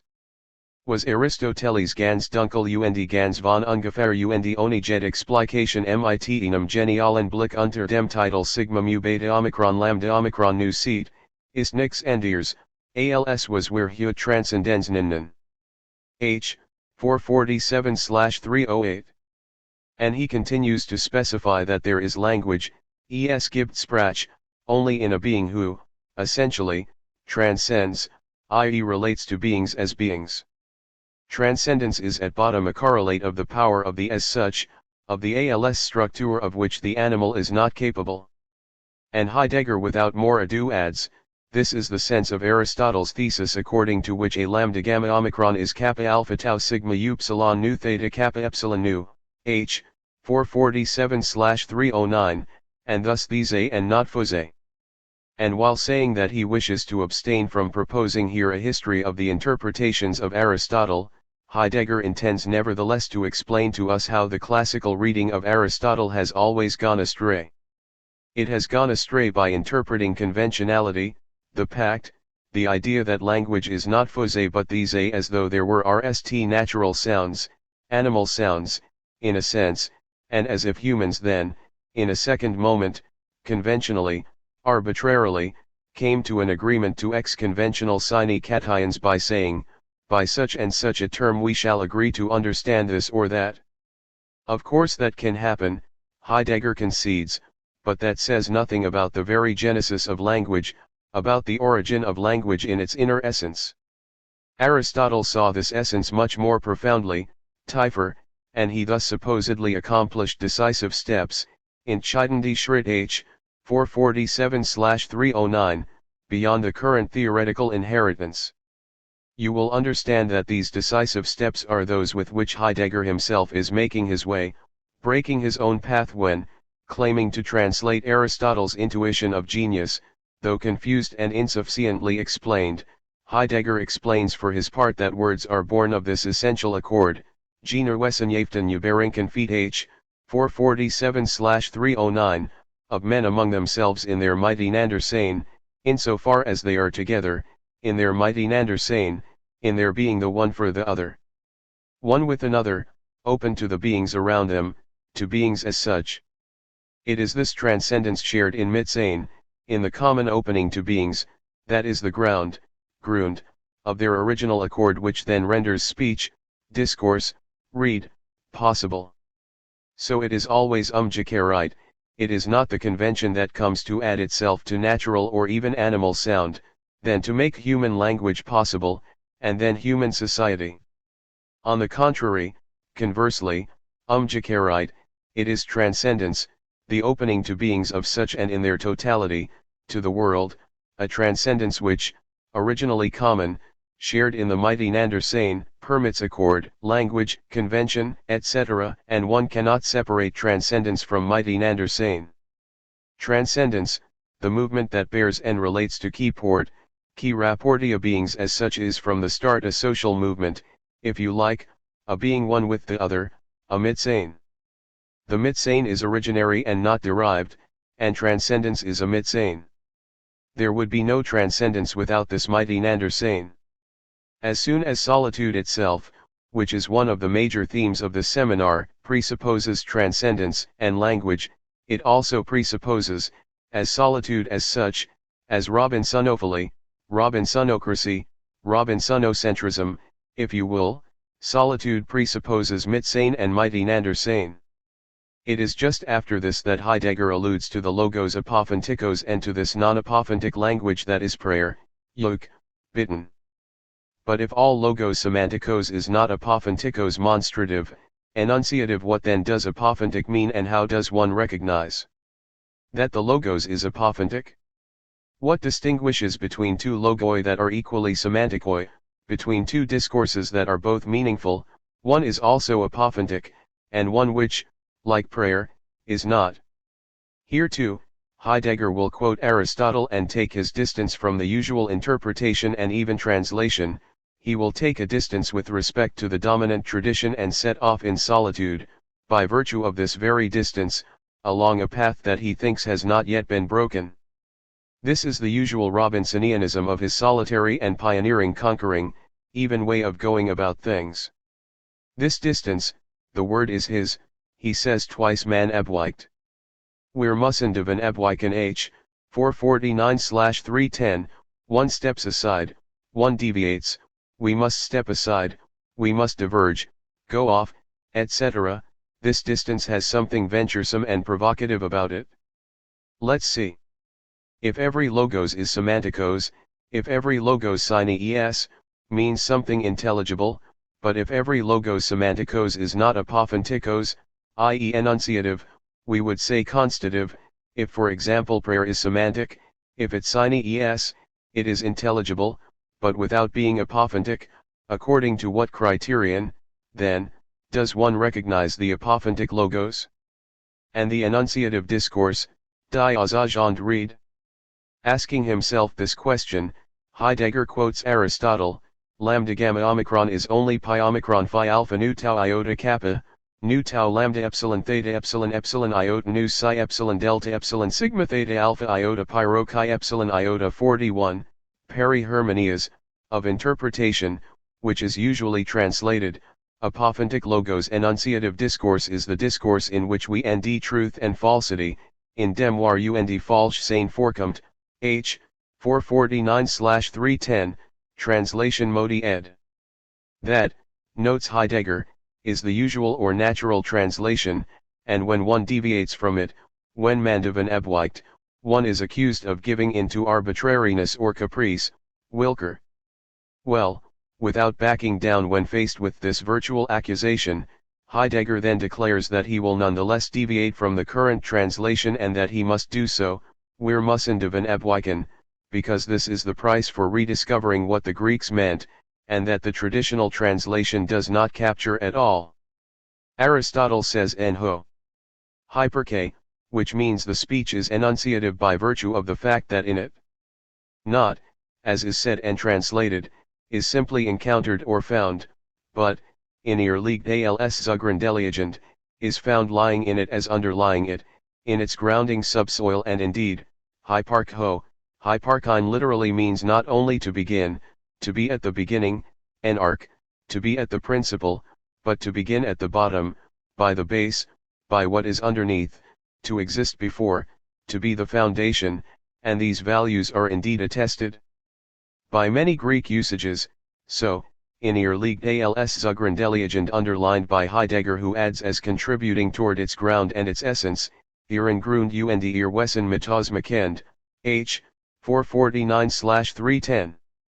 What is more, Aristotle uses the middle form, Sudstei, sich zur Tosgung makend, in sich Tosgen sen, h. 449-310, to make oneself into deceit, to be misleading in oneself.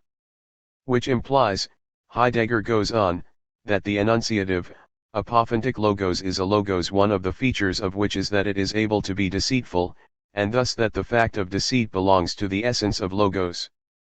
The logos is what can bring about deceit, and therefore lying, the power to have something pass, vorgeben, given as, advance in giving as, in substituting, to pass off something as what that thing is not, the power to make believe, to pretend, to have pass for, vorgeben. This Toscan is the power to have a being pass for another, what is thus, what is such, for what is not thus, for what is not such, and reciprocally, and thus, concludes Heidegger, the power for elsewhere. We'll come to it next time. Heidegger dnes logos as a power, here the power to hide, to withdraw, to vorbergen, to have taken for, to deceive in having taken for, presupposes the possibility of vorbergen, of hiding. 42 Verborgenheit, dissimulation, belongs to the possibility of speaking the truth, to the Aletheia, which, for its part, is an unveiling that brings out from withdrawal, Entbergen, aus der Verborgenheit entnehmen, bring out from dissimulation. The vorgeben, the fact of having pass for, of giving out as, while lying, misleading, presupposes the Verbergen, dissimulation, hiding, and the Entbergen, and conversely, bringing it out of its hiding place. Where are we going from here? We shall see that clearly next week, but you already get the picture. The animal is alegon, it has neither logos semantikos nor logos apophantikos, it can neither speak, nor pray, nor lie. Because it has no relation to beings as such and therefore could not pass off as such what is not such, or the other way round. The animal neither dissimulates, nor lies, because it has no relation to truth, Lacan. 43. Prayer, for its part, a human thing, is a logos semantikos but not apophantikos, it speaks but could neither lie nor tell the truth. A prayer says nothing that could mislead. It cannot and could not be shown to be false, at least in one sense of the term, even if it is not full LLED, one cannot say that a prayer lies, misleads, attempts to mislead or is mistaken in itself. We shall have to specify why. The logos apophantikos, for its part, is also human discourse, but one that can always mislead and lie. The logos apophantikos can speak the truth and make the truth only by withdrawing from deceit, lying and retreat, or even from error as such. 44 Next time, we will put all this into relation with the ontological difference, with the possibility of relating to beings as such in their being, the ontological difference as it waltet. But we shall begin with a semi-confession from Heidegger, who for once recognizes having made a mistake without however totally making a mistake about this, of course insinuendi Zeit. Last time we started with the immense and undelimitable question of prayer. Can one in fact talk of a question of prayer? A prayer, which, precisely, performative though it is, can ask, of course, and ask to be heard, or even received in silence, even if it is asking nothing, but no doubt remains foreign to the question. And thus to science and philosophy. Every question presupposes a prayer, but prayer as such does not ask a question, it remains foreign to the question properly speaking. When one prays, one may ask or desire, but one is not posing a question. Speaking about prayer, especially around Robinson, we said that it was often the movement of a confession and thus of a repentance, and thus of an ask for pardon. Well, today, after a long and tortuous detour, we are perhaps going to come back to our old and vertiginous concern for pardon. During the seminar that we devoted to this for years ago, the gur of the animal did not fail to preoccupy us. that of the sovereign too, and the so-called sovereign right of grace, mercy too.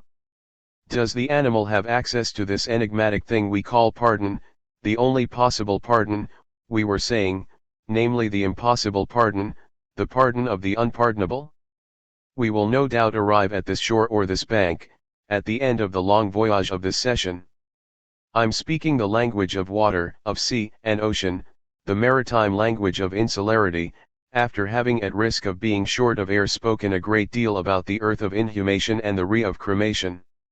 For a few weeks now, I have been wondering RST of all confusedly, and then more and more clearly, more and more thematically, what was pushing me to use as though to play seriously with them more or less neologizing expressions such as cremators and inhumers.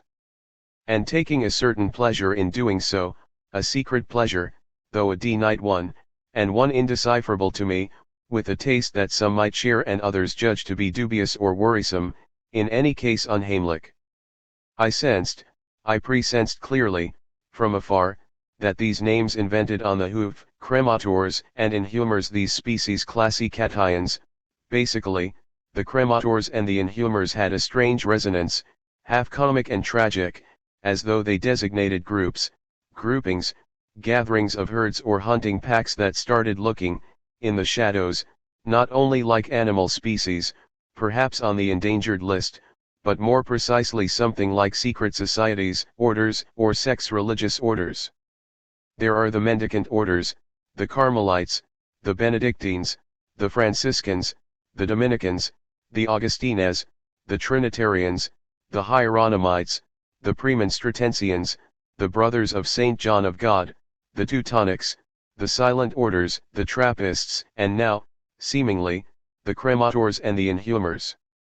A little as though these orders, these corporations, these companionships, or these fraternities, these brotherhoods of men uniformly dressed in black, gathered together by obedience to ceremonials and to ritual rules, the one group treats the dead by inhumation, by decomposition in wood and earth, the other group by wood, the modern funeral pyre, or the crematory oven. As for inhumation, reread in Robinson Crusoe the passage in which Robinson orders Friday to return to the island to bury the dead bodies of the savages. RC 223, as though, then, these orders or these corporations, these human fraternities, these journeymen of the cemetery tour represented merely an artifact, an organization that is historical, 3 artificial and nally contingent and provisional, sorts of sects which, for a time, would be linked by a vow, and by an activity, an artisanal or industrial labor, a masterpiece, namely, knowing how to deal with the corpse. But more or less secular and religious orders which in the world were opposed or differentiated only into 2 groups, neither one more nor one less, during a night epoch only, an epoch in which I distinguished a sub-epoch or a period that was itself singular and night, that I nicknamed European modernity, in which, for the RST time in the history of humanity, one could choose freely. That's the essence of democratic freedom. It can be measured, as free will, when you get close to the cemetery or a crematorium. One could, then, democratically choose, as they say, the order or sect to which one wished to belong, and even, within the same family, belong to 2 orders at once, as state and religion. For the RST time in history, left to each his or her freedom to belong simultaneously or successively to the order of inhumers and / or cremators, and to have oneself treated as a corpse, one any day, when the day came, according to one or the other of these technical and ritual apparatuses. But the muted question that must in secret have been pushing me toward these denominations and toward this taxonomy, and toward this unheimlich lugubrious mise en scene, must have been, as has only just become clear as day to me, the following question, the question that will no longer leave me alone: why should there only be 2 orders? Why only 2? Why 2 parties in a democracy? Nothing is less democratic than limiting the number of parties to 2, as is the case in fact, if not by right, among our bellicose Anglo-Saxon allies. Why not imagine more? So that the modernity on which I insisted so much, the democratic choice left open by the union of church and state, in the so-called modern democracies, left open to the discretion of each and every one between cremators and inhumers, would be merely the penultimate crepuscular phase of a mutation as yet unheard of. For can one not indeed imagine and see coming another epoch of humanity in which, tomorrow, one would no longer deal with corpses either by cremation or by inhumation, either by earth or by re? Would not the democracy to come gain by opening still wider the spectrum of possible choices? Will one not invent unheard of techniques, tied like their predecessors to the dictatorial power of a phantasm as well as to technical possibilities, and which would then deliver over corpses, if there still are any, neither to the subsoil of humus, nor to the re of heaven or hell? In this future, with these other ways of treating the corpse, today's institutions, today's orders, would appear as vestiges, anachronistic orders or sects of a new modern Middle Ages. People would speak of the cremators and the inhumers.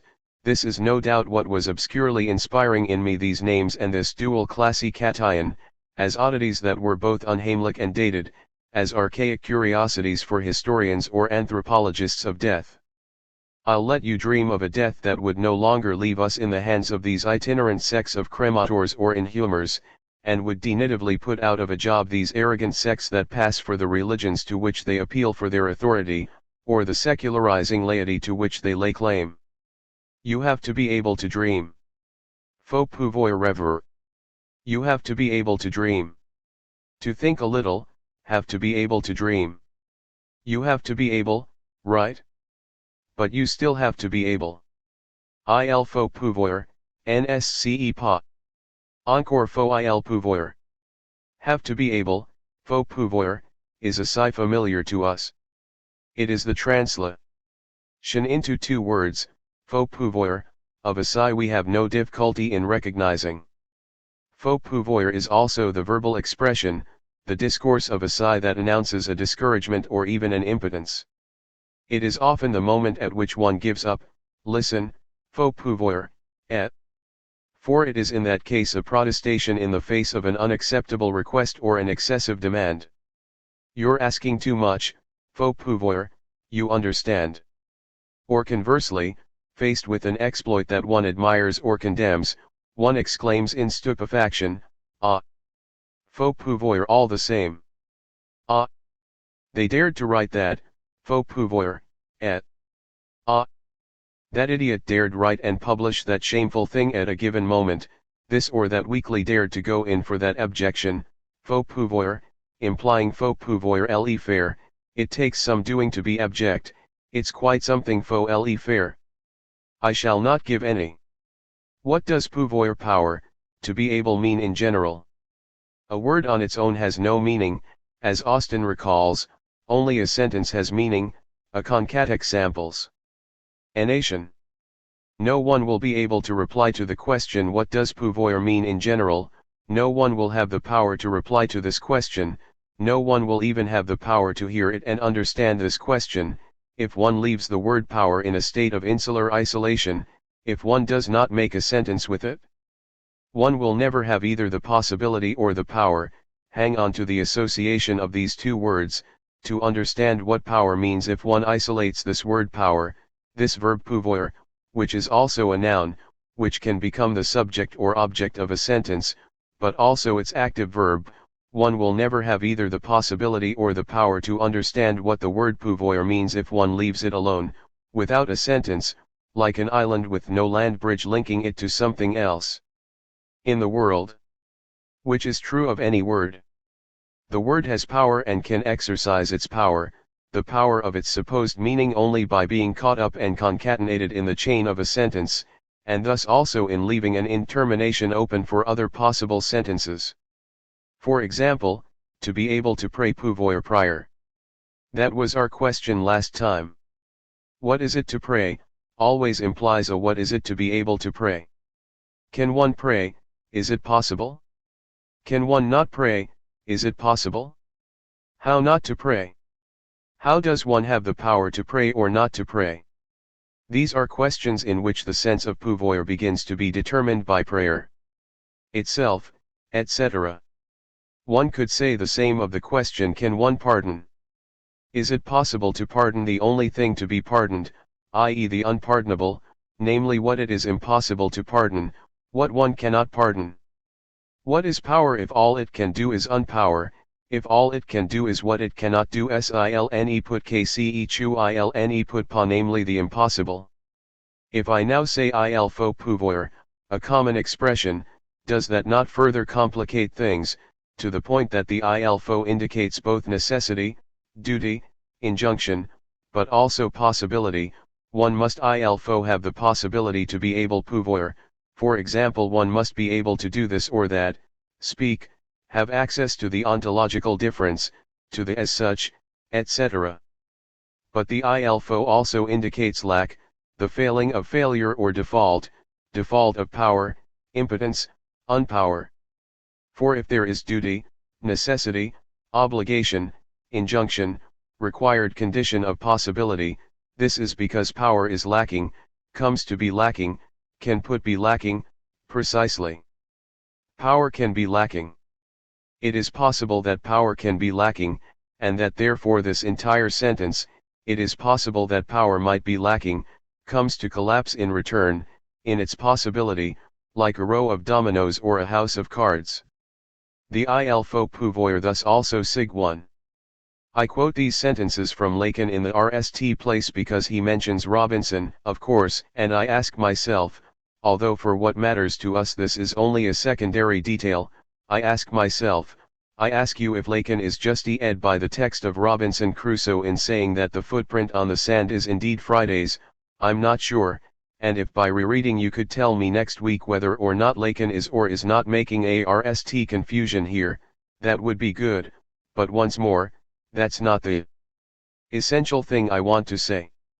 2. If I quote these sentences from Lacan, this is in the second place because they follow very closely another passage that I shall look at in a moment, a very important passage on the animal, on its inability to have access to the sine the logos, and truth, to the other a passage that goes in the sense of the conclusions that I put forward last year at the end of the long and patient demonstration I attempted on the basis of numerous texts by Lacan, but not this one, which I had not yet located because I was not yet obsessed with Robinson Crusoe. As I don't want to go back over what I said at great length, especially last year, on the argument about response and about the erasure of the trace, the animal being classically and dogmatically supposed, by Lacan, to be unable to respond and to erase its tracks traces. 7, I will permit myself, so as not to repeat myself, to point out for those who might be interested in these premises a recent publication, though only in English, my text has not yet been published in French, of what is grosso modo the equivalent of what I said here last year about Lacan and the animal. This text is to be found in a collective volume edited by Carey Wolfe, with the titles Ontologies, The Question of the Animal. My own essay, translated by David Wills, is entitled And Say the Animal Responded, an elegant and clever translation of Etsil Animal Répondait. 8. 3. The third reason, the main one, for my quoting these lines from Lacan, is that once more they are going in the direction of what Heidegger says about the animal and about the logos semantikos and then about the logos apophantikos. The animal is zoon elegon, a living being without logos, man, for his part, as zoon logon ekhan, has the power of logos, and Heidegger expressly says we're coming to this that the logos is a power, and he moves easily from possibility to power, from possibility to faculty and from faculty to power. He says 3 times in section 73, Der Lambda Gamma Omicron is ein Vermogen. The Lambda Gamma Omicron is an ability. H. 489/337, the Logos Apophantikos is das Vermogen zu, and he asks, was liegt diesem Vermogen zu? The Lambda Gamma Omicron Pi Omicron Phi Alpha Nu Tau Iota Kappa is able to. What underlies this ability of the Lambda Gamma Omicron? H. 489/337 etc. Lacan also speaks of power, on the same page as the one I was just quoting, and we also nd the same movement, to my mind a problematic one, from possibility, from the possible, to power, immense problem. The sine as such I underline is something that can be erased. One of the fundamental dimensions of the sine is that it can pouvoir annul itself. For this there is a possibility that we can povons in this event describe as a mode of the sine itself. 9 and Lacan recalls on this point the Aufhebung, and that this German word is found in Freud too. Say that this sine is revocable, although Freud's use of the term is not Hegelian, according to Lacan. We shall come back to all this. The point of articulation of what Lacan says, both with Robinson, as we have just seen, and with Heidegger, is that precisely, at the point where we stopped last week, Heidegger was also denying the logos apophantikos by the possibility of the Sudstai, which was not only the possibility of the false, but also of the dissimulation that hides, Verborgenheit, of the deceit that misleads, Täuschung, or even of lying, all that owing from the possibility of withdrawal, of erasure, so that making or speaking the truth, aletheia, consists in withdrawing from the withdrawal, bringing out from withdrawal, Entbergen, AUS der Verborgenheit entnehmen H. 449/31010. Where there is not this possibility of error, of the false, but also of trickery in short, of dissimulation in general, there is no power or potency of logos, and so there is no Dasein as Zoon Logon Ekhan, there is only some animal without logos, Zoon Elagon. A proposition that was also Lacan's in the numerous texts we read last year. 11 The animal can neither deceive tromper, nor lie, nor even, in the strong sense of the term, deceive itself se tromper. To deceive oneself, or to have been deceived, as I announced last time, is something that Heidegger admits without admitting happened to him. It happened to him in Senuendizeit. I say it happened to rather than saying that he was responsible for or guilty of it, because he exculpates himself by accusing himself, as is always the case, and like everyone else. As we shall see, he admits without admitting, he exculpates himself by accusing himself, precisely on the subject of the logos apophantikos, and more precisely still the Sudstai. As though the fault without fault that he admits without admitting, was a fault, a failing, an illusion, a faux pas, that is both guilty and innocent. A faux pas about what? About the Sudstai entailed by faux pas, precisely, by deceit or self-deceit de tromperie ou de se tromper. What he then admits without admitting is not simply an error, as the French translation says for Täuschung, in a way that is not faulty or erroneous but insufficiently precise, this word that means, as much as error or illusion, trickery, fraud, ruse, feint. This word, Täuschung, that Heidegger used to translate Sudstai, middle voice, he insists, and that he uses again here, not simply an error, then, but also an illusion, a fraud, a ruse, a feint, a deceit, or sometimes a deceiving oneself, or better still a having let oneself be deceived, all that at once in a chiaroscuro confusion that, as always, makes the avowal the more uncertain and the responsibility doubtful. Heidegger recognizes having been the victim, Opfer, of a Täuschung 3 or 4 years earlier in Senuendizeit, even though, as he makes clear in a parenthesis that ind very funny, even though, even in Senuendizeit there are exceptions to the effects of this Täuschung, and Heidegger goes on to give references to what does not fall into the illusion or does not deceive itself already in Senuendizeit, where, however, he seems to have been the victim, Opfer, of such a Täuschung. It's better that I read and retranslate these striking lines, which are sometimes on the verge of being comical, before reconstituting their context and what is at stake in them. This is in subsection B of section 73. The form of the statement taken as positive and true facilitates, die Form der Aussage thus logos apophantikos and not solely logos semantikos im Sinn der positiven waren or Lichtert, for reasons we shall not discuss now, the interpretation of the lambda gamma omicron. In other words, it is easier, more convenient to interpret logos apophantikos beginning with the true statement than to do so beginning with the false statement, error, feinting, lying, etc. It is better to go from the true to the false, to the possibility of the false, of deceit and deceiving oneself, than the reverse.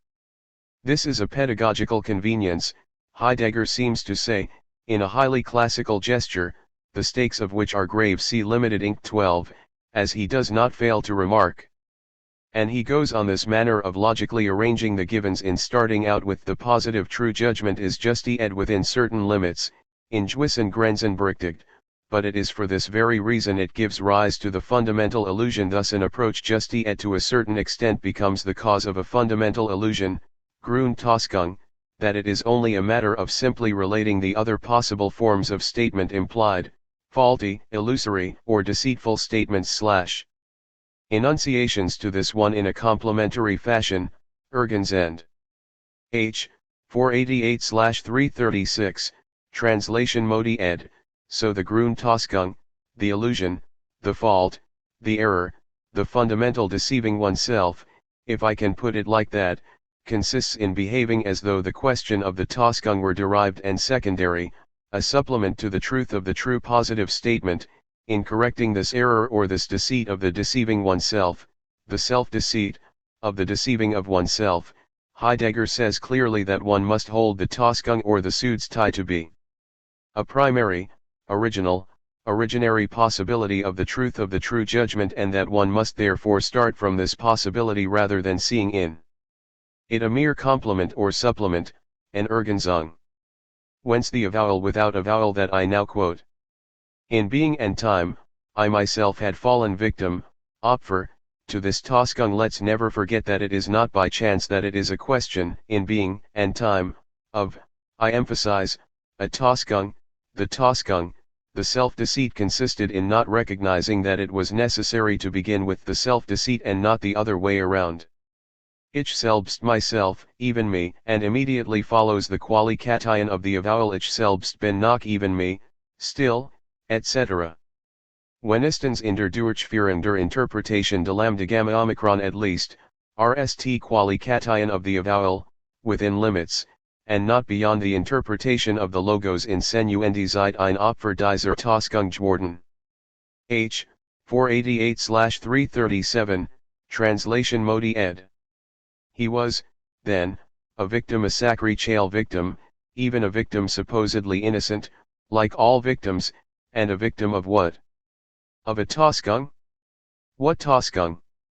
Of a Täuschung, on the subject of Täuschung, of failing as a deceiving oneself, on the subject of failing as deceiving oneself, etc. And the funniest thing, supposing one is of a humor to nd this funny, is that scarcely has he avowed what?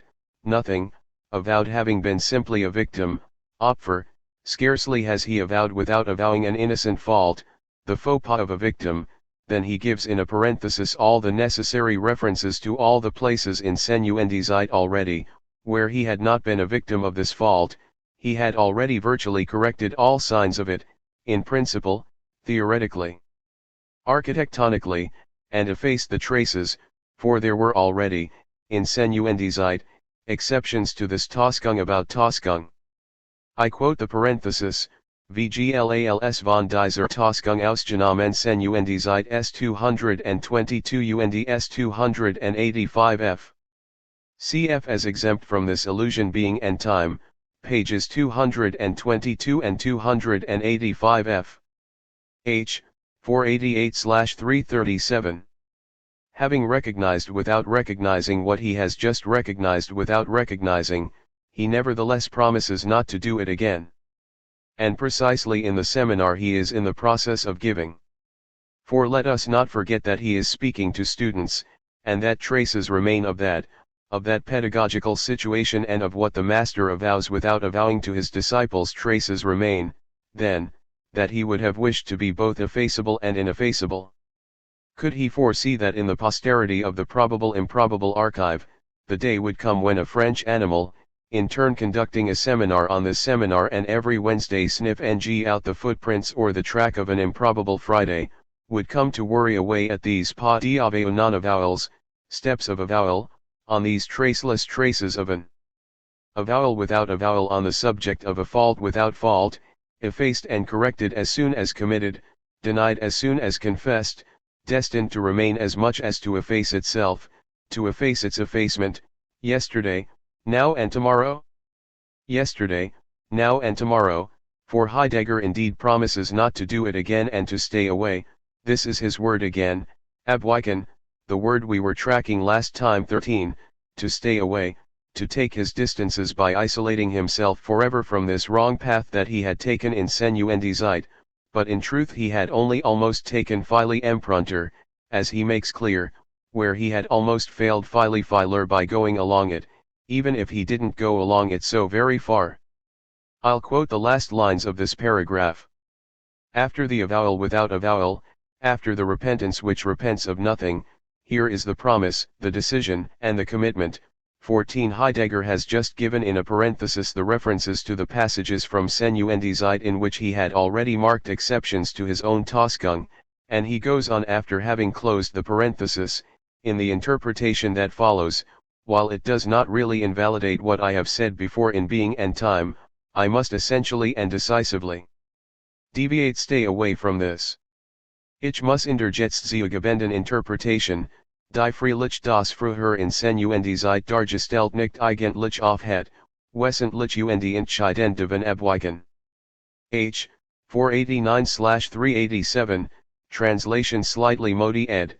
In no way are we putting Heidegger on trial here, and we do have to recognize, beyond a heroic comical scene so significant for us of the avowal without avowal, which shows perhaps beyond the example of Heidegger that every avowal tends structurally to efface or deny itself in this way, and thus to exculpate the avower a priori, to carry off the traces he or she is claiming to leave, while leaving traces of the effacement which is thus ineffaceable.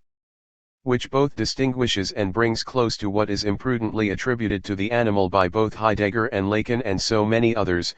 We do have to recognize, then, to Heidegger's immense credit, that indeed, in the passages from Senuendizeit he references, and which in my view are very important and which I invite you to reread, Heidegger insists strikingly on the co-originarity of truth and untruth for Dasein. Non-truth, and thus a certain Sudstai, does not supervene like an accident, after the fact, on a more originary truth, thus requiring a complementary or supplementary theory. No, non-truth is as originary as truth. The possibility of error and of lying, of dissimulation in general, is required, or generally required, as possibility, by the possibility of truth or of veracity, and also of unveiling.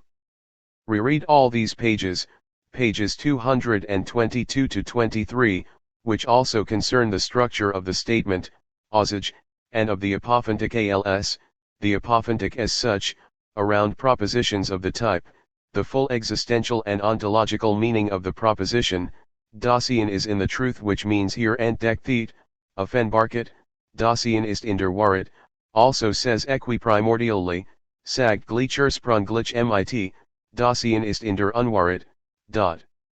15 This presupposes that truth is dragged away from withdrawal, dissimulation, Verborgenheit, and Heidegger insists on the privative character of aletheia, as he does on the necessity of reinterpreting truth otherwise than as adequation. 16 It is just after this, in the same movement, that Heidegger posits that to Dasein essentially belongs speaking, read, i.e. that of which the animal will be deprived, the animal that Heidegger does not treat directly here, in Senuendizeit.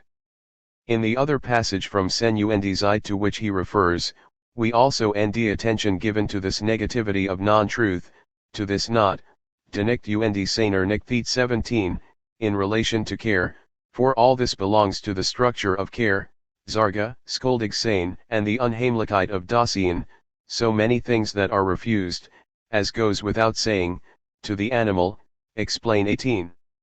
I emphasize this value of Unheimlichkeit. I have been trying to show for years here that it plays a role that is as essential and decisive, but as little noticed by the most informed readers of Heidegger, as is the value of Walden.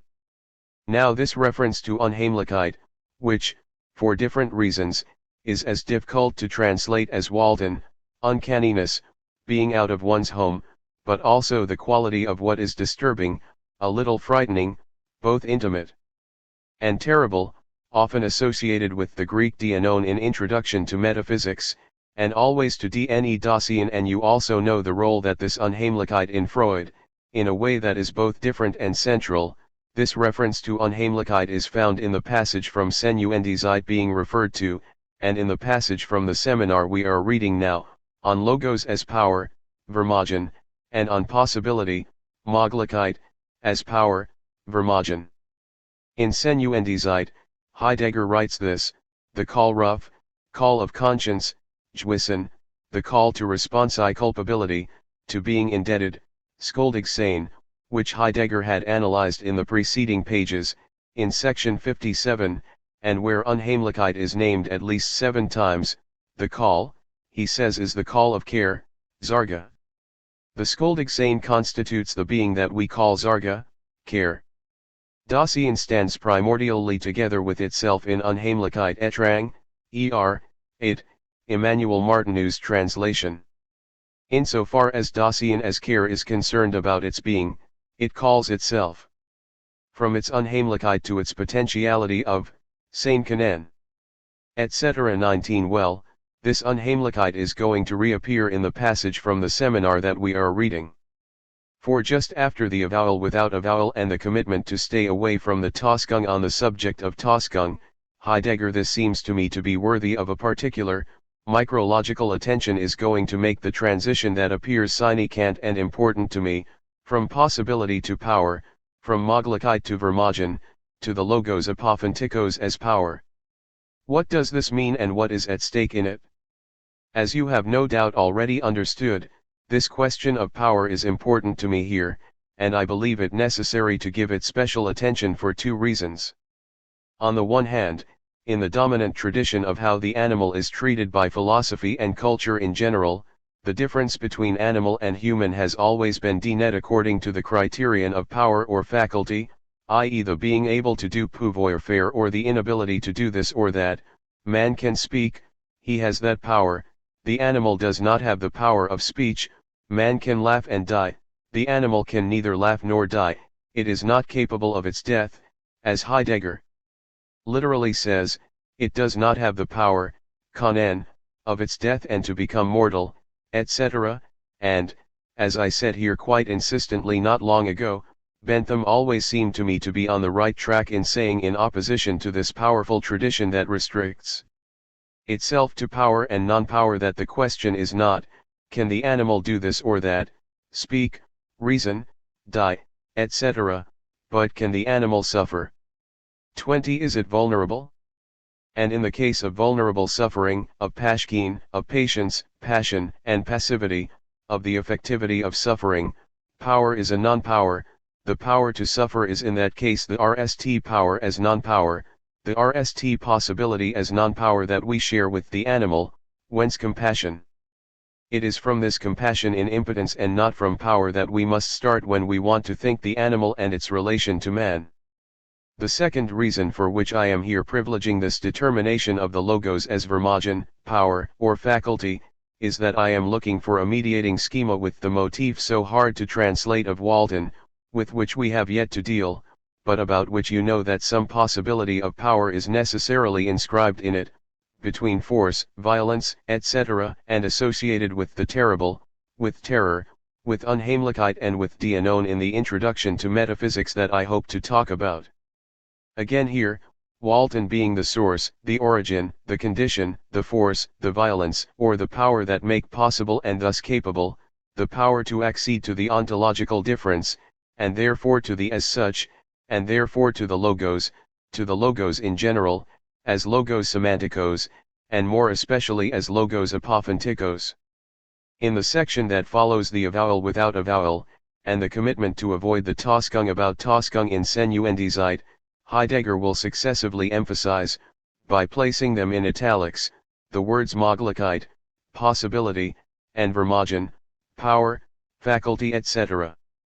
The common root, the Mogen we talked a lot about recently, authorizes this transition, even if it is a grave one. The essence of Logos, recalls Heidegger, depends on the fact that in it resides the possibility, Möglichkeit, of the either true or else false, or the not only positive but also negative, h. 489/337. This possibility is the internal essence of Logos.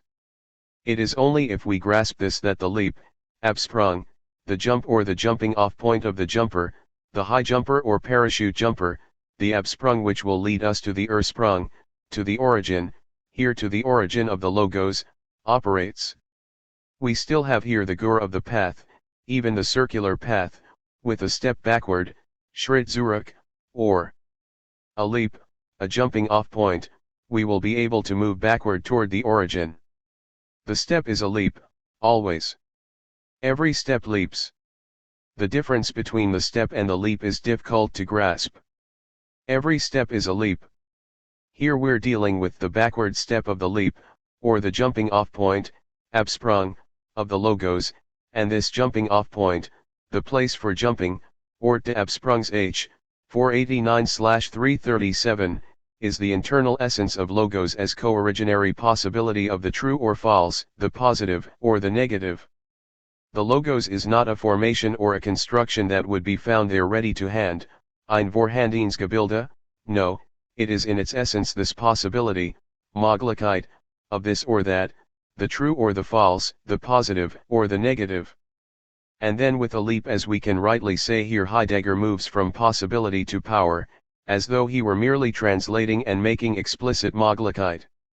He says in the very next sentence, emphasizing the word Vermogen. Wir sagen, ist ein Vermogen zu. We say that it is a power for, h, 489/337, translation Modi ed.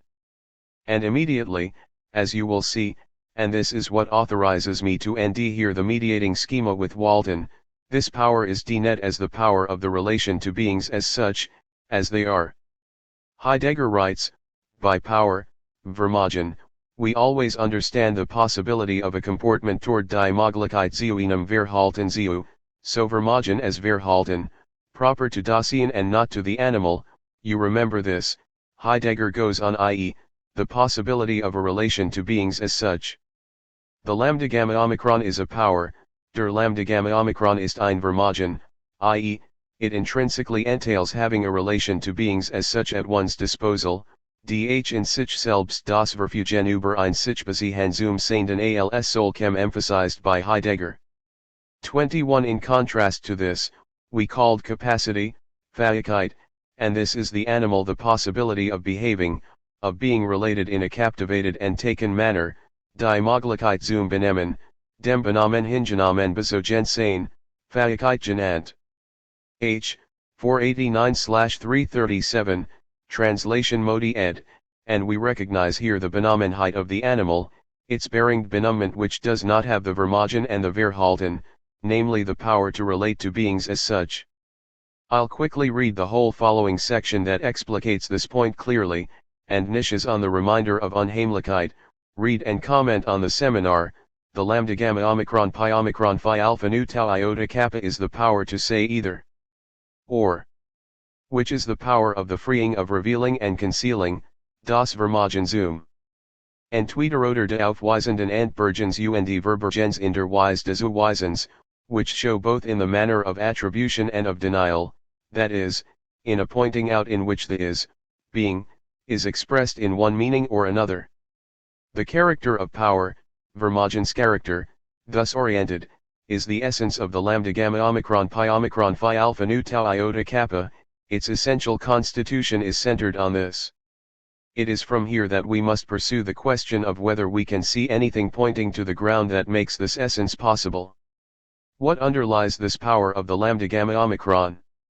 What must necessarily underlie it if the lambda gamma omicron is to be able to be what it manifests to us as, namely as the possibility, Möglichkeit, of the either or else proper to that revealing and concealing which show, which pronounce being?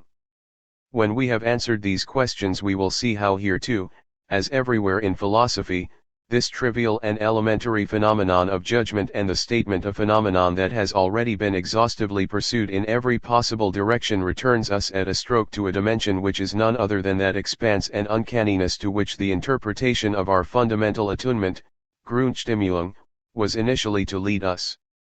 H. 489/337, translation Modi ed. We end this recourse to power, this discourse on possibility as power, on the becoming power of a possibility, and therefore of a virtuality, and therefore of the emergence of the human beyond the animal, of the zoon logon ekhan beyond the zoon ilagon, and therefore of the human sine beyond the animal code or signal. We nd this recourse again in the Lacan we were mentioning at the beginning, around the reference to Robinson, and I should like rapidly returning to the context of this Lacanian excursion to Robinson's Island, both to add something, some reference at least, to what I already said last year about the animal according to Lacan, 22 to specify this language of power, this transition from the it can ilse put as it is possible to the it can as it has the power to, and also, at the same time, to welcome into the seminar an animal to which we have not extended the welcome of our hospitality. We received a visit from thousands of wolves in what we called our gene lycology last year. We welcomed lambs, foxes, elephants, monkeys, parrots, pigeons, even dogs and cats, but we had never yet had the honor of a visit from a mink bison. We had not yet seen a mink here. Lacan talks mink, and he has a sort of vision of mink vision bison in the passage that interests me today. Instead of commenting, analyzing, or interpreting Lacan's argument at length, according to a schema and with aims you already know, I shall here be content to quote from page 343, then 344 of the Seminar on the Formations of the Unconscious, sentences that use, as though it were nothing special but in a way that to my eyes is reveal. Ing the vocabulary of power, of the verb pouvoir in several grammatical forms, the indicative put and especially the infinitive pouvoir. What matters to Lacan is, to quote his own words, what he calls the emergence of the sine as such as emergence of the voice. 23. What does Lacan do and say after the allusion to Robinson and to Friday's footprint that Robinson discovers during his walk and which, according to Lacan, is not a sine not yet, but becomes one only at the moment at which, I quote again, it is erased? What does Lacan say and do after having noted that the sine is thus a hollow in that it bears witness to a past presence, and that, conversely, in what is a sine in the fully developed sine that speech is, there is always a passage, etc. This is a sentence heavy with unelucidated problems. What does fully developed mean here? Is there some not fully developed sine still virtual, merely sketched out, in a sort of teleological scale of living beings on which the animal would indeed have some sine contrary to what Lacan stubbornly says elsewhere, but some sine that is not fully developed, insufficiently developed, poorly developed, without word and without voice, so that the distinction between sine and non-sine would no longer be decisive, and there could no longer seriously be a question of an emergence of the human sine but only of degrees in the development of more or less developed sine ers, with the animal able to have access to some sine yes, with all that that presupposes, the other, the unconscious, the truth, etc., but a feebly developed sine not fully developed, to pick up again Lacan's expression when he says that speech is the fully developed sine I leave here unanswered these formidable but essential questions. What does Lacan do and say, after having also declared that in speech the passage beyond each of the eating, evanescent elements in the signifying chain is, I quote, the very thing that becomes voice? This passage is voice, says Lacan too, and what then emerges as sine bearing witness to a past presence is, I quote again, what makes of it a voice? The passage, Lacan insists again, takes on consistency as voice. 24. What Lacan does then, immediately afterward, what he says of this passage, can no longer do without the language of possibility and power. I'll read out a single paragraph from Lacan, emphasizing this vocabulary of power, read and comment on Lacan. As for the question of emergence, it is essential to grasp one point, which is that the sine as such is something that can be effaced, and which leaves only its place, meaning that one cannot nd it again. This property is essential, and means that, although one can speak of emergence, one cannot speak of development. In reality, the sine contains this property in itself. I mean that one of the fundamental dimensions of the sine is that it can cancel itself out s nuller. For this there is a possibility that we can in this event describe as a mode of the sine itself. It materializes in something very simple, with which we are all familiar, but the originality of which we must not allow to be hidden by its usual triviality crossing out. Every type of sine is by its nature something that can be crossed out. For as long as there have been philosophers who think, there has been a lot of talk about Aufhebung, and people have learned to use it in a more or less cunning way. This word essentially means cancellation. For example, I cancel my subscription to a journal, or some reservation I have. It also means, thanks to an ambiguity that makes it precious in the German language, raised to a power, to a higher situation.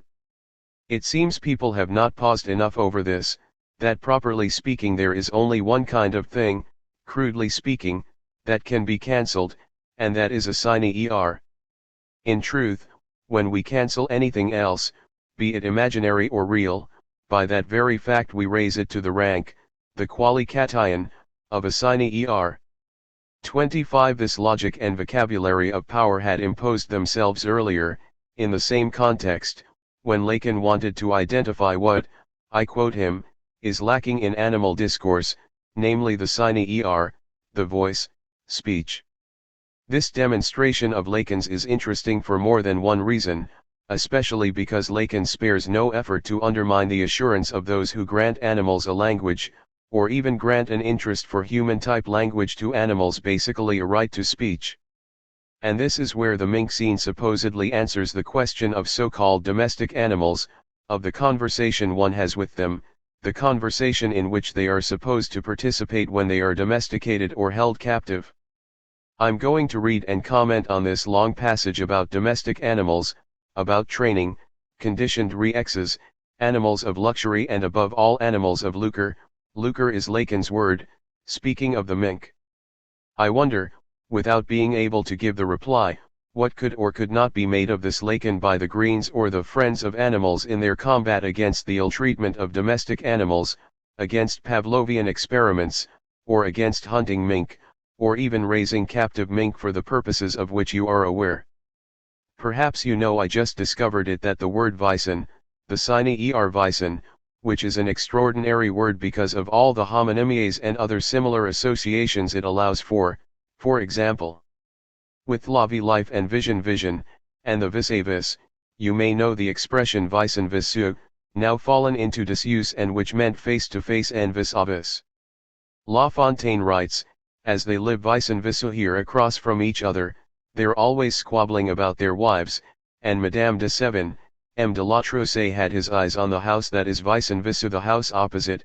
26. The sine Weisen, then, if you prefer, which is easily associated with rich clothing, preferably feminine, with the renements of a scandalous luxury reserved to the French upper classes. She bought herself a mink coat, is the RST example you'll end in. The Robert, well, the sine Weisen, a sine that Lacan curiously does not talk about, qua sine he talks only about the thing, the animal called Weisen. The sine Weisen comes from the Latin word, late Latin, I suppose, because it has disappeared from Goff's dictionary, vicio, visire, from which descends, as we have every reason to say, the French vesser, meaning to fart and spread bad odors, a ves being precisely a fart, the wind that comes out of the body with or without noise, but always stinking. One calls ves de loup, and that's where the mink comes to join our packs of wolves, or pet de loup, wolf's fart, a mushroom that gives off bad odors. Raffarin's friends of On High 27 ought to be discouraged by the association with stench of the name of this little carnivorous, especially North American mammal sought after by the rich on high and commercialized for its fur. Read and comment Lacan, here too, a parenthesis to complement what I said last time. Is this to say that the human being is the only one to be taken in with words?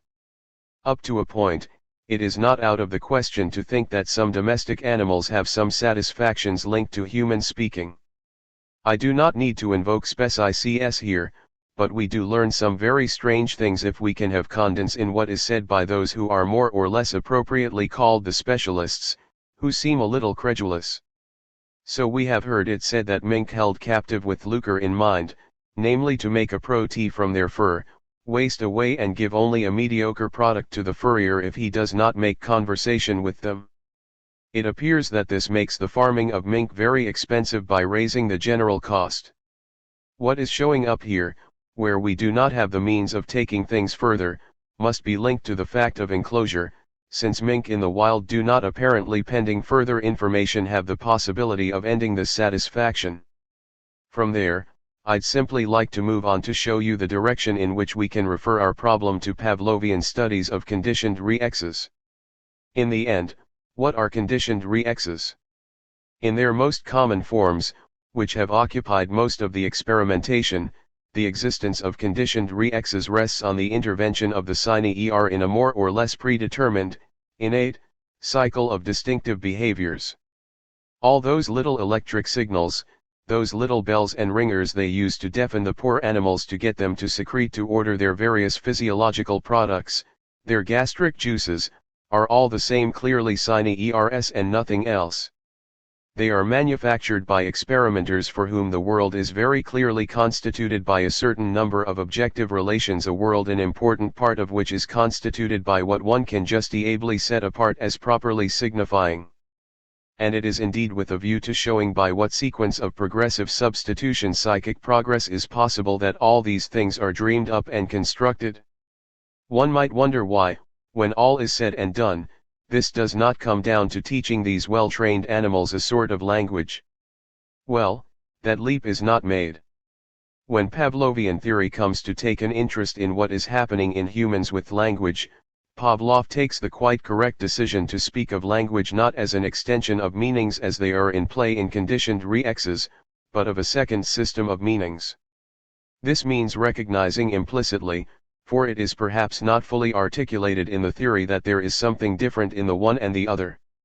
To try to deny that difference, we shall say that it depends on what we call the relation to the big other, insofar as it constitutes the place of a unitary system of the sine er. Or again, we shall say that what is lacking in animal discourse is concatenation. At the end of the day, we shall state the simplest formula like this: however far these experiments are pushed, what one does not end, and that there is perhaps no QD the law. I repeat, 29. This is not to say for all that there is for the animal no dimension of the other with a big O, but only that nothing of it is really articulated as discourse. So where does that take us? If we sum up what we are dealing with in the relation of the subject of the sine er in the other, namely what happens in the dialectic of demand, it is essentially this: what characterizes the sine er is not to be substituted for the needs of the subject as is the case with conditioned re-X's, but to be able to be substituted for itself. The nature of the sine er is essentially substitutive with respect to itself. In this direction, we can see that what is dominant, what matters, is the place it occupies in the other. What points in this direction, and that I am trying here in various ways to formulate as essential to the signifying structure, is this topological, not to say typographical space, which precisely makes substitution its law. Numbering of places gives the fundamental structure of a signifying structure as such. It is to the extent that the subject becomes present within a world thus structured in the position of the other that, as experience brings out, what we call identication takes place. Failing satisfaction, it is with the subject who can accede to demand that the subject identities.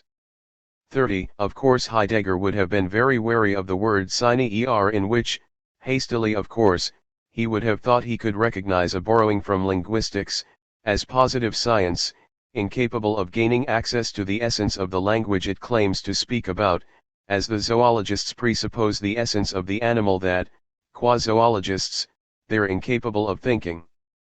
Nevertheless, putting aside the sine er, there is, it seems to me, a profound congruence between Lacan and Heidegger.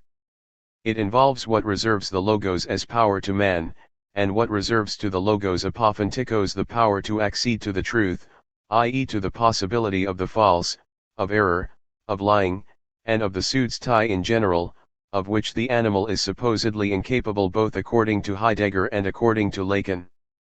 and in both cases the difference between man and animal is supposed to be the difference between two powers.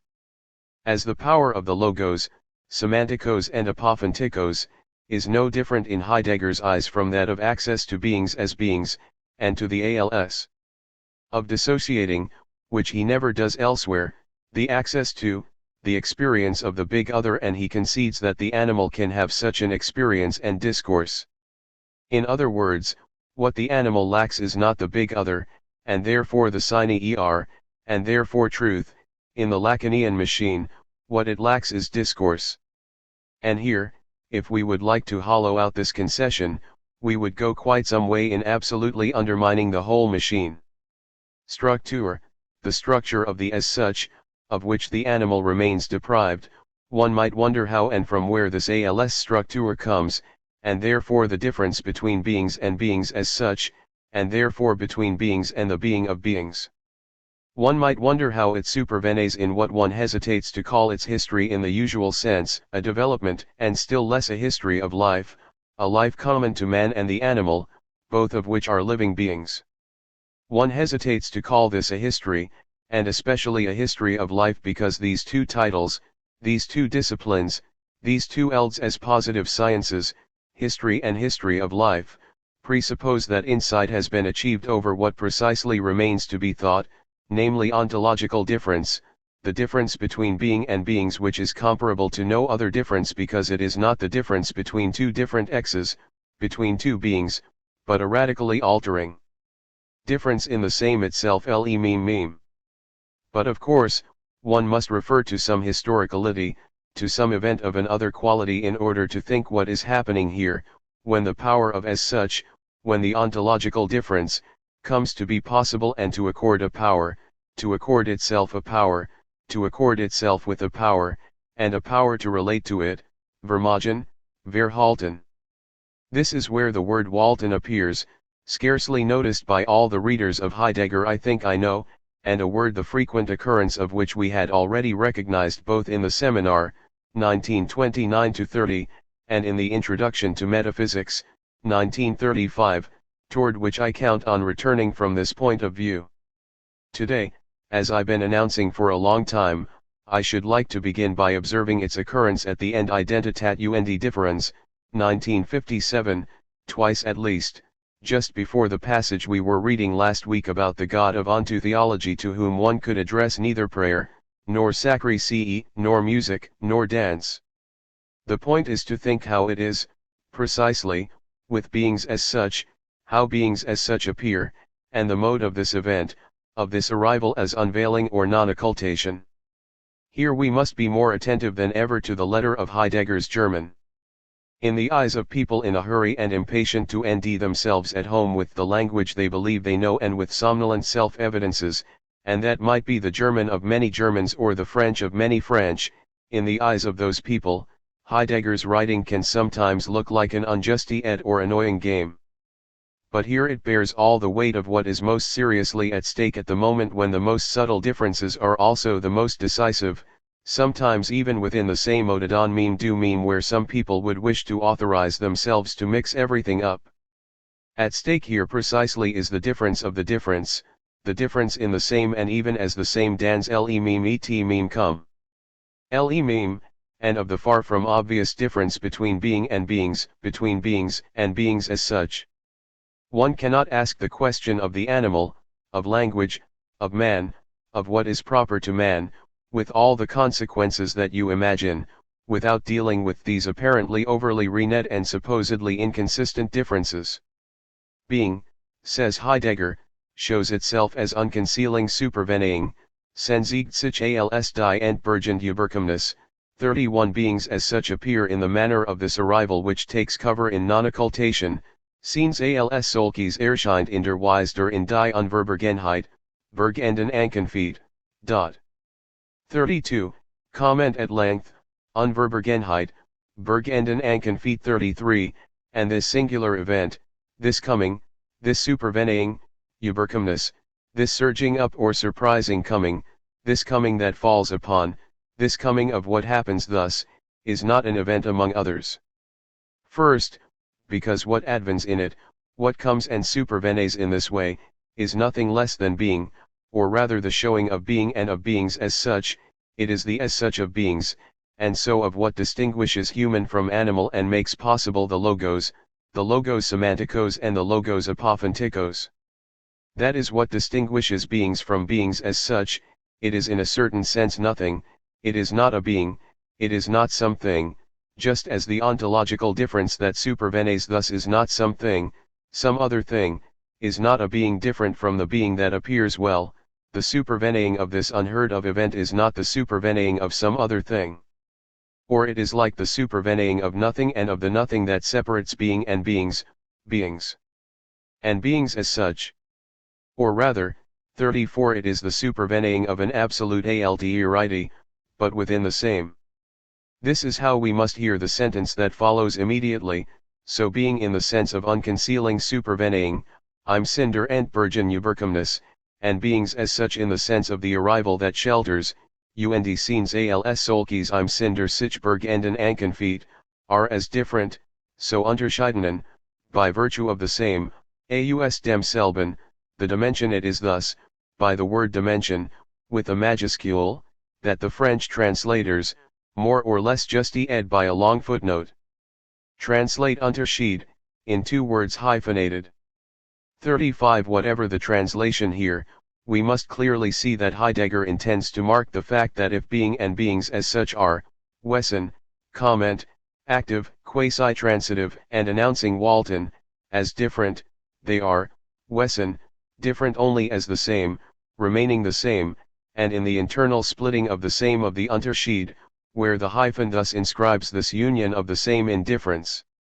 Whence the insistence, immediately afterward, on the between, the zwischen which slips itself into the same without in a sense dissociating it from itself, without making of it two things or two different beings, where however a certain unique difference, a certain heterogeneity, a certain alterity has precisely been what arrives and supervenes, what happens between the supervening of being and the arrival of beings as such.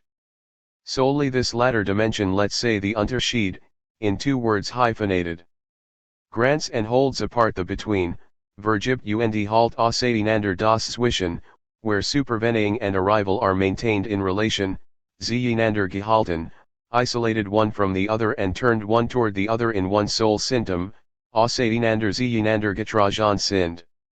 36 Here we see again the bearing of Trajan which has been occupying us from the beginning and which will here play a major role.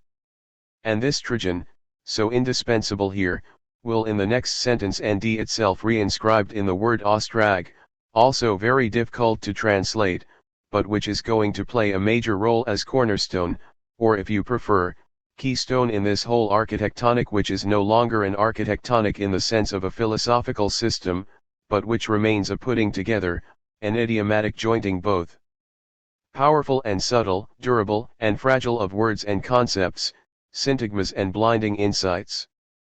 The sentence I am now going to read introduces here the Ostrag, that Ostrag which, immediately afterward, this is why I'm insisting on it and dwelling patiently on this passage, will be denet as that in which it Walton, that in which the Walton Waltet.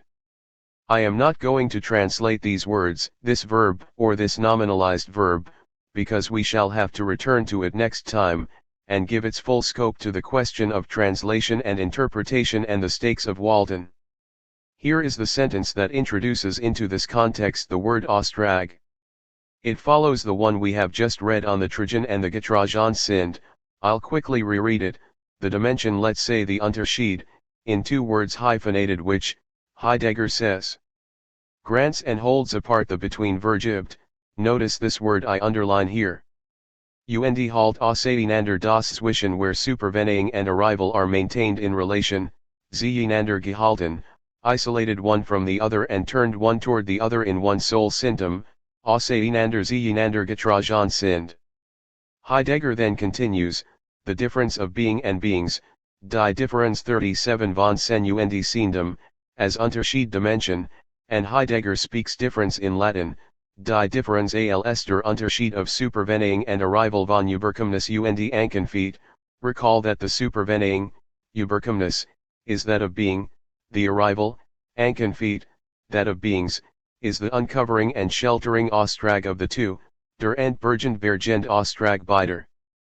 38, comment 39, well, it is in this Ostrag 40, that the French translators translate as conciliation, and that indeed means in everyday language something like that, something like the ruling, the contractual ruling, the contracted ruling of a con-ict or a litigation, the agreement between parties to a dispute, what in a sense brings the dispute or the argument to its end, but we must insist on bearing, remembering what we were saying about Celan's line, ich muss dich tragen, which was also valid for childbearing.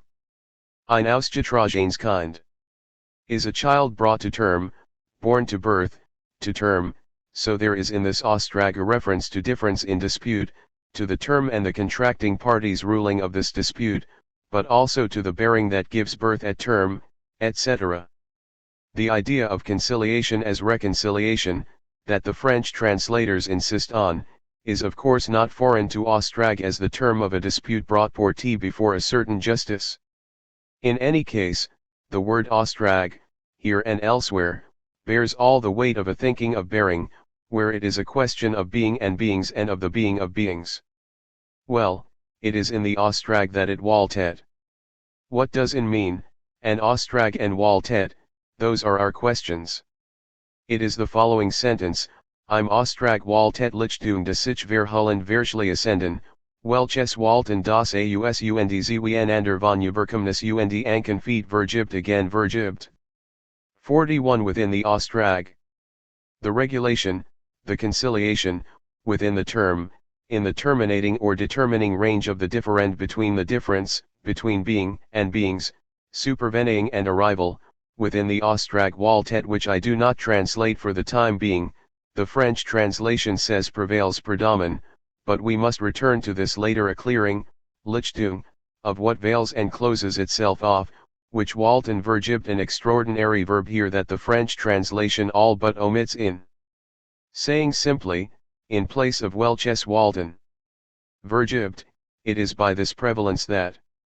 But vergibt also means here give as much as furnish, procure, but also to deceive oneself in giving, misgiving, misgive and above all pardon, vergben, to forgive. 42, an important value and a non-negligible connotation here, where Ostrag can also mean the settlement of a dispute or of a differend, conciliation, reconciliation, so, I resume which walten vergibt gives, misgives, forgives the being apart and being related, the one to the other, of supervening and arrival thus of being and beings as such, welches walten das Ausund Zweieinander von Überkommnis und Anken feet vergibt.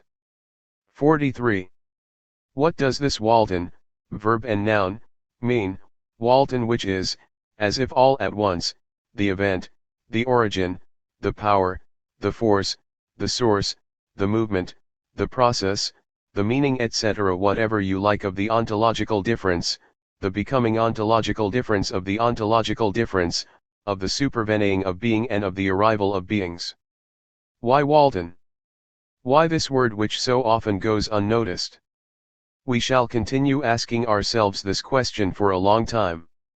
A NAL occurrence of walten, in the same text, will detain us next time, when we try to give wider scope to this questioning and to its difficulty, to everything in it that matters to our seminar on the beast and the sovereign. The other occurrence says pretty much the same thing, die Ontotheologisch Verfassung der Metaphysik entstammt dem Walten der Differenz, die sen als Grund und scenes als gegründet begründendes Ausund Zweieinander halt, welches Aushalten der Ostrag vollbringt. The ontotheological constitution of metaphysics proceeds from the Walten der Differenz, a very risky French translation, we will see why, but it returns us to our question of sovereignty, proceeds from the superior power puissance of difference, which holds the one apart from the other and relates the one to the other being as ground foundation, Grund, and beings as grounded and thus justy ed in their founding, the Aushalten accomplished by the Ostrag. 44, comment at length 45. What does to bear porter mean? We have already often wondered, in more than one language, what porter, to carry, to bear, one tragen in particular, Last time, to attempt to home in on the sense of Walton, around the Ostrag, i.e. a kind of contract of the ontological difference. Die Welt ist fort, ich muss diktrigen. Among all the import-sportees, and I've already counted a lot, here and there, in France or Germany, among all the imports comported by the import of meaning and the musical staff portee musical of such an envoy, Die Welt ist fort, ich muss diktrigen, which bespeaks both necessity and duty, inexorable injunction, but which nonetheless leaves me free to look after you where nothing is going okay anymore, la urine de va plus, where nothing is going, la urine de va, given that the world is going away snva. Among all the imports that can be sustained by this double proposition, Die Welt ist fort, ich muss diktrigen, one of which seems to be constative, this is how things are, from now on, isn't it, Die Welt ist fort, the world is going to hell, and the other of which, performative rather, ich muss diktrigen, seems to sign a commitment, a promise, an oath, a duty, like the seal of a love that, at the moment of goodbye to the world, salutes or swears to work for your safety salad. To save you without salvation. Among all the imports, then, which accord between them a constative proposition and a performative proposition, each held to the other in their radical heterogeneity, for how on earth could you deduce, and by what right, from the fact that Die Welt ist fort, the obligation to carry you? What demonstrable link between them? Why should I still carry you, if the world is going away? Among all the imports which place side by side or accord between them a performative proposition and a constative proposition, which is not just any constative proposition, since it concerns nothing less than the world itself, the totality of what is and that is called the world, a constatation that, moreover, presupposes at least that the addressee and the signatory too of the statement share a language and the comprehension of what world means, inhabit the same world enough to be able to hear with one and the same ear and say with one and the same voice Die Welt ist fort, so that at the moment at which this phrase is spoken the world is still there, perhaps not here but still there, and the two supposed partners, interlocutors, even lovers in the poem cohabit the same world, precisely this world that is going away, which is getting ever more distant, which is going to go away, qui vas éloignant, qui vas éloigner, which is going away. This world which has gone away, which is on its way to going away, this world that has just left, which has just, precisely qui vient justement not come back again, which has just gone away, etc., this world which at bottom comes or advents only by going away, the world as it goes, well, still beyond all the imports I've already tried to count here or there of this unheard of double proposition, of this performative lodged like a pearl in the oyster of a constative, like a still unborn child, to be born, to be carried to term in the uterus of the origin of the world as it is, there would be today the import of a declaration of love or of peace at the moment of a declaration of war. We know today that, for at least a century now, all wars are world wars, worldwide and planetary.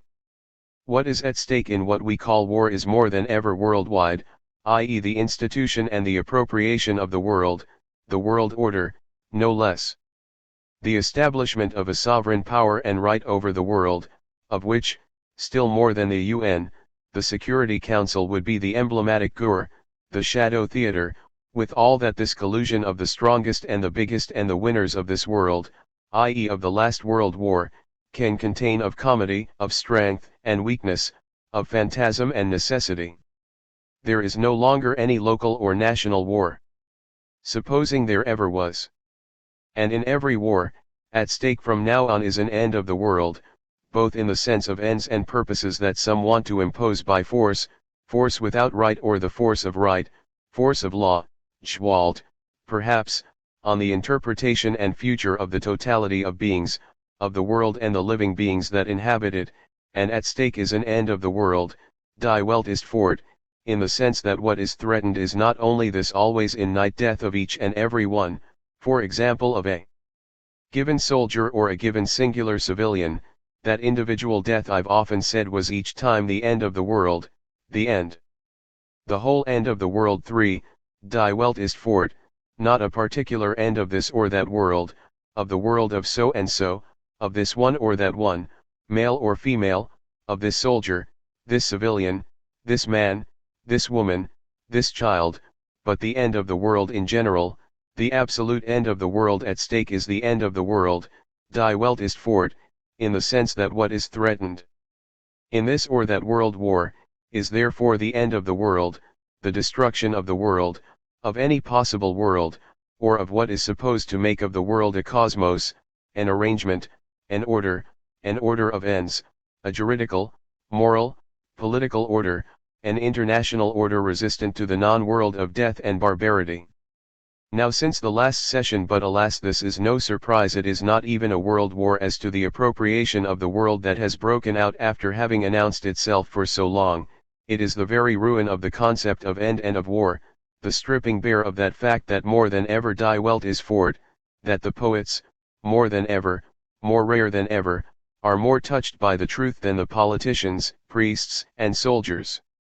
For the armed word of politicians, priests, and soldiers is more than ever incompetent, unable to measure up to the very thing it is speaking and deciding about, and that remains to be thought, that trembles in the name world, or even in saying goodbye to the world.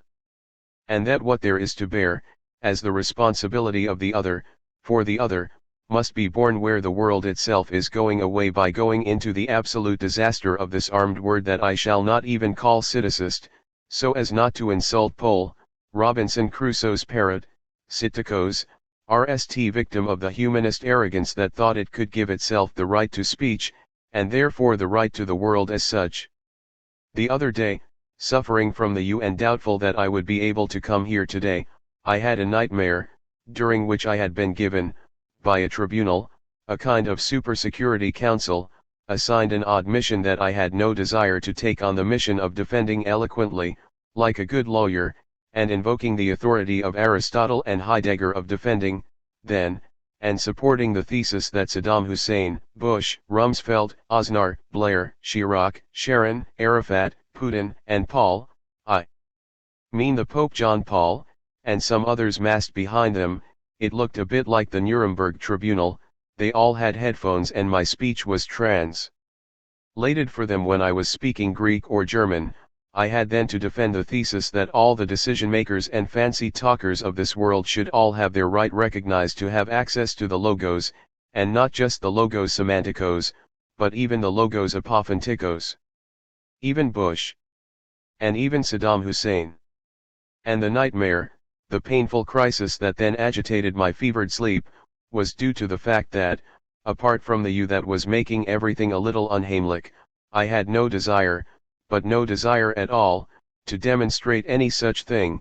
I felt like one of those lawyers assigned by the court to defend against their better judgment a pedophile, matricidal and torturing serial killer, 5. And so I didn't want to defend this cause at any price, but my professional conscience, my well-known sense of deontology, the inexorable intransigence of my philosophical superego insisted and pushed me to say to myself, yes, you ought, you nonetheless owe it to truth and justice to recognize and demonstrate, this is your duty, you must still be just with those people, in spite of everything, you must in spite of everything concede that they indeed have access to the logos semanticos and even the logos apophantikos. Even Bush. They have the power and the right. And they are moreover all the more guilty for that fact. No doubt they will never know, but it would be unjust to deny it to them. Denying it to them would be to behave like Saddam, Bush, Blair, and Aznar, and I must never consent to that. If you don't want to be like them, recognize that there is still some logos apophantikos when these horrible characters dare to speak to us and to the world while putting their generals and their blind and moreover so very incompetent war machines in train. When I awoke, I wondered, but I still had the you, what would happen if they locked all these Poles up, for example in isolation in that bit of the island of Cuba called Guantanamo, to teach them how to speak, to have them follow an intensive course of education in Robinson Crusoe, a seminar of Heidegger's and Aristotle's Peri-Hermeneus. As soon as my fever went down, I had to recognize that that would change nothing in the current war, of course. And that there is no doubt no possible war, among other things, without logos apophantikos. 6. Which makes you think. We'll listen to Kant on this subject in a moment. We'll be marking here a D-night stage of the seminar, before a long halt. So it seems appropriate to put back into perspective, from quite high up and quite far away, the landscape that has been ours up until now. What have we seen, in sum, from on high and from afar? We have seen, on the horizon, two textual mountain ranges looming up, Robinson Crusoe, and a seminar of Heidegger's on world and animal, two ranges that are themselves inscribed in a long mountain chain of sedimentary formations, all historical through and through, philosophical, theological, political, national, literary, etc. They are two ranges, both insular and continental, two archipelagos too, which at RST side had very little in common, that's the least one can say, neither their time, with 2 centuries interval, nor their country, nor their language, nor their discursive status, nor their genre, nor their belonging to the same regime of speech or writing, the one being the archival transcription of academic speech, a doctrinal teaching of a philosophical or metaphysical type, the other a so-called fictional and literary piece of writing, etc. But were they not saying, signifying, basically the same? The same as to the sovereign, the beast, and as to what is between the beast and the sovereign, as to that end between the beast and the sovereign? And if the same, as one of the two, Heidegger insists, is not the identical, what is the same here? Given that our parti pris was indeed to comprehend, to take together, to take sight of, to take into perspective, not too arbitrarily, however, these two textual mountain ranges, the point is that, from a certain point of view, some correlational correspondence was by me at least presupposed, anticipated, suspected, the analysis and explicitation of which ought, in this hypothesis, to give us to think something sine cant, even revealing, on both sides, as to the double theme which, since last year, has been orienting our seminar, namely the end of the beast and the sovereign, the conjunction between what we are calling the beast and the sovereign, the beast with the sovereign. Our point of view will thus have been chosen with a view to allowing us to see what these two living beings, the beast and the sovereign, have to do the one with the other, on the subject of or on the part of the other, in what way, in a certain sense, in their being with, whatever it be they relate, a question of relation rapport, again, of scope portée, of comportment, to each other, need each other, even the need to exclude each other, ignore each other, subjugate each other, include each other, put each other to death, eat each other, hunt each other, follow and pursue each other, carry, export, deport or support each other, in any case to treat each other in some way or other in a world that is, at least hypothetically, undeniably common to both. What about this hypothesis? Have they in common something that one can still call world, a world, one and the same world, the world? Was ist Welt? Asks Heidegger. However little they may have in common, they do indeed inhabit, they cohabit, they live and live in living together, they are undeniably living beings, whatever that might mean, living beings that die equally or together, co-diers comorons, 7 as Montaigne might have said, not that they die at the same moment, but they die together, in any case these ones and those ones, these ones like those ones, these ones not far from those ones and in the same space, water, earth, air, as those ones, even if someone, Heidegger, claims that the beasts cannot.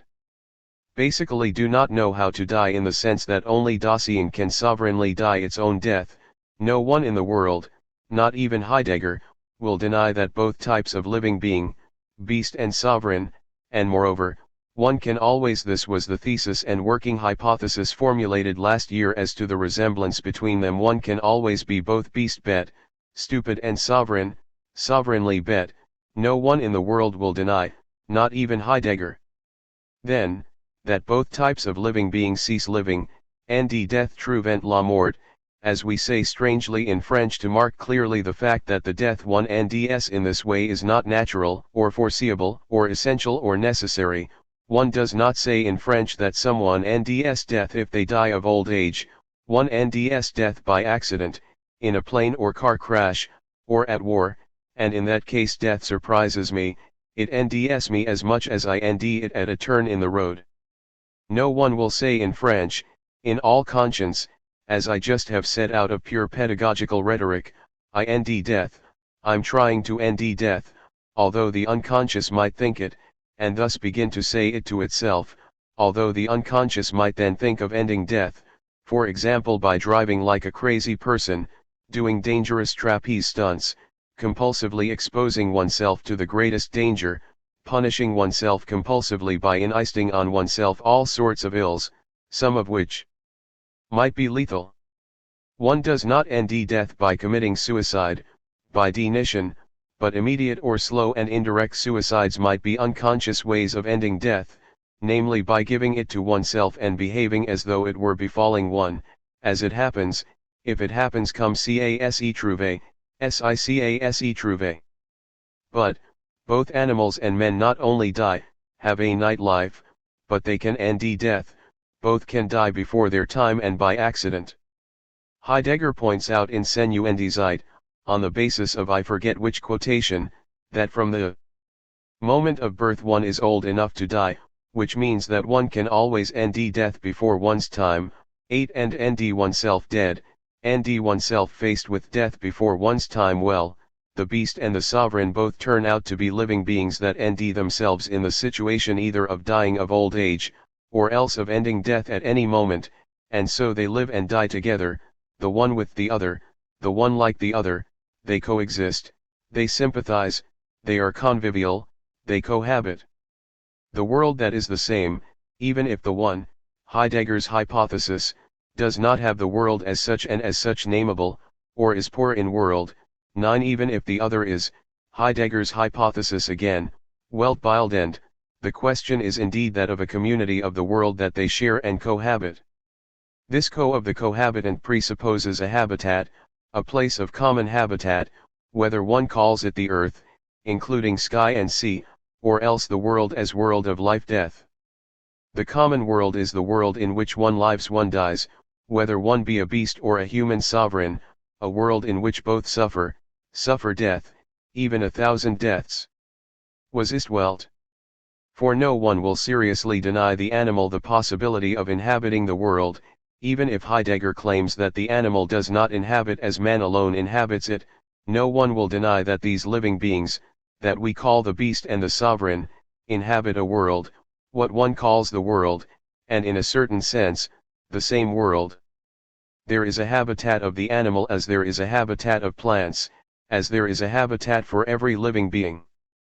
The word world has at least as a minimal sense the designation of that within which all these living beings are carried, in a belly or in an egg, they are born, they live, they inhabit and they die, and in does not have here the sense of a container, so that all our meditation should be concentrated on the inside of what indans means without allowing ourselves to be tempted or put off by the other spelling of the homonym dense teeth, which, in one's mouth and in the toothy aftertaste of the auto-affection of this self-taste we were talking about last time 10 between speaking, eating, sucking, biting, licking and tasting, would push us to question what happens between animals with mouth and teeth, the phantasmatic fear of being devoured alive, but also the mournful drive of introjection or incorporation supposing not only an inside of the body, a being in the body, an internal surface of the body, of the mouth, etc., but an inside armed with teeth.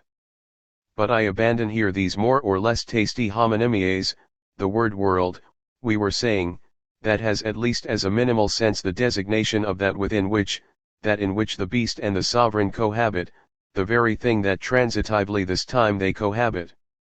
On habite dans le monde, but just as much, as we say in French, on habite le monde, one inhabits the world, as inhabitants. 11 and one cohabits the world.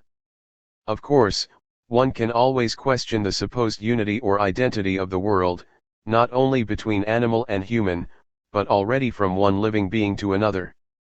No one will ever be able to demonstrate, what is called demonstrate in all rigor, that two human beings, you and I for example, inhabit the same world, that the world is one and the same thing for both of us.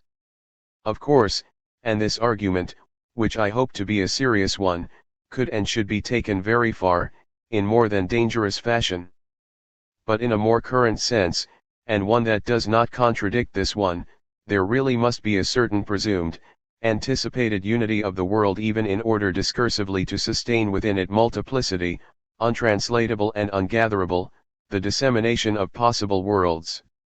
Not only a multiplicity and an equivocally of the world, of the word world, cosmos, mundus, welt, world, mundo, which would retain a common horizon of univocity, but a dissemination without a common semantic horizon, the noun world, as a word void of meaning, or the meaning without use of the word world being merely an artificial effect, a cobbled together verbal and terminological construction, destined to mask our panic, that of a baby who would be born without coming into the world, destined then to protect us against the infantile but innate anxiety of the fact that there is not the world, that nothing is less certain than the world itself, that there is perhaps no longer a world, and no doubt there never was one as totality of anything at all, habitable and cohabitable world, and that radical dissemination, i.e. the absence of a common world, the irremediable solitude without salvation of the living being, depends rst on the absence without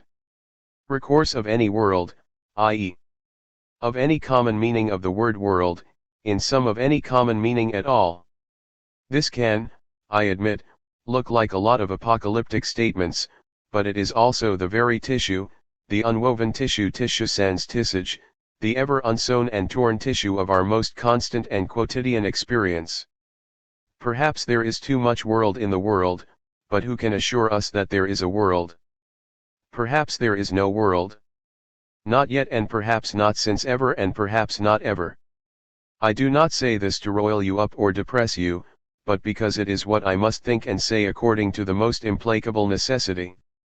When every day, 12 at every moment of the day and night, we are overcome with the feeling that between a given other, and sometimes the closest of those close to us and of those that we call so imprudently and stupidly, tenderly and violently, our own, and ourselves those with whom we share everything, starting and ending with love, the feeling that the worlds in which we live are different to the point of the monstrosity of the unrecognizable, of the unsimilar, of the unbelievable, of the non-similar, the non-resembling or resemblable, the non-assimilable, the untransferable, the incomparable, the absolutely unshareable.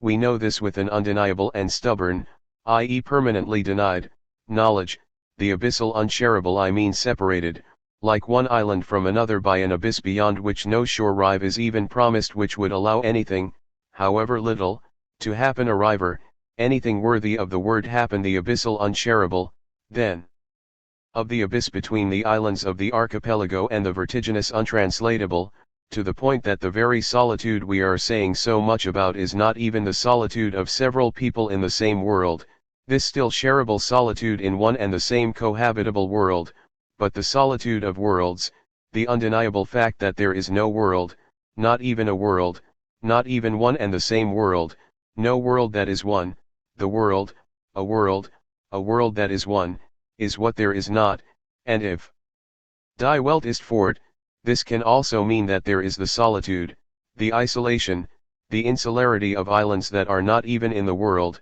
the same world, or on a world map, that there is no common world, be it a life world. And that the presumed community of the world is a word, a voceable, a convenient and reassuring bit of chatter, the name of a life insurance policy for living beings losing their world, a life belt on the high seas that we pretend to be leaving. Long enough to spend a moment during which we pretend to say we and to be together.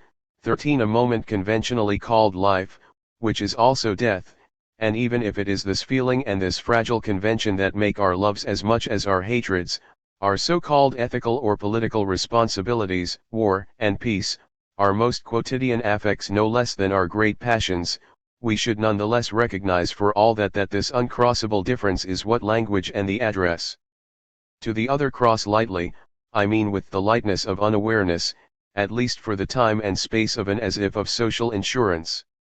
For it is not enough that we all of us have you and me and so many others, here and now or wherever and whenever the vague comforting feeling of understanding each other, of speaking among ourselves the same language, and sharing an intelligible language, in a consensual communicative action, for example in the use of the words world, Welt, world, mundo, our common world, the unity of the world, etc., that does not suffice for it to be true and for anything other to be happening than an agreement inherited over millennia between living beings who are more or less anguished by illness, death, and war and murder and eating each other alive, etc., an agreement, then, an always label, arbitrary, conventional and artificial, historical, non-natural contract, to ensure for oneself the best, and therefore also the longest survival by a system of life insurances counting with probabilities and including a clause that one pretend, that one make as if, signing the insurance policy. Police d'assurance. Basically just the police, out of clearly understood interest that one pretend, as one says in English, one pretends, 14 for a lying pretense, for a misleading allegation, that one pretend to give the same meaning, just about the same meaning in the same useful function to similar vocables or signs, etc. For example the word world as totality of what is, etc. That no one has ever come across, right? Have you ever come across the world as such? There seems to be in this reneged utilitarian nominalism nothing more than an animal ruse of life, a life common to the beast and the sovereign being, according to a well-known and scarcely contestable Nietzschean schema, by definition he, one can also call him the poet, who forges language and imposes conventional sine cation on words.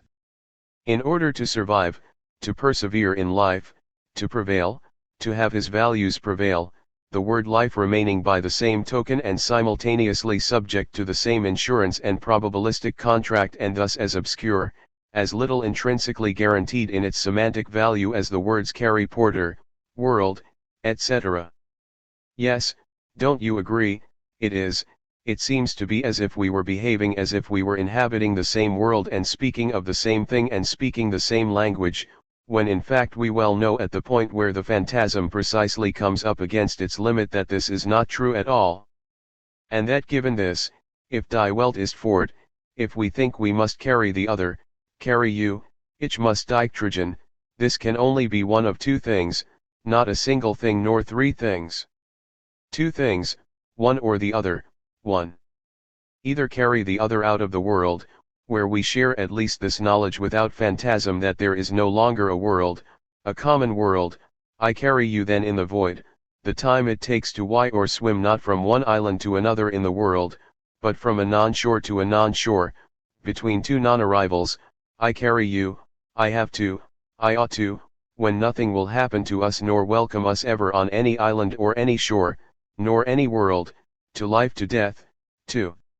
Or else, second hypothesis, that where there is no world, where the world is not here or there, but fort, in nightly distant over there, that what I must do, with you and carrying you, is make it that there be precisely a world, just a world, if not a just world, or to do things so as to make as if there were just a world, and to make the world come to the world, to make as if for you, to give it to you, to bear it toward you, destined for you, to address it to you I made the world come into.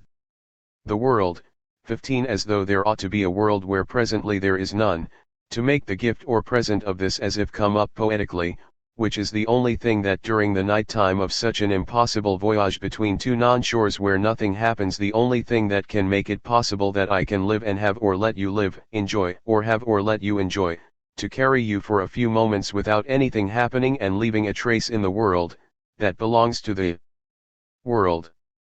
Without a trace left or retained in the world that is going away, that will go away which, before even going to go away, is going away, leaving no trace, a world that has forever been going to leave and has just left, going away with no trace, the trace becoming trace only by being able to erase itself. a truth faced with which there would thereafter be no tenable difference, the beast and the sovereign. In all this conditional as if, what would Carey and Trajan and Ostrag still mean? And the world? What is the world? Was ist Welt? That's Heidegger's question. We're going to come back to it after a little voyage, a cruise. One often says in English, as I read recently, cruise like 17 to mean in the style of Robinson Crusoe. A cruise like cruise, an excursion, a race around the world before returning circularly, odysseically, like Ulysses, to the question was ist Welt. For as you know, on the subject of what is the world, this as if of the world has its letters of nobility in philosophy. In a quite different atmosphere and with a quite different pathos than the one I have been indulging in for the last session of a seminar, Kant said some terribly seismic things about the ALSOB. The ALSOB, as if 18, is the essential modality in which is presented the regulative idea of the world as regulative idea of reason. The world is a regulative idea of reason and it hangs by a mere ALSOB. And I would be tempted, incapable of doing so here now, to follow very far and on the most adventurous and dangerous paths the stakes of a serious debate between what Heidegger calls, we've talked about it enough, as the major concept of our seminar, the ALS-Struktur, and what for my part I shall nickname Kant's Allsubstruktur. It would sub-ce to think regulative, in regulative idea, in the somewhat utilitarian and nominalist sense I was just mentioning, a rule in the game in order to come to an understanding and regulate contests and exchanges, and to think what Kant calls the interest of reason, inter esse der Vernunft, 19 unconditionality as its major interest, see Rogues and the University without condition 20. As the interest of an animal rationale, to inscribe a whole Kantian discourse that is apparently so resistant to materialism, to vitalism, to empiricism, to utilitarianism, to relativist nominalism, transcribe it in the service of the Nietzschean type perspective and perspectivism that we are evoking, at least by analogy, at this moment. Because for Kant, the world of rational beings, the mundus intelligibilis as sovereign reign of ends, Reich der Zweck, that Kant says is possible, well, as Kant says himself, it depends twice on an as if and on the logos of an analogy, i.e. on a logos as proportion. On the one hand, the formal principle of the maxims for any reasonable being who acts as if, ALSOB, he were a legislator is, act as if, ALSOB, your maxim were to serve at the same time as a universal law, for all rational beings.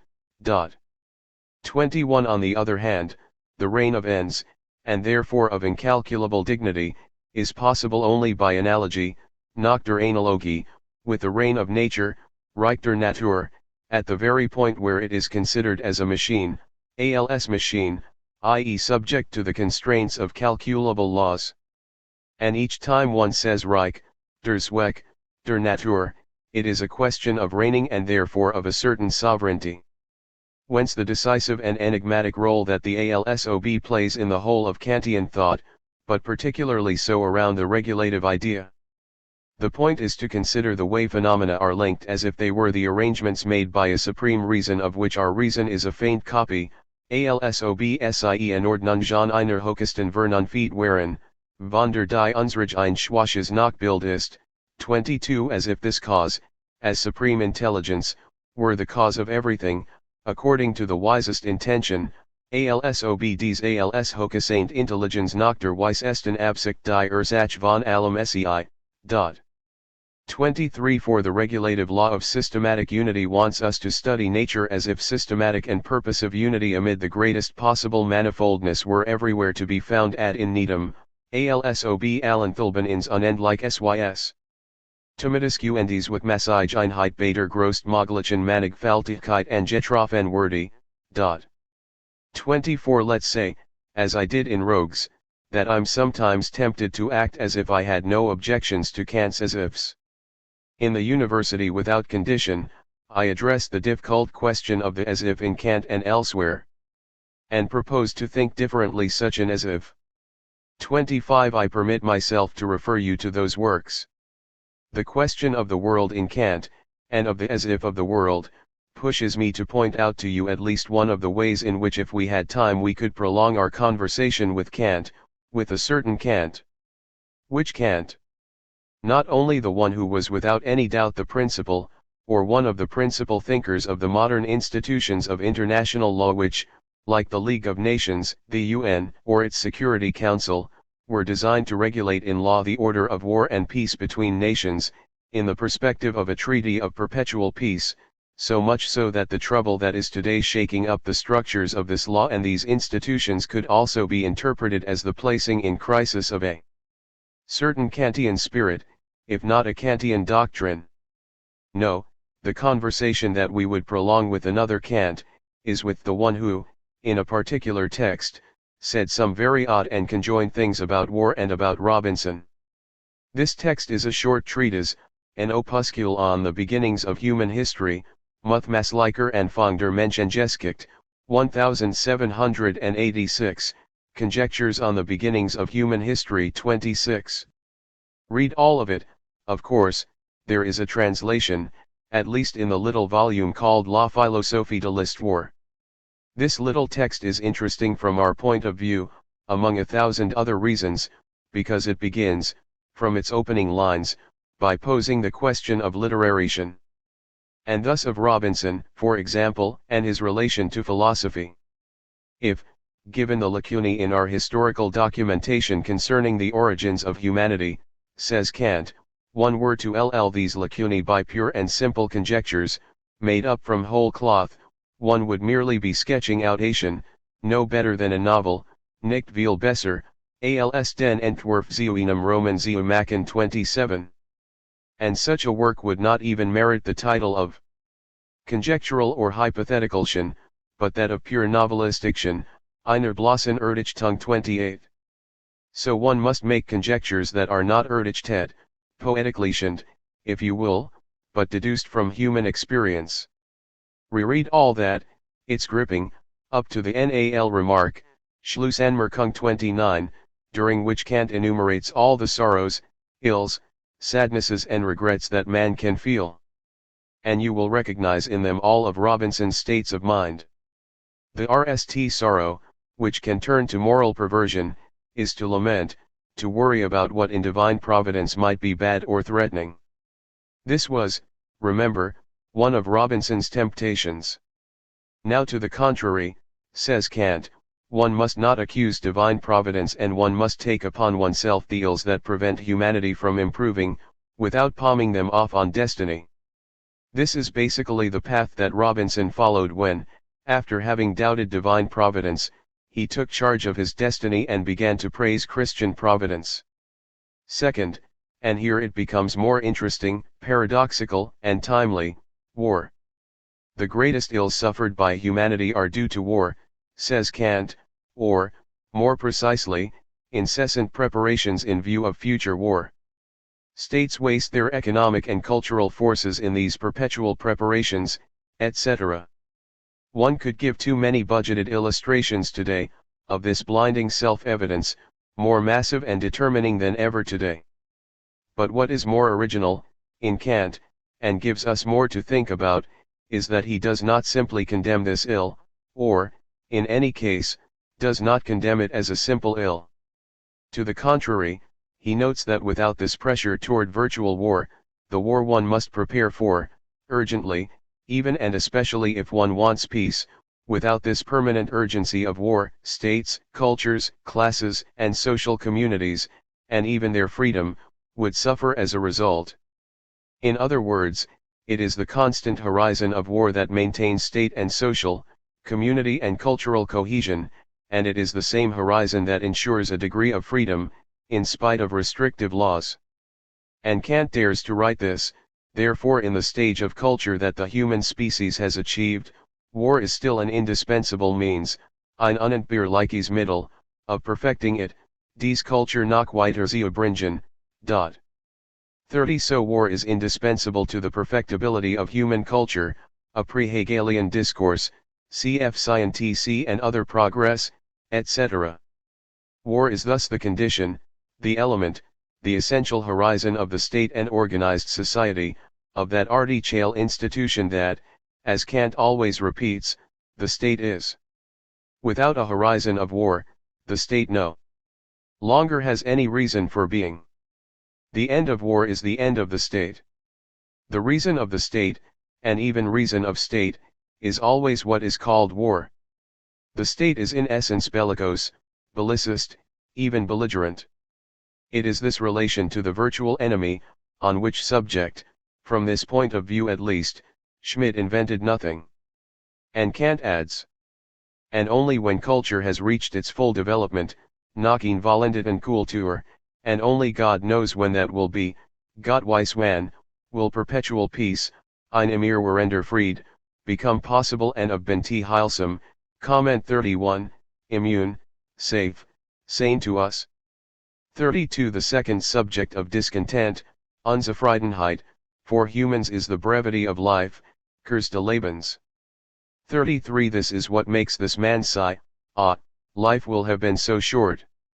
Now Kant, while noting that humans are childish enough to complain about death while being incapable of loving life, asks us to re-ECT on the number of injustices committed in the hope of future enjoyment, genus.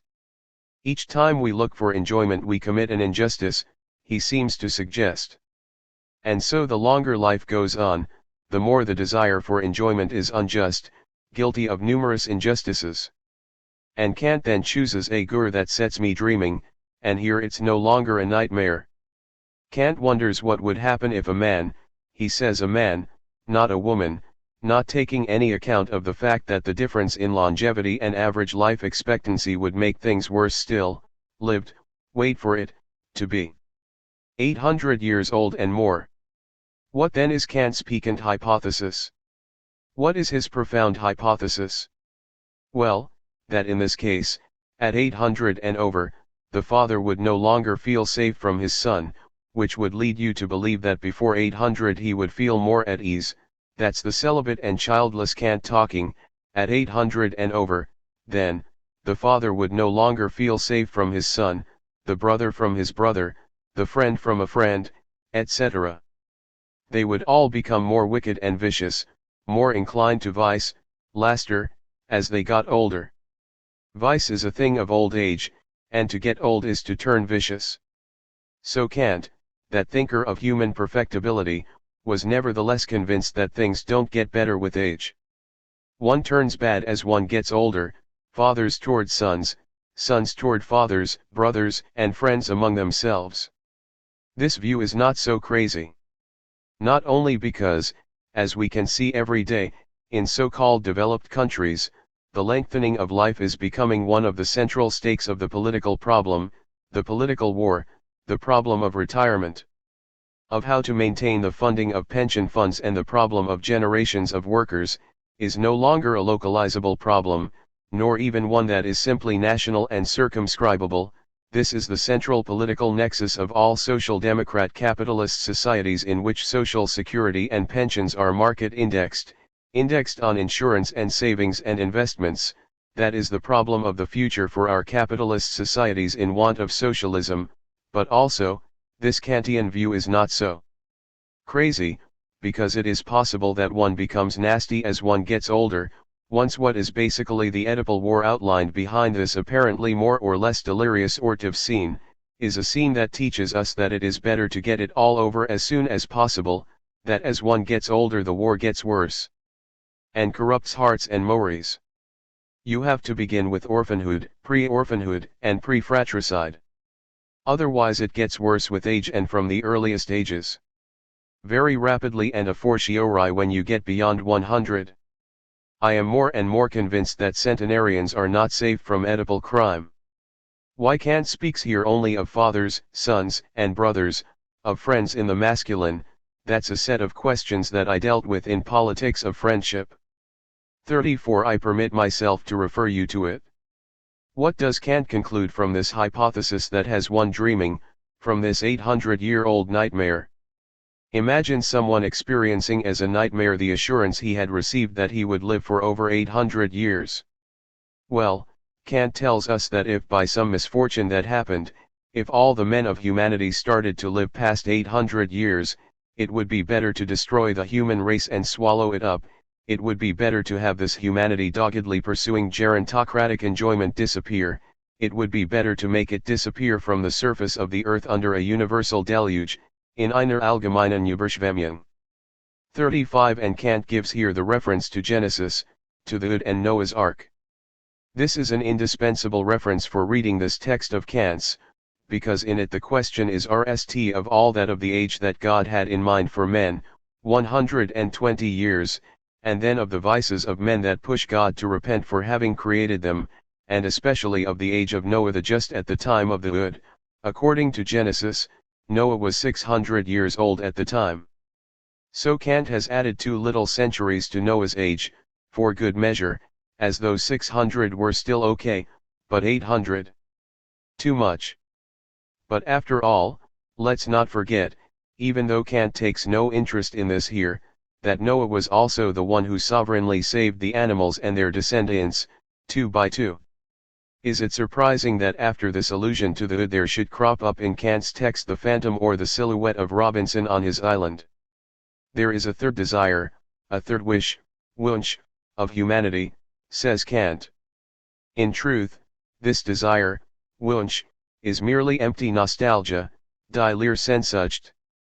36 So it really always has been the question of nostalgia as fundamental tonality of philosophy that has been occupying us from the beginning of the seminar, both in Heidegger and in Robinson, etc. Homesickness.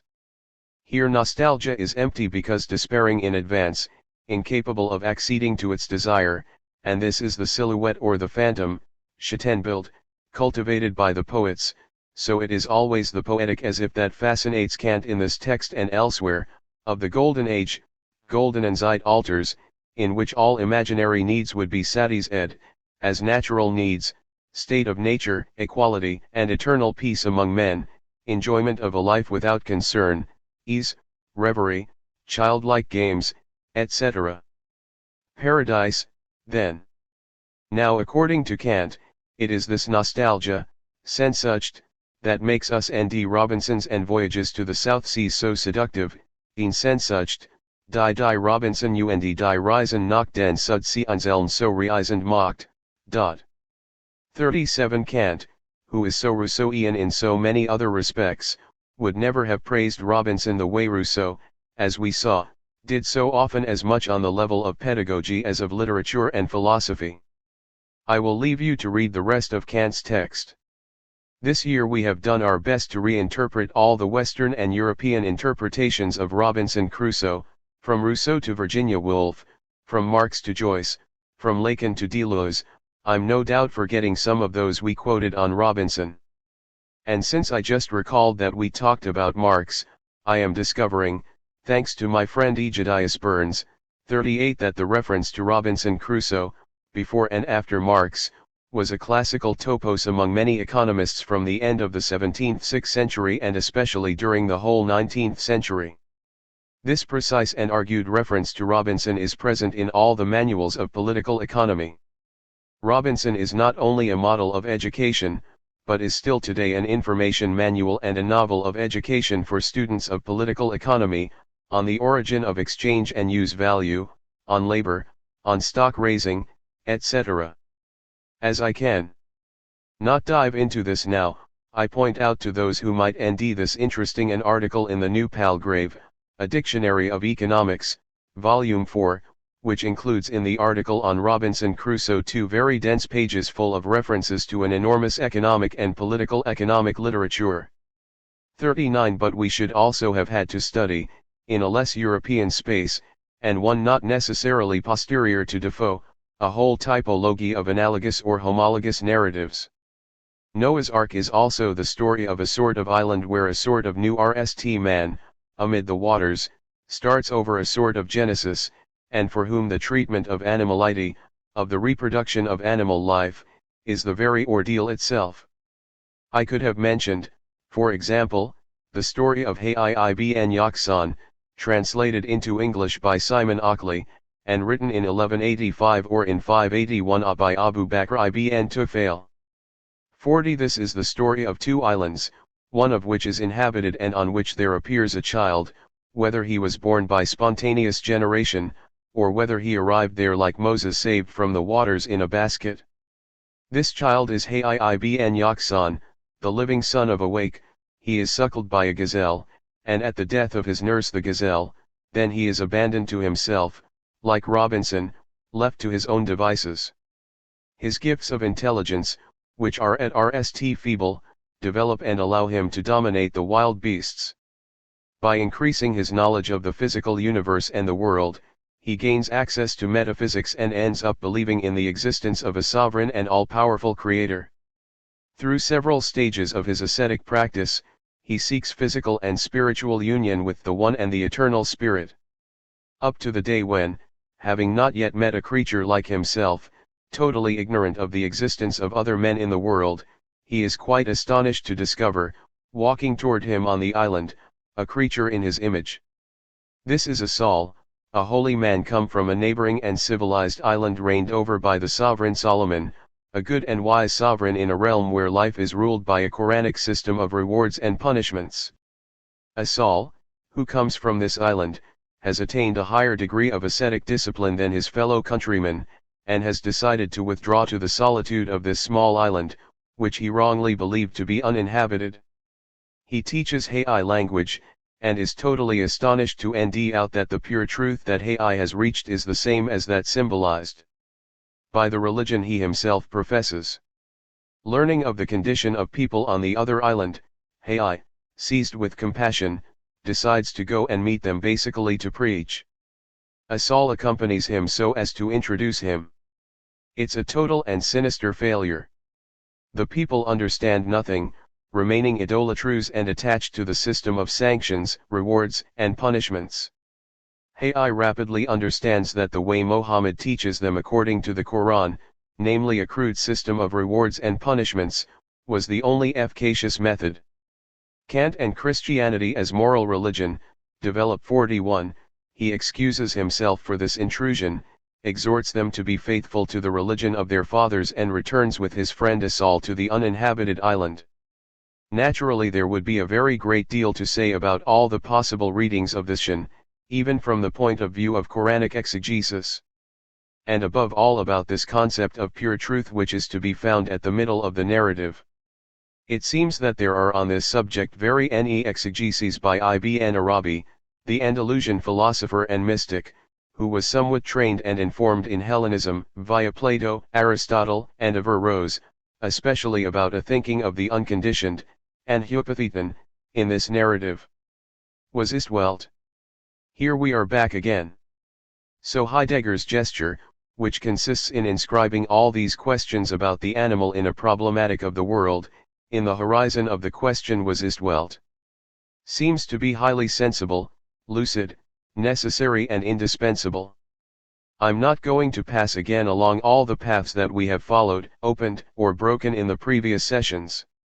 I shall merely content myself, for this quasi-NAL session, with emphasizing that these two texts that undeniably deal with solitude, Einsamkeit, of the isolation of man in a situation said, at least by way of shan, to be originary, that these two texts have in common the presupposition of an absolute difference between beast and man, of a transcendence or of an emergence of the power of man, speech, technics, knowledge of beings as such, etc.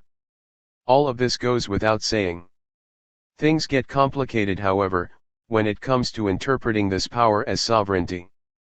We have read, and I won't go back over it, more than one passage in Robinson Crusoe in which he expressly used theological and political language and rhetoric. Sometimes, and more than once, he compared himself Jubi Lantley to a sovereign surrounded by his subjects of different religions on his island, on an island that was his kingdom. Sometimes in his apprenticeship of Christian prayer, he spoke of God or to God as a sovereign or an absolute sovereign, all-powerful providence, his own human and Robinsonian sovereignty being at one and the same time subject to divine sovereignty, and to its image. And the relation to savages as well as to women and beasts was the condescending, descending, vertical relation of a superior master to his slaves, other sovereign to his submissive subjects, submissive or submissible, mastered or to be mastered, by violence if need be subjected. Now in Heidegger, the undeniable eminence of Dasein compared to the animal poor in world, deprived of the power of speech, of the power to die, of the power of relating to beings as such, deprived both of als structure and, I shall now say, of all substructure. This is basically what Lacan says with the stubbornness you're familiar with.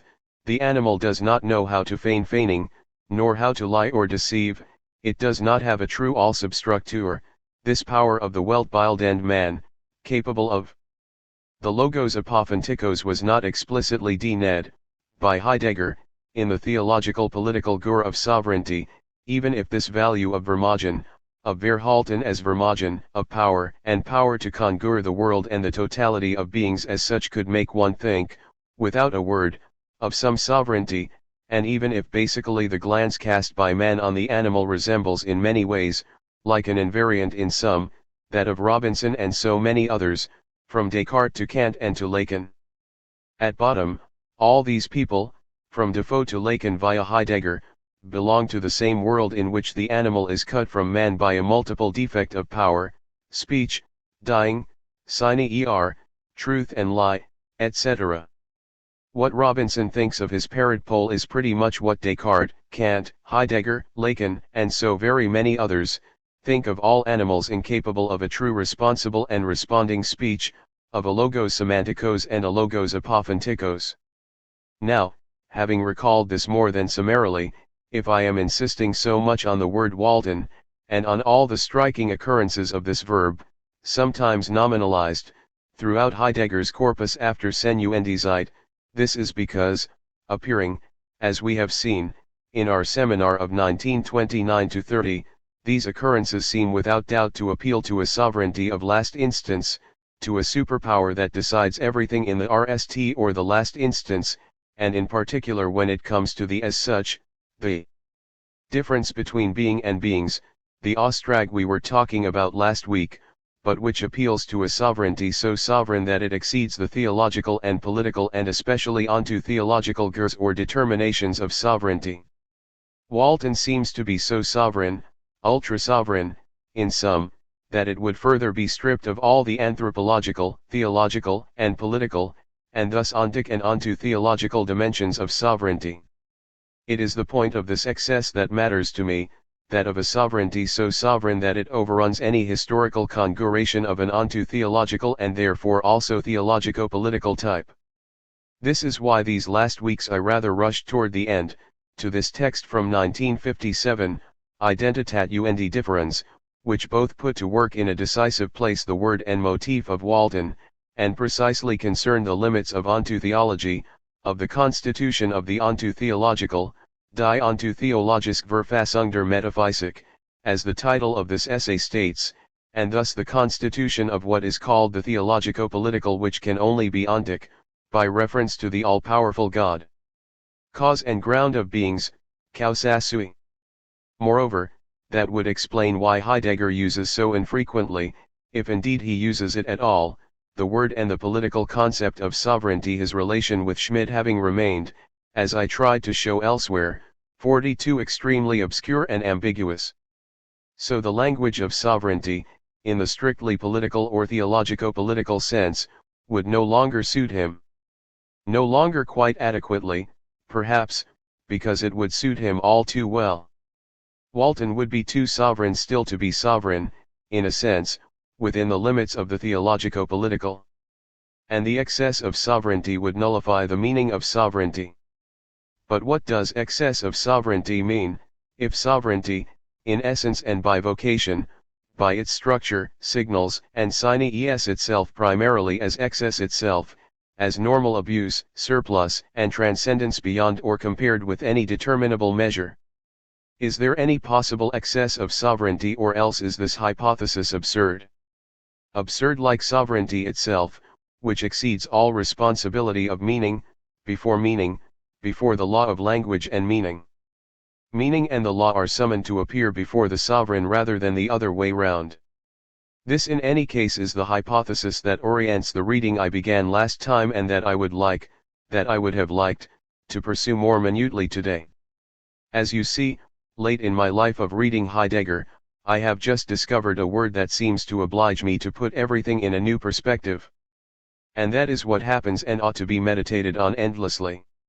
If I had not conjoined in one problematic the beast and the sovereign, I wager that the force and organizing power of this German word that is so difficult to translate, but that informs, gives form to the whole Heideggerian text, would never have appeared to me as such, any more than it has appeared, to my knowledge, to others. I note in a way that is still preliminary that in Introduction to Metaphysics, 1935, a course that was completely written out and that follows VE years later the seminar we are reading this year, a superabundant use is made of the vocabulary of Walton, Durchwalten, Mitwalten, Umwalten, Verwalten, Verwaltung, Ubergewalt, Vorwaltend, Bewaltigen, Unbewaltigt, Schwalt, and of course, Algewalt, Gewalttat, and Gewalttätigkeit, etc. Now, I invite you to read a note by the translator Gilbert Kahn, who, in the translation published by PUF, made moving, heroic and desperate efforts, both clairvoyant and blind but always respectable, to translate this untranslatable. His translation of the Walton family is dominated, one would be right to say, by the vocabulary and semantics domination, precisely, of dominium, predominate, neologism, predominate, circumdominate, and dominated too by the vocabulary of power, potent, prepotent, prepotency. The vocabulary of violence often imposes itself as an appropriate vocabulary to translate the same family of words in Walton, and these words, domination and potency, power, indeed seem to signify what is understood in general by sovereignty, superaneous, that which is above, hierarchically transcendent, and which dominates by force, violence, power. What is more, and here is the note I just announced, in the index of German terms grouped by family that is to be found at the end of Introduction to Metaphysics, one reads the following, even before the lexicology and taxonomy of meanings, Walton, predominate, which is obviously a neologism, basically meaning dominate through and through, absolutely. And Kahn then opens a parenthesis which I'll read because, not fortuitously, the word sovereignty appears in it. Approximate sine cation, to hold sway sovereignly, to reign. 43 And Kahn refers to an example on page 34 of the translation which uses the words reign and superiority, for Waltet and Überlegenheit. I'll rst quote the sentence, and then I'll say why the example appears to me to merit that one start with it and dwell on it a little. The translation says the following, I'm isolating this proposition. In poetry, in der Dichtung, the poetry that is authentic and great gemeint ist nur Dicht und groß, which we understand to mean only the poetry authentic and great, there reigns, Waltet, an essential superiority of the spirit with respect to all that is purely science, in Wessenhaft Überlegenheit des Geistes gegenüber aller bloßen Wissenschaft Waltet.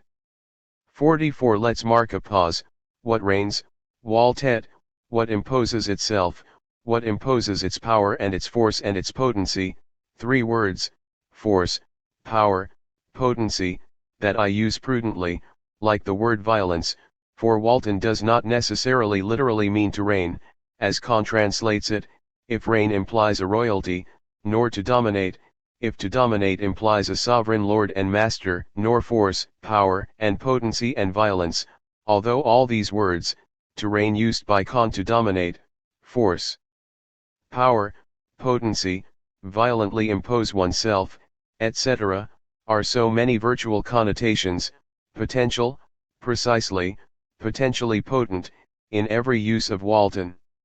Even if these connotations are only connotations, confused contagions, but are neither centrally determining, nor essential, nor exhaustive, whence the need for prudence, whence the extreme difficulty of speaking and translating as close as can be to what here is trying to be thought in a language which is not just a national language, German, but the language of a discourse articulated once only by someone, Heidegger, who, with this language, makes a given sentence and not another, to say this, and not that. So, let us paraphrase with prudence and restraint, What in poetry rules and of RMS its superiority, and thus its sovereignty, is spirit, and the sovereignty of spirit Waltet, imposes itself, prevails, of RMS itself above science, any simple science. I choose to begin with this example for two reasons. First, because it is the RST use of Walton translated as to reign in sovereign fashion in Gilbert Kahn's glossary, but especially because the superiority, eminence, or excellence of poetry, the spiritual sovereignty of poetry, a sovereignty already determined as spiritual, a concept one might judge still to be caught up in metaphysical or onto theological oppositions. Allow me to refer you here to what I said about it in 1987 in Of Spirit 45, this spiritual sovereignty in any case marks the fact that the Gewalt of what Waltet here is not a material, physical, biological or natural force, it is not a real potency, a potency of the thing. If there is sovereignty, superiority, excellence, Überlegenheit which Waltet, in the Poetic, it is of the order of spirit. And this dnes spirit as much as it lets itself be dened by spirit. What is spirit? One will ask. Well, spirit is what prevails, what is superior, what rises and situates itself above, Überlegenheit, spirit is what in poetry Waltet and whose Überlegenheit Waltet. Sovereignty is spiritual. And all knowledge, that of the sciences but also that of philosophy, will be hierarchically subordinate to it. The fold that must be remarked here is that this poetic and spiritual sovereignty of language, as Heidegger will make clear immediately afterward, itself signs, in a sense, the untranslatable and idiomatic use of the word Walton itself. It is a word and above all a writing gesture, a singular pragmatic use, signed by Heidegger who, presenting himself as a faithful thinking inheritor of the German language, is going ceaselessly to rm and re-ne the vocabulary and syntax of Walton, in defense of all translatability, to designate what is most difficult and necessary to think, to know, namely, what? À savoir quoi? Well, to know being, the being of beings, the difference, without difference, the Unterschied between being and beings, and thus the as such, the apophantic, the als Struktur, etc.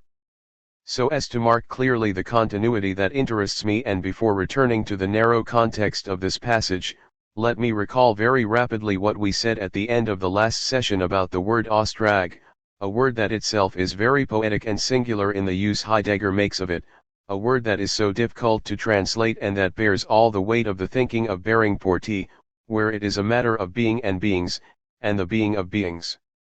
For, as you remember, it is in the Austrag that it Waltet, im Austrag Waltet Lichtung de sich verhullen Verschleißenden, welches Walten das Ausundszwenander von Überkommnis und Anken feet vergibt. 46 In the Austrag, in the regulation, the conciliation, within the term, the terminating or determining bearing of the dispute among the different, between being and beings, supervening and arrival, in the Austrag there Waltet, the French translation says predominates, the lighting, Lichtung, of what closes itself off and veils itself, which Walton vergibt, an extraordinary verb, I noted, here, which the French translation all but omits in saying simply, in place of Welches. Walton vergibt, it is by this predominance that.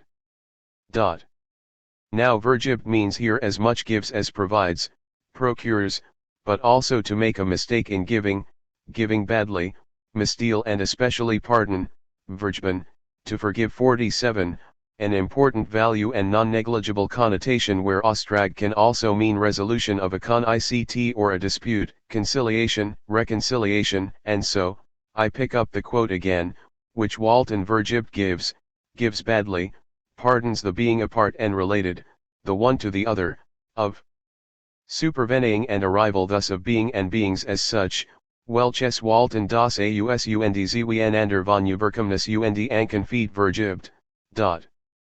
48 We were asking what this Walton, verb and noun, means, naming as it does at once the event, the origin, the power, the force, the potency, the source, the movement, the process, the meaning, etc. Whatever one likes of the ontological difference, the becoming ontological difference of the ontological difference, of the supervening of being and the arrival of beings.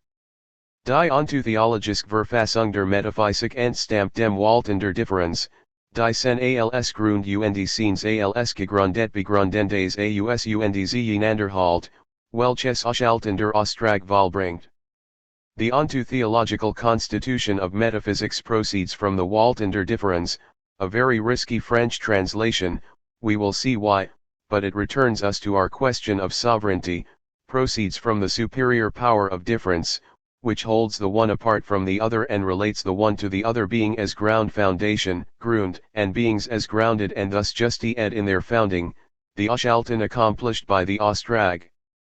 49. After this reminder that has confirmed for us the heading of this Heideggerian thinking of Walten, I return to the passage from Introduction to Metaphysics from which we set out.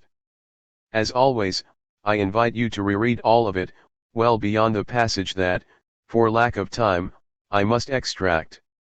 The word Walten, as the Walten of poetry that thus marks its spiritual superiority, appears here in the course of a meditation on nothingness, and this is not insignificant, and more precisely around a question that is the very origin of metaphysics: why is there something rather than nothing? Or more precisely, and here there already appears the difference between being and beings that passes through the nothingness of non-being, warum ist überhaupt seins und nicht viel mehr nichts? Why are there beings and not rather nothing? 50. After having insisted on the fact that this allusion to the nothing, and not rather nothing, is not a redundant and useless adjunction to the question why are they beings, after having shown that the naming of nothingness matters here, contrary to what is thought by the logic of logicians and the logicians' interpretation of logos, for which naming the nothing is saying nothing, naming nothing, after having shown that this logicians' or scientific interpretation of the logos corresponds to a hardened forgetting of being, Seinsvergessenheit, Heidegger appeals to philosophy and poetry that belong to another domain, rein, or rank than science, to the reign and rank of spiritual Dasein, einem ganz anderen Bereich und Rang Geist eigen Dasein. 51. To speak of the nothing, and therefore of non-being, and therefore already of being as different from beings, although not other than beings, this the scientist cannot do, but the poet and the philosopher can. For the true discourse on the nothing, the true way of speaking about non-being, das Wahrreden vom Nichts, 52, always remains strange, inhabitual. Here Heidegger does not say unheimlich but ungewohnlich. And to give an example of this strange, inhabitual, poetic, sovereign, and authentic saying of the nothing, Heidegger here refers to a literary work to which I would be tempted to give here rather special attention for several reasons. 4 or ve reasons at least. 1. First, because the question is that of poetically saying the nothing, of course. And the nothing that encounters the nothing, in not being there, non de sen. Naturally, Heidegger had abundantly spoken of all this in Was ist Metaphysik? 1929, around anxiety and the origin of negation. 53, 2. Next, because in this poetic or literary quotation that says the nothing, well, the landscape that gives its tonality, the world on the horizon, is not an island, the sea, or the ocean, but the mountain, a landscape or horizon closer to Heidegger than to Robinson. 3. Next, because the predicate of sovereignty or superiority, Überlegenheit, is granted not to potency but to a certain impotence, Ohnmacht. 4. Because Heidegger quotes a contemporary and non-German writer, which is extremely rare for him and therefore all the more symptomatic. 5. Because the contemporary, non-German writer, quoted and admired in 1935 by Heidegger, the one who speaks so well and has such a true discourse on the nothing, is none other than the great Norwegian Knud Hamsun, whose genius we are not denying if we recall his pro-Nazi commitments and his proximity to Quisling, which have meant that he has become a painful heritage for his country, something that is clear to anyone approaching Norway still today, its culture, its literature, and its politico-literary memory. Read and comment Introduction to Metaphysics, True Talk of Nothing, Das Wahrreden vom Nichts, always remains unfamiliar, bleibt immer unschwonlich. It dissolves, to be sure, if one places it in the cheap acid of a merely logical cleverness. This is why we cannot begin to speak about nothing immediately, as we can in describing a picture, for example. But the possibility of such speech about nothing can be indicated. Consider a passage from one of the latest works of the poet Knud Hamsun, The Road Leads On, Nachtjar und Tag, 1934. The work belongs together with The Wayfarer, Der Landstreicher, and August Weltumsigler. The Road Leads On depicts the last years and the end of this man August, who embodies the uprooted, universal know-how of today's humanity, but in the form of a Dasein that cannot lose its ties to the unfamiliar, because in its despairing powerlessness, in seiner Verzweifelten Ohnmacht, it remains genuine and superior, echt und überlegen bleibt. In his last days, this August is alone in the high mountains. The poet says, he sits here between his ears and hears true emptiness, sitzt hier mitten zwischen seinen Ohren und hort die wahre Leer. Quite amusing, a fancy, ganz komisch, ein Hirngespinst. On the ocean, earlier, August often went to sea, something stirred, at least, and there was a sound, something audible, a water chorus. Here nothing meets nothing and is not there, here trifft nix auf nix und ist nicht da, there is not even a hole, ist nicht einmal ein Loch. One can only shake one's head in resignation, man kann nur Ergebungsvoll den Kopf schütteln. 54 As I have to conclude as quickly as possible, I will not be able to undertake with the required precision and proximity the work of reading and interpretation of the semantic, syntactic, and lexical network of Walton, at least in Introduction to Metaphysics, in which this network is peculiarly rich and plentiful. I am sure that if you want to, you can do it without me. I shall be content, from a point of view that is rather taxonomic or topographical, to situate, to classify too schematically, promising myself to come back to this next year, some of the most strategic places. I shall begin, as we were just speaking of the poetical, with what is said about the chorus in Sophocles' Antigone and its opening lines, which are usually translated thus: manifold is the uncanny, yet nothing uncannier than man bestirs itself, rising up beyond him, after which are named the sea, the earth, the beasts, etc., Palatatiana, Vielfältig das Unheimlich, nichts. Doch über den Menschen hinaus Unheimlicheres Regens sich Regiment. 55 On the basis of the translation of die unknown, terrible, worrying, strange, by unheimlich, and before replying to the question of knowing why one would translate die unknown as unheimlich, Heidegger declares that die unknown designates the frightening, the terrible.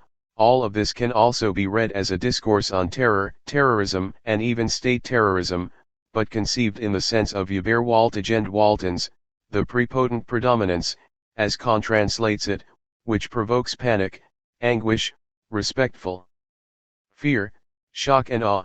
56 As Bush would say, Das Gewaltige, das Überwältigend ist der Wesenscharakter de Waltens selbst. 57 An apparently redundant but not tautological formula to say that the Uber forms part of the Walton, to say that, pretty much following Kant's translation, the violent, the prepotent, and thus what is superlatively more violent, predominant in violence, is the constitutive essential character of the dominance that is itself predominant potency. In its eruption, Walton can retain in itself, and sich halten, its prepotent potency, can underline es ein Überwältigend Machten sich halten. 58 But by holding it back it is all the more terrible and distant, and anything but harmless, inoffensive, harmless. But on the other hand, die unknown seine es the Gewaltige, the violent, in the sense of the one who uses violence, who not only has it at his disposal but is himself gewalttätig, so that this violence characterizes not only his acts, his action, but his existence, his Dasein, the there of his being there. At that moment, Heidegger explains to us that he is giving to Gewalttätigkeit, to violent activity, no longer the usual sense of arbitrary brutality or violation, but a sense that goes beyond this usual interpretation. there is a Gewalt of Dasein which is not this violence of brutal violation. For beings as a whole are, as Walton, das Überwältigend, die Unknown in the RST sense. Beings are violent, predominant and prepotent. Thus there is no longer any limit to this definition of Walton as Überwältigend. It is as if to be beings and Walton were the same thing, with this overdetermination of the over, precisely, this overbidding of the Uber, of the extra, the excess of transpotency, the prepotency in the sense of the prevailing that wins out in a combat. If there is no longer any limit and if the whole of beings is, as Walton, das Überwältigend, one will not be surprised to end this Walton and this Überwältigend everywhere, and as I believe I shall not have time, let me point out at least that you can see it extend as much to the Logos, precisely, as to Physis. Well, man also is die Unknown, unheimlich, inasmuch as, belonging in his essence to being, he remains exposed, ausgesetzt, to this Überwältigend. He is thus doubly die Unknown. This is why he is the most unheimlich. He is violent inasmuch as he is exposed to the violence of Walton, of beings, and inasmuch as he is in a position to exercise this violence himself, to do violence. I leave you to read all these pages that deploy these semantics with great lexical wealth. You'll end many things in them. Still in the reading of Sophocles, it is both a literal reading of Sophocles and a powerful, super powerful Heideggerian appropriation translation, on the elements, animals, states, this value of the state to which I would have liked to have time to give special attention here, etc.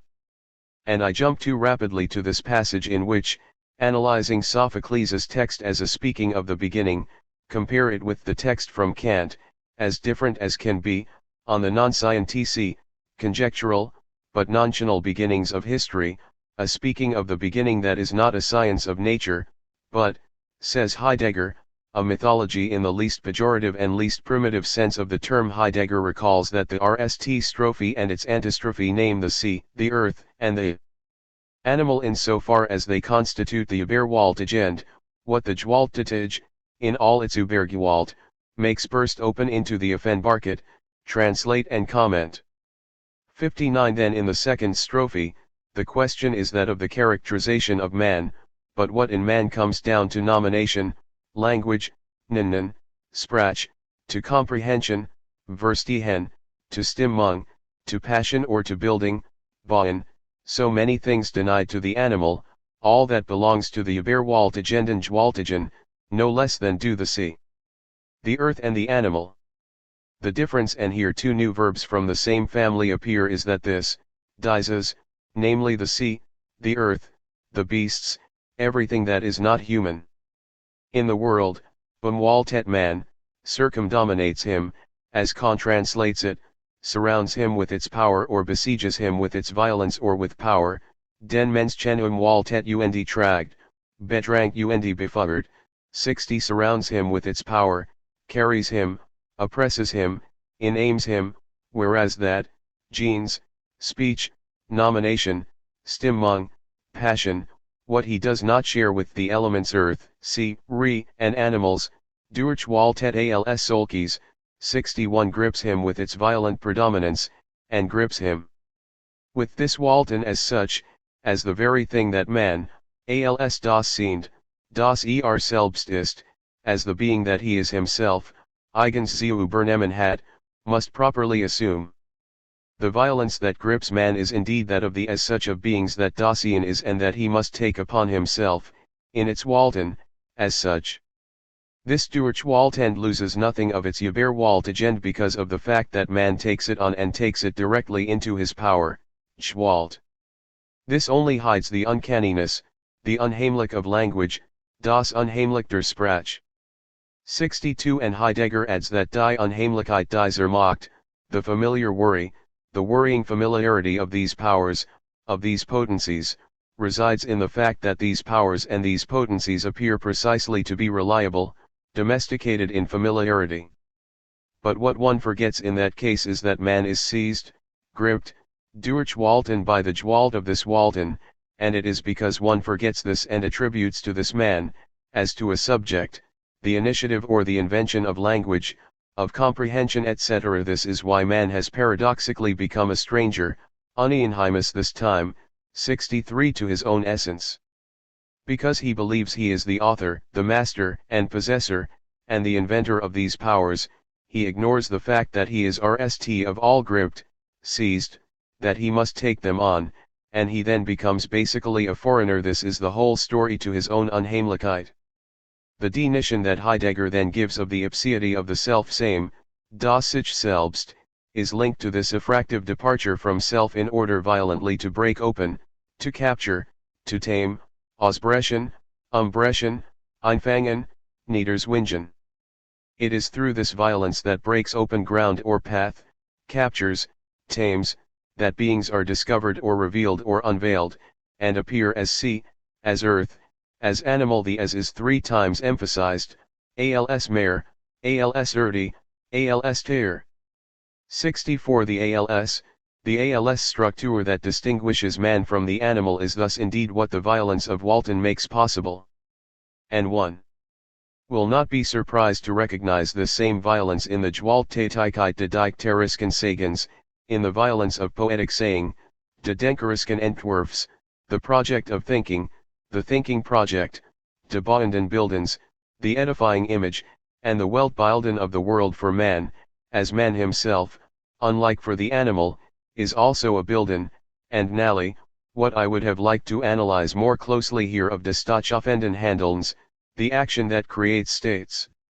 65 All of this does not depend on a Vermogen, on a power, on a faculty that man has at his disposal, but consists in taming and joining, bandagen und fugen, forces or violences, Gewalten, that come to grip man and thanks to which beings are discovered as such. This Erschlossenheit of beings, this patency of beings as such, is a Gewalt that man must master, bewaltigen, so that in this Gewalttätigkeit, he may be himself, among beings, historical, geschichtlich. For all of this concerns the historicality reserved to Dasein and to being, denied to the animal and to the other forms of life. There is historicality of man, and not of the animal, only where the Gewalt of this Walton erupts to make beings as such appear, in the middle of which man is gripped by violence.